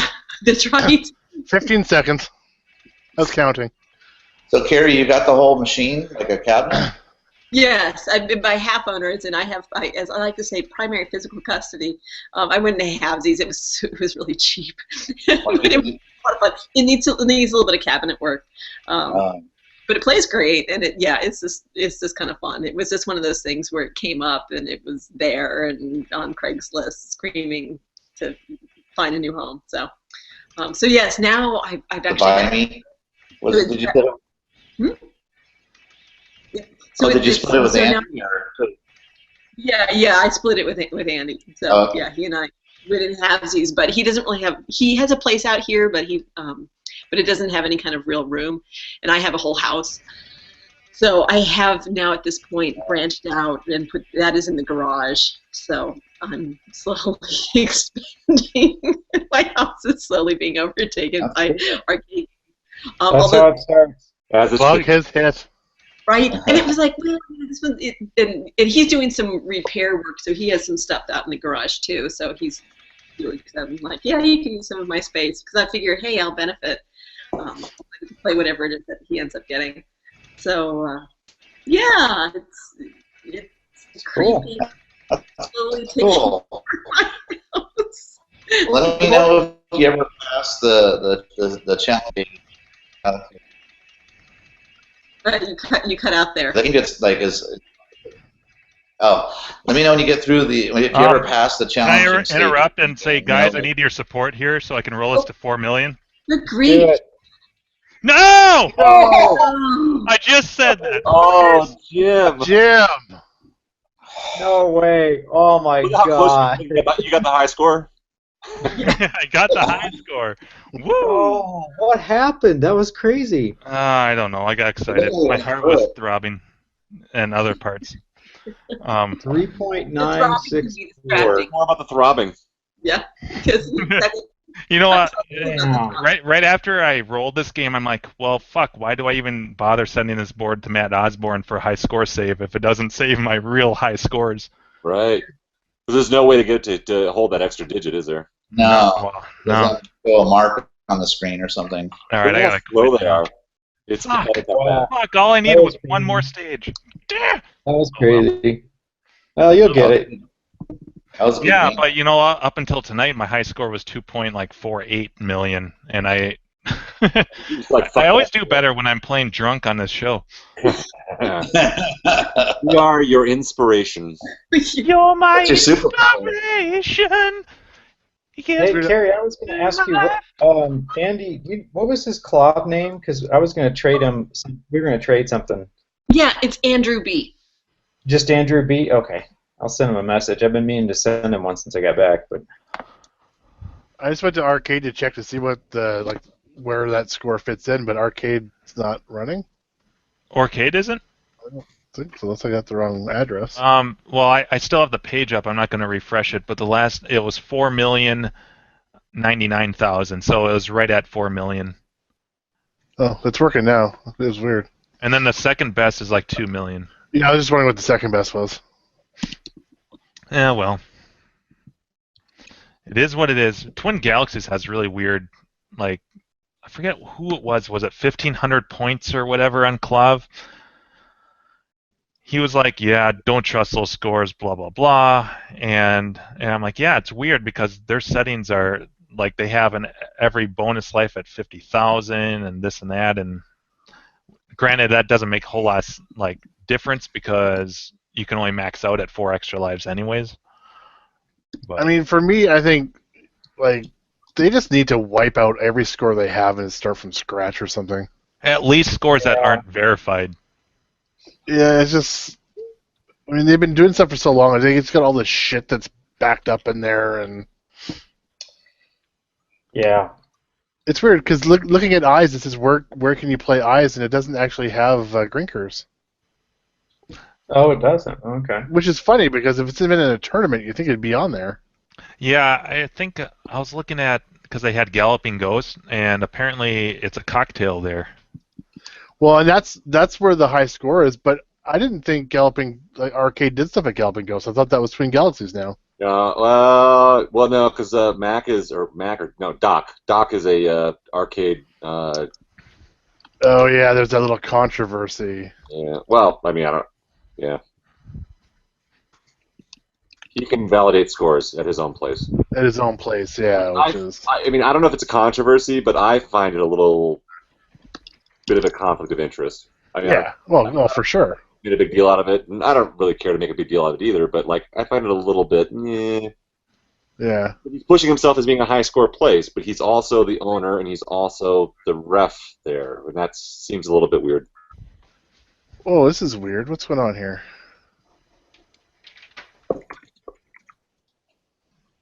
Oh. What's going on? Well, I just. Jimbo's in the dark. So, yeah, Jim, you're at 7 on Eyes. It's weird because if you click the guy who's got the high score, and from Galloping Ghost, if you click his highest score, then it shows you all the scores for Eyes, which is weird because it's saying it's from Grinkers, but then the Grinkers doesn't show up as part of one of the locations. Hmm. So yeah, the second place is just over 2 million, 2,003,000. So you'd have destroyed that. Right. God, fuck! I was so close. Well, it doesn't matter because it's not refed anyways. Oh, and Aaron, you're 12. Did you guys check to see if your scores were higher than the Grinkers scores that were on the wall? Oh, there wasn't even a score for Eyes. We were all joking about like those scores. We're like, fuck, those are so outdated, or what the hell? Yeah, you just had to ask the bartender or Steve for a felt, and you just wrote your score up there. Because he takes it all, re-enters it all in, and prints it back out again. Because he told me he got a pen for me because I had the 2 highest scores in the other 2 games, the Space Zap and the other one, because there wasn't scores. There was a score for Space Zap, but not for Crash. And he told me, "Well, write them up because we need scores on there." Is there an Eyes at Fun Spot? Oh, I don't remember. Well, I know there's a jump bug, but they might have. I mean, he said he had hundreds and hundreds of games in a warehouse somewhere, so not all their games are actually on the floor. Okay. Because either there or next Grinkers, maybe. I'll go for the record. Actually, do you guys remember where the children's the mini golf was? Yeah. And all those tables. That was all arcade. He said he lost in the last year. He's lost 150 machines that he had to put in storage. Yep. So Wow. there could have been easily an Eyes there, but.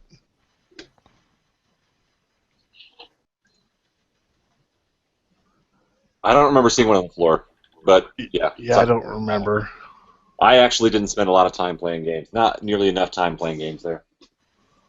I didn't play a game. Now, will it be like that again next year? Did you play more at Grinkers, Andrew? Oh yeah, way more. Yeah. Well, because like at Grinkers, I made a discerted effort, even though yes, I just played most games one time, just to register scores. But I made it a point to play every game in the tournament at least once. And then on Sunday, we made a pretty good effort to play every game at Grinkers. Wow. Yeah. I think we kind of gave up like halfway through. I couldn't believe that's a lot of games to get through. Oh no, it's easy to underestimate how hard it is just to play every game in the tournament, just to play them. Yeah. Especially to focusing on them and like try and win. It was a bitch to get on Whirlwind, and Discotron. Yeah, I didn't mind to play that. And part of the problem, I mean, no, it's not his fault, but part of the problem is, I mean, some of the games you play for like a minute or two, and then you'd sit there for 10 minutes trying to get a score registered. Right. In the meantime, somebody else isn't playing, right?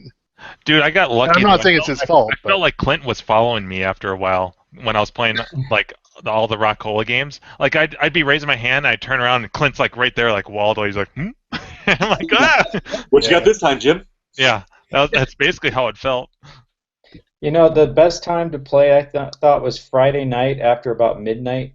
Yes. Because the place kind of cleared out, and like I kind of had free run of everything all the way up to 2 o'clock. So that's when I started getting good at Crash, because I basically just sat there for an hour and figured out the patterns.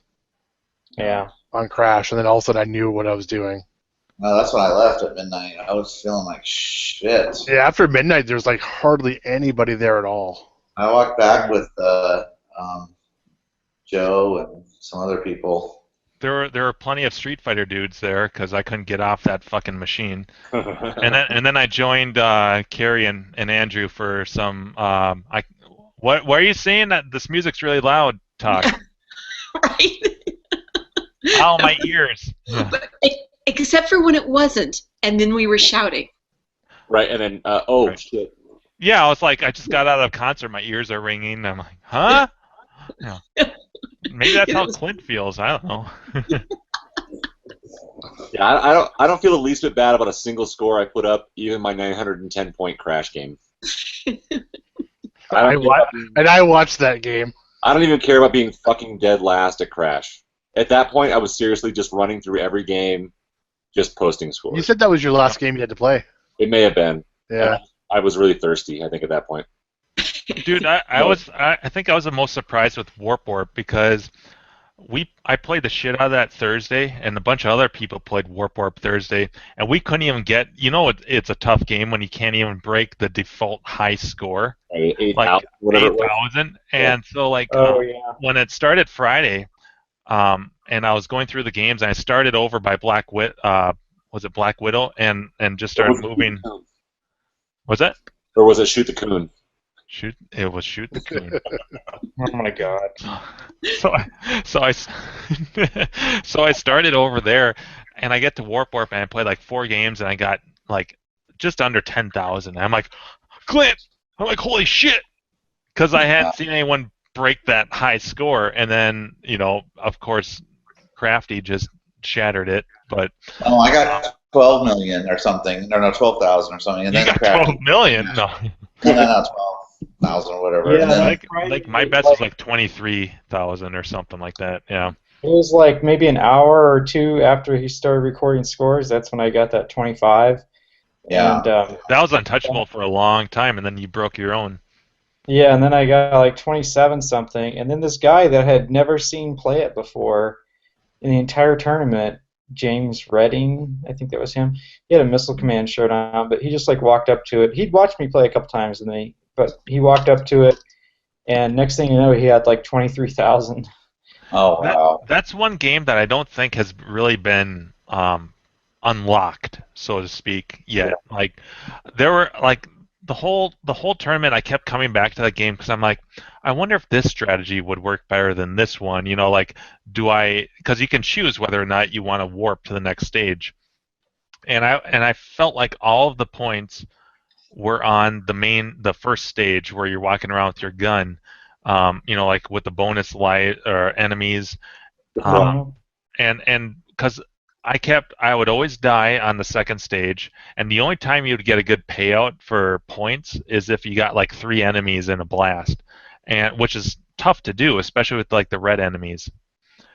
And they get super smart really quick, whereas I feel like you can maneuver a little bit more on the main stage. So I'm like, I'm just gonna stay on this stage, but really my score really didn't vary a whole lot. But I feel like there's a lot of room. Like I feel like that's a game that hasn't been figured out, really. Well, I did read that those bonus guys come out on the open level when you shoot 4 of the same color. Yep. Actually, I thought it was 3. Or maybe it's 3, but yeah, you shoot 3. A certain number, so you can trigger those bonus guys if you carefully choose who you're shooting. I think you have to shoot them consecutively. I'm not sure if it keeps a count, but. And as soon as the guys turn, like when the stage is like you hear the timer, like the stage is almost up, and the guys turn completely, like they go from yellow to kind of an orange to a red, and when they're red and they have their tongues like hanging out and they get really smart, that's usually when I start hiding within the warp shelter. But, Oh, right. and camping out there. But like I was watching you, Aaron, and we kind of had kind of a similar strategy, but in the later levels, I noticed that sometimes those guys will spawn right in there, and you're fucked. So it's not always a foolproof plan. It's a Well, really interesting game. Like it I is. I love how simplistic these games are, but how deep they can be, and how That's true. addicting they are. Like you, I like actually. Oh, I was just gonna say I got my strategy from Mock. You gave me my strategy because he's like, I'm just hanging out in the box, and I'm like, oh yeah. So I did that, and then I kind of got to learn how to play the Bomberman level, and just went back and forth between the two, and that seemed to work much better for me. Just keep clearing boards. Yeah. Yeah. Yeah, that's what I did. Yeah, like my last couple games, I was trying different stuff, like in the Bomberman stage or whatever, laying different timed bombs, because if you can get enemies in those, in the ones that you use like the max delay, you get more points, I believe. Yeah. Right. It's harder to get guys with those ones. So yeah, the more you Like, get. I mean, obviously, once the stage is almost over and the guys start moving really fast, you have to just you're panicking and leaving tons of short bursts. But if you can get like 3 guys in one of those like delayed bombs, you get good points. But I feel like it's a lot easier to get big points in the main stage. And I don't think they spawn on that main stage in that base unless you leave the base. If you leave the base, then they'll spawn right in the middle. Ah, okay. It's Maybe. kind of a proximity thing. I need to get a board, but I need a house first so I can restore that game. That was the first time I ever played that game, though. I've never seen one before. I last fall, right after I got my eyes machine, like 2 months later, I thought I was buying a nibbler. It was a Rockola cabinet that had been painted green and converted to Mr. Dew. And I thought, oh, it's a green cabinet, it must be a nibbler, but it was actually a warp cabinet, and so and which is good for me because I like warp way more than nibbler, but I need to find like a board and all that stuff. But it's real easy to figure out because it's a weirdest control panel. Like the joystick's way off to the right side, and you have one button over here. Like you look at the other games, and it's not like that at all. Now I'd like typically, for me, and I was watching people playing eyes, and the bulk of the players I was watching would put their right hand, like if they're right-handed, would use put the joystick in their right hand and fire with their left. And I'm the other way around. I always like to fire with my. I'm right-handed, but I thought that was just kind of strange because I like to hold the joystick with my left hand and hit the fire button with my right. That's the correct way to do it. I like doing it the other way, actually. I'm sure Andrew could demonstrate for us. And actually, that's what I didn't like about Space Zap. I wish the controls in Space Zap were backwards. Oh yeah, your arcade SD, yeah. Yeah, I'm never ever going to play eyes against you again. You didn't play. Hey, you didn't play against me at all at Grinkers. Me and Aaron were talking about this like weeks before. We're like, let's put up bucks and play this game, and we didn't really do that. Yeah. Well, after you were putting up like 500,000 and I couldn't break 300, I just kind of quietly forgot about that. Aaron, what was your high score finally at eyes? It was like 279. Oh, you got 280. According to arcade, 280. Yeah, 280. Yeah. You're damn close. I think I got like 192.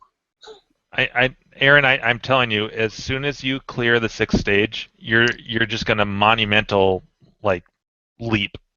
Leap, yeah. Oh yeah, because I think to level 7 like once or twice, but I couldn't clear that board. Eyes is a weird game because you never have your progress is never very tiny. Like you may think it's that way now, but every one of my games that I've improved on, it always seems like it's at least 50,000 to 100,000 at least. It's like if it's kind of like something clicks and you're like, holy shit, what just happened? But you get this huge big leap in score. And that's, I mean, if you want, like, I bump my stupid thread all the time about, like, I finally saw the 6th level. But like, if you look at the progress, that's just kind of how it is. It's weird. It's like, holy shit, I saw the 6th level. Now, holy crap, I got to the 7th level and my score went up 100,000 points. Holy shit, I just got to the 8th, or whatever. It's always these big leaps. It's never like, 10,000 points. It's weird. Right. It's not like a document. Well, like tonight, you jumped up a whole million. Yeah, exactly. It's crazy how that works. I should have recorded how many beers I had and be like, okay, I need 4. Yeah, I need 4 Fulton May trees because those are 9.5%, and within 4 hours or 3 hours or whatever. I didn't have much beer, or I didn't have many beers tonight, but they were all 9.5%. So I feel like it kind of balances. I mean, you almost got 4 million. I mean, that's pretty crazy. That pissed me off. I was so close. I'm like, hey guys, because I thought for sure I'm only 40,000 points away. Yeah, 900,000 something. You Brian Cooed yourself. He was trying to fuck Steve Wiebe up, and you just fucked yourself up. Indeed. I double-clicked myself. I tinned my own tip. Wait. That doesn't work. I've heard people say that, or I've read stuff about King Kong. We're like, well, it was kind of all set up, and everybody was kind of in on the plot and everything. But if you watch that scene where Brian Koo is watching Wiebe get the kill screen, there's just this sadness on his face that he's not that he can't be that good of an actor. It really looks honest, like he's like, oh fuck. Oh no, I think his reaction was completely honest. Yeah. No, there was no acting in that film. No, it was all just they editing. Changed the shots around and stuff. Yeah, the magic of editing. That's what it is. Yeah. To tell a story, Yeah. make it compelling. But he looked genuinely very just devastated that someone's going to get a kill screen at Funspot and it's not going to be him. Yeah. I've talked to Weeby's wife and stuff, and she said, yeah, they actually pretty much broke into his house and took his Donkey Kong boards out of his machine. That's fucked up. Crazy. Yeah. What? Yeah. Should be like a lawsuit. Yeah, she said she had no idea what the hell was going on at all. That's pretty messed up for a fucking game. So everything you see is real in the movie. It's just out of context. The way it's been portrayed. Yeah. Yeah. Aaron, was it you that posted asking about maybe there's a kill screen in Eyes, or is that someone else? I can't remember, but that is a good question. I wonder if there is a kill screen. Because to my knowledge, it's on the same hardware as Pac-Man, so you would think at some point, but I don't know. Well, I guess Pac-Man is always on the same level, so to speak. Yeah. Yeah, I don't know. That'd be interesting. Yeah. We can find out. Let's call up the dude that got 23 million. Yeah. Hey, was there a kill screen in there? But I wonder. So what's the logic behind thinking there might be a kill screen though? Oh, just I guess because other games have had that same problem, manifesting itself in different ways, but just a point at which something in the code in Eyes just basically crashes because of they run out of memory or something. Memory.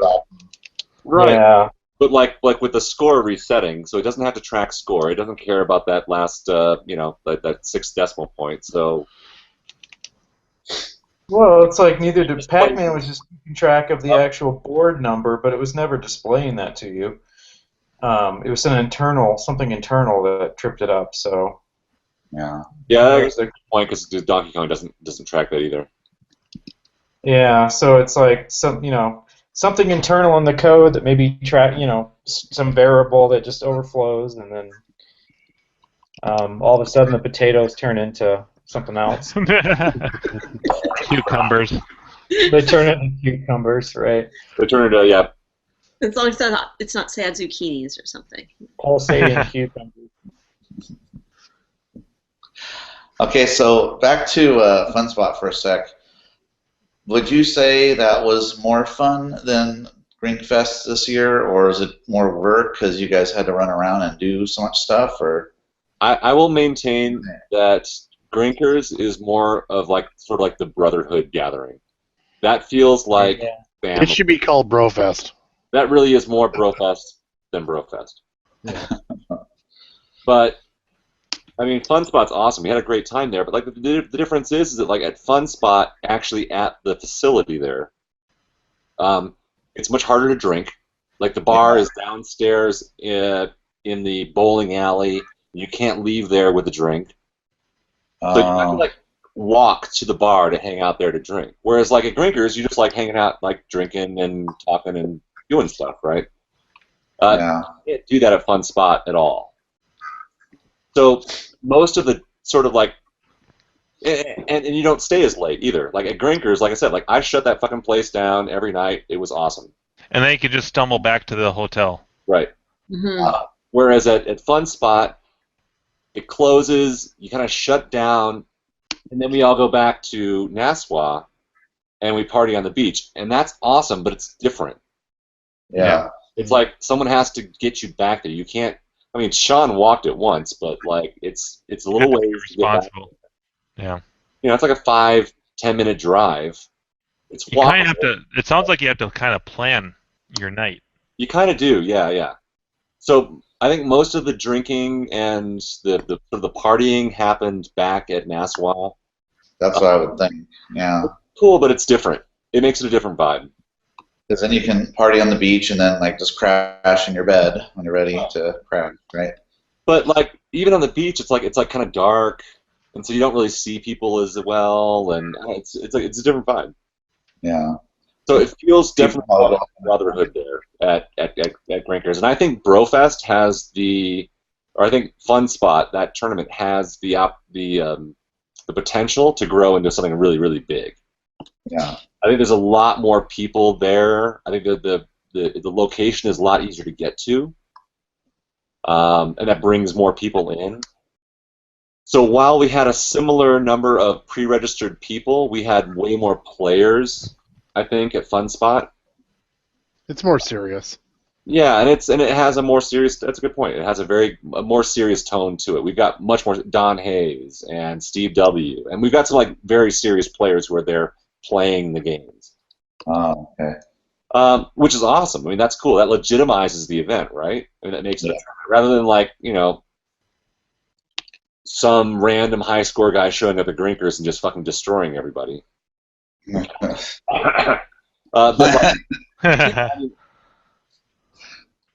makes a difference. So it's like that's like a high score thing. That's like people there trying to post like really awesome scores on games. But Grinkers feels, we're hanging out at a buddy's house. It's like hanging out at your friend's house, playing games, drinking beer. To me, it's like at a party almost. Yeah. At Grinkers, it's like family there. Brofest is awesome, but it's like more of a tournament. It feels more like. Yeah, that's what I'd be intimidated by all those players that are like super good. I probably wouldn't even try to. I don't know. I probably wouldn't even try to play. I'd just hang out. No, Mod's slamming Street Fighter. They'll suck at Street Fighter.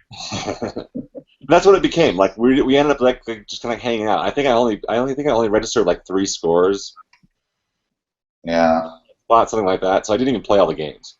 And plus we were a lot more busy. Yeah, there definitely was a lot more stuff going on too. So like with the raffle going on, and selling shirts and selling tickets and raffle ticket drawings going on all the time. It's like it was definitely a lot more work. And then, of course, I spent a lot more time. I spent some time at Grinkers taking scores, but a lot more time than at Fun Spot taking down everyone's scores. And that was a shitload of work. When when Clint took his first lunch break and handed me the iPad and let me go for like 2 hours, that was a fucking nightmare. I was the only guy taking scores. It's like every time you get these weird things where like people wouldn't finish games like one at a time. They would finish in giant groups. And it would be like they had all the games, kind of almost all of them in a row. And it would be like 6 guys with their fucking hands up in the air, and you're like, I'm trying! And you're running one to one to one to one to one. And then you get done, and you're doing it, and you're running like crazy, and then you got to look over at the Universal, because the Universal games were like way over there, so you had to go check on those guys and check them all in. And then you get a breather, you take like a breather for like a few minutes, and then it's like, boom, 6 hands back up in the fucking air, and you're like, oh. Yeah. So like, for like the 2 hours, I didn't stop really running the entire time. Ick.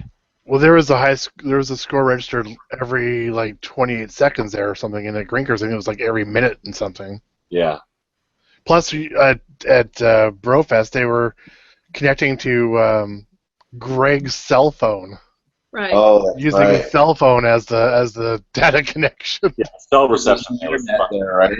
Yeah, and there wasn't enough equipment because I had talked to Clint actually trained me on this is what you do, and so I was ready to jump in and help take scores, but there just weren't enough iPads and things for me to be able to even do that. Yeah.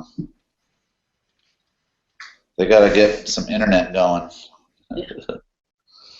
Well, and there was always stuff going on. Like I just manned the table the whole time, and I wasn't even supposed to be doing anything like that. Yeah. I know John and Sean, they didn't finish their scores either, I don't think. No. A lot of people didn't. Yeah. Is Brofest this year in June? Is that right? It's still the very beginning of June, yeah. It's the same time of year, but it's the very, very beginning of June. I gotta see if I can afford that. The thing is, though, like Grinkers was worked out that I had my own hotel room and whatnot because I had a free flight and other stuff. Like it just worked out. But if I'm gonna do 2 trips this year, I gotta bunk up with someone. There's no way I'm gonna be able to afford my own place, especially at Brofest. Well, that and the like drive. cabins. It'll be tough. Definitely, like people sharing. Cabins were cheaper than the rooms at. Yeah. Yeah. Yeah. Yeah, it was. It was cheaper there. What were they? What were they a night? I think I paid like $129 for. I had a cabin to myself.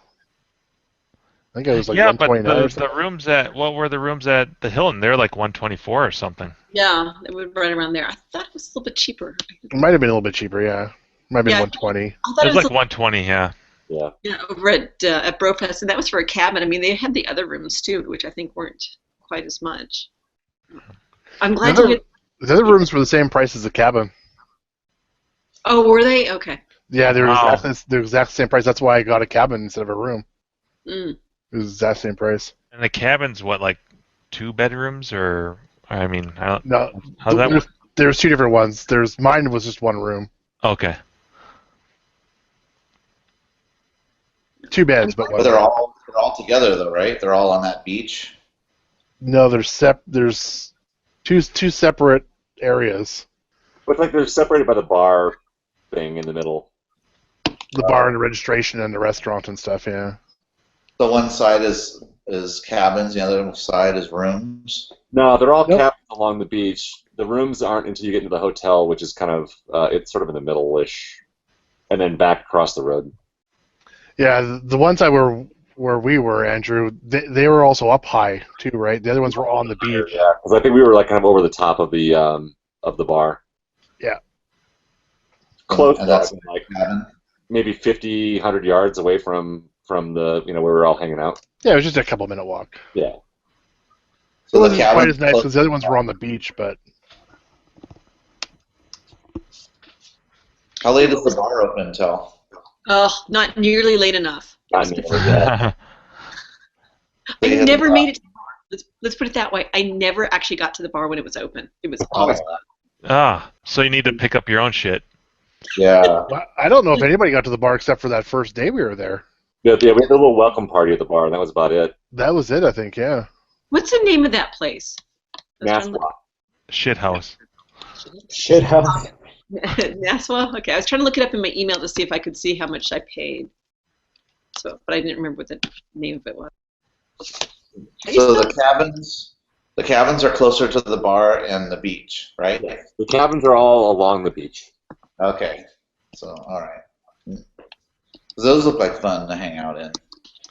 Well, the one side is on the beach. The other side is kind of not on the beach. It's up above the beach. The side where John and everybody else was way cooler because you could just basically walk right down to the water. Yeah. Whereas we couldn't do that. We had to walk down towards the bar and then get down to the water that way. But we probably had a nicer view because we were up a little bit higher, if that matters. Yeah, I gotta try to make it out there. Yeah, I'm glad that it's beginning of June. It's funny.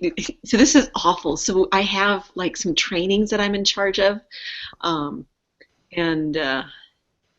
I'm just trying to look at the room rate. So it was. Oh gosh, I have actually 149 for the room rate for Mass. Did you have a 2-bedroom or 1-bedroom? It was a 1. Or no bedroom.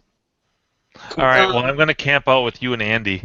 Yeah, right. There you go. Yeah, and there actually is like a. I think there was like a little couch thing too. So. I wonder what flights are out on from Minnesota to the East Coast. Mm. Yeah, California all the way there. I'm sure it's a long flight. So here you go. So on the right-hand side, there's a bunch of cabins down below here, right on the beach. Oh yeah, yeah. Then you had the hotel kind of in the middle. Then you walked up some. This is the bar down here, all the tents. And you walked up the stairs here, and then this is the upper cabins. I was like almost near the end. Yeah, you almost can't even really see like where we were actually hanging out for the most part. No, it was down off to the right down here. Yeah. Yeah. Yep. That would be it. Right behind that seltzer bottle is about where Gak and I got run over by a fucking yacht. That bottle is huge. I saw the video. Yeah, I don't think John's cabin and stuff. I think it's still 2 or 3 cabins down. On the right-hand side, you can't see them; they're cut off. So once you land there, you have to rent a car and then drive how many hours to get just to this place? Fuck. Depends on where you fly to. If you fly into Boston, it's about 2 hours. If you fly into, what's the other one that's closer? Just slightly closer. It's in New Hampshire. It's yeah. Shit. Manchester. It's sounds like a lot more of a pain in the ass than Drinkers. It is. But I think Boston was one that had way more flights and stuff going to. Boston's the easiest flight to get into. Yeah. Yeah, and a little bit cheaper. Although Southwest will go in. It's Manchester. Manchester. Okay. Yeah, but and Southwest flies into Manchester. So if Southwest works for you, I mean, coming from the West Coast. That's why I used for Drinkers. Okay, yeah, because Southwest is shit for me. Cause it's like 2 or 3 connections, and and ultimately not cheaper. So I'm better flying into Boston. But yeah, for you going into via Southwest from Minnesota. Minnesota. Oh yeah, no, you need to go. Even if you crash on our floor, Jim, you can you will have a place to stay. Yeah. Jim, I've always got a bed for you.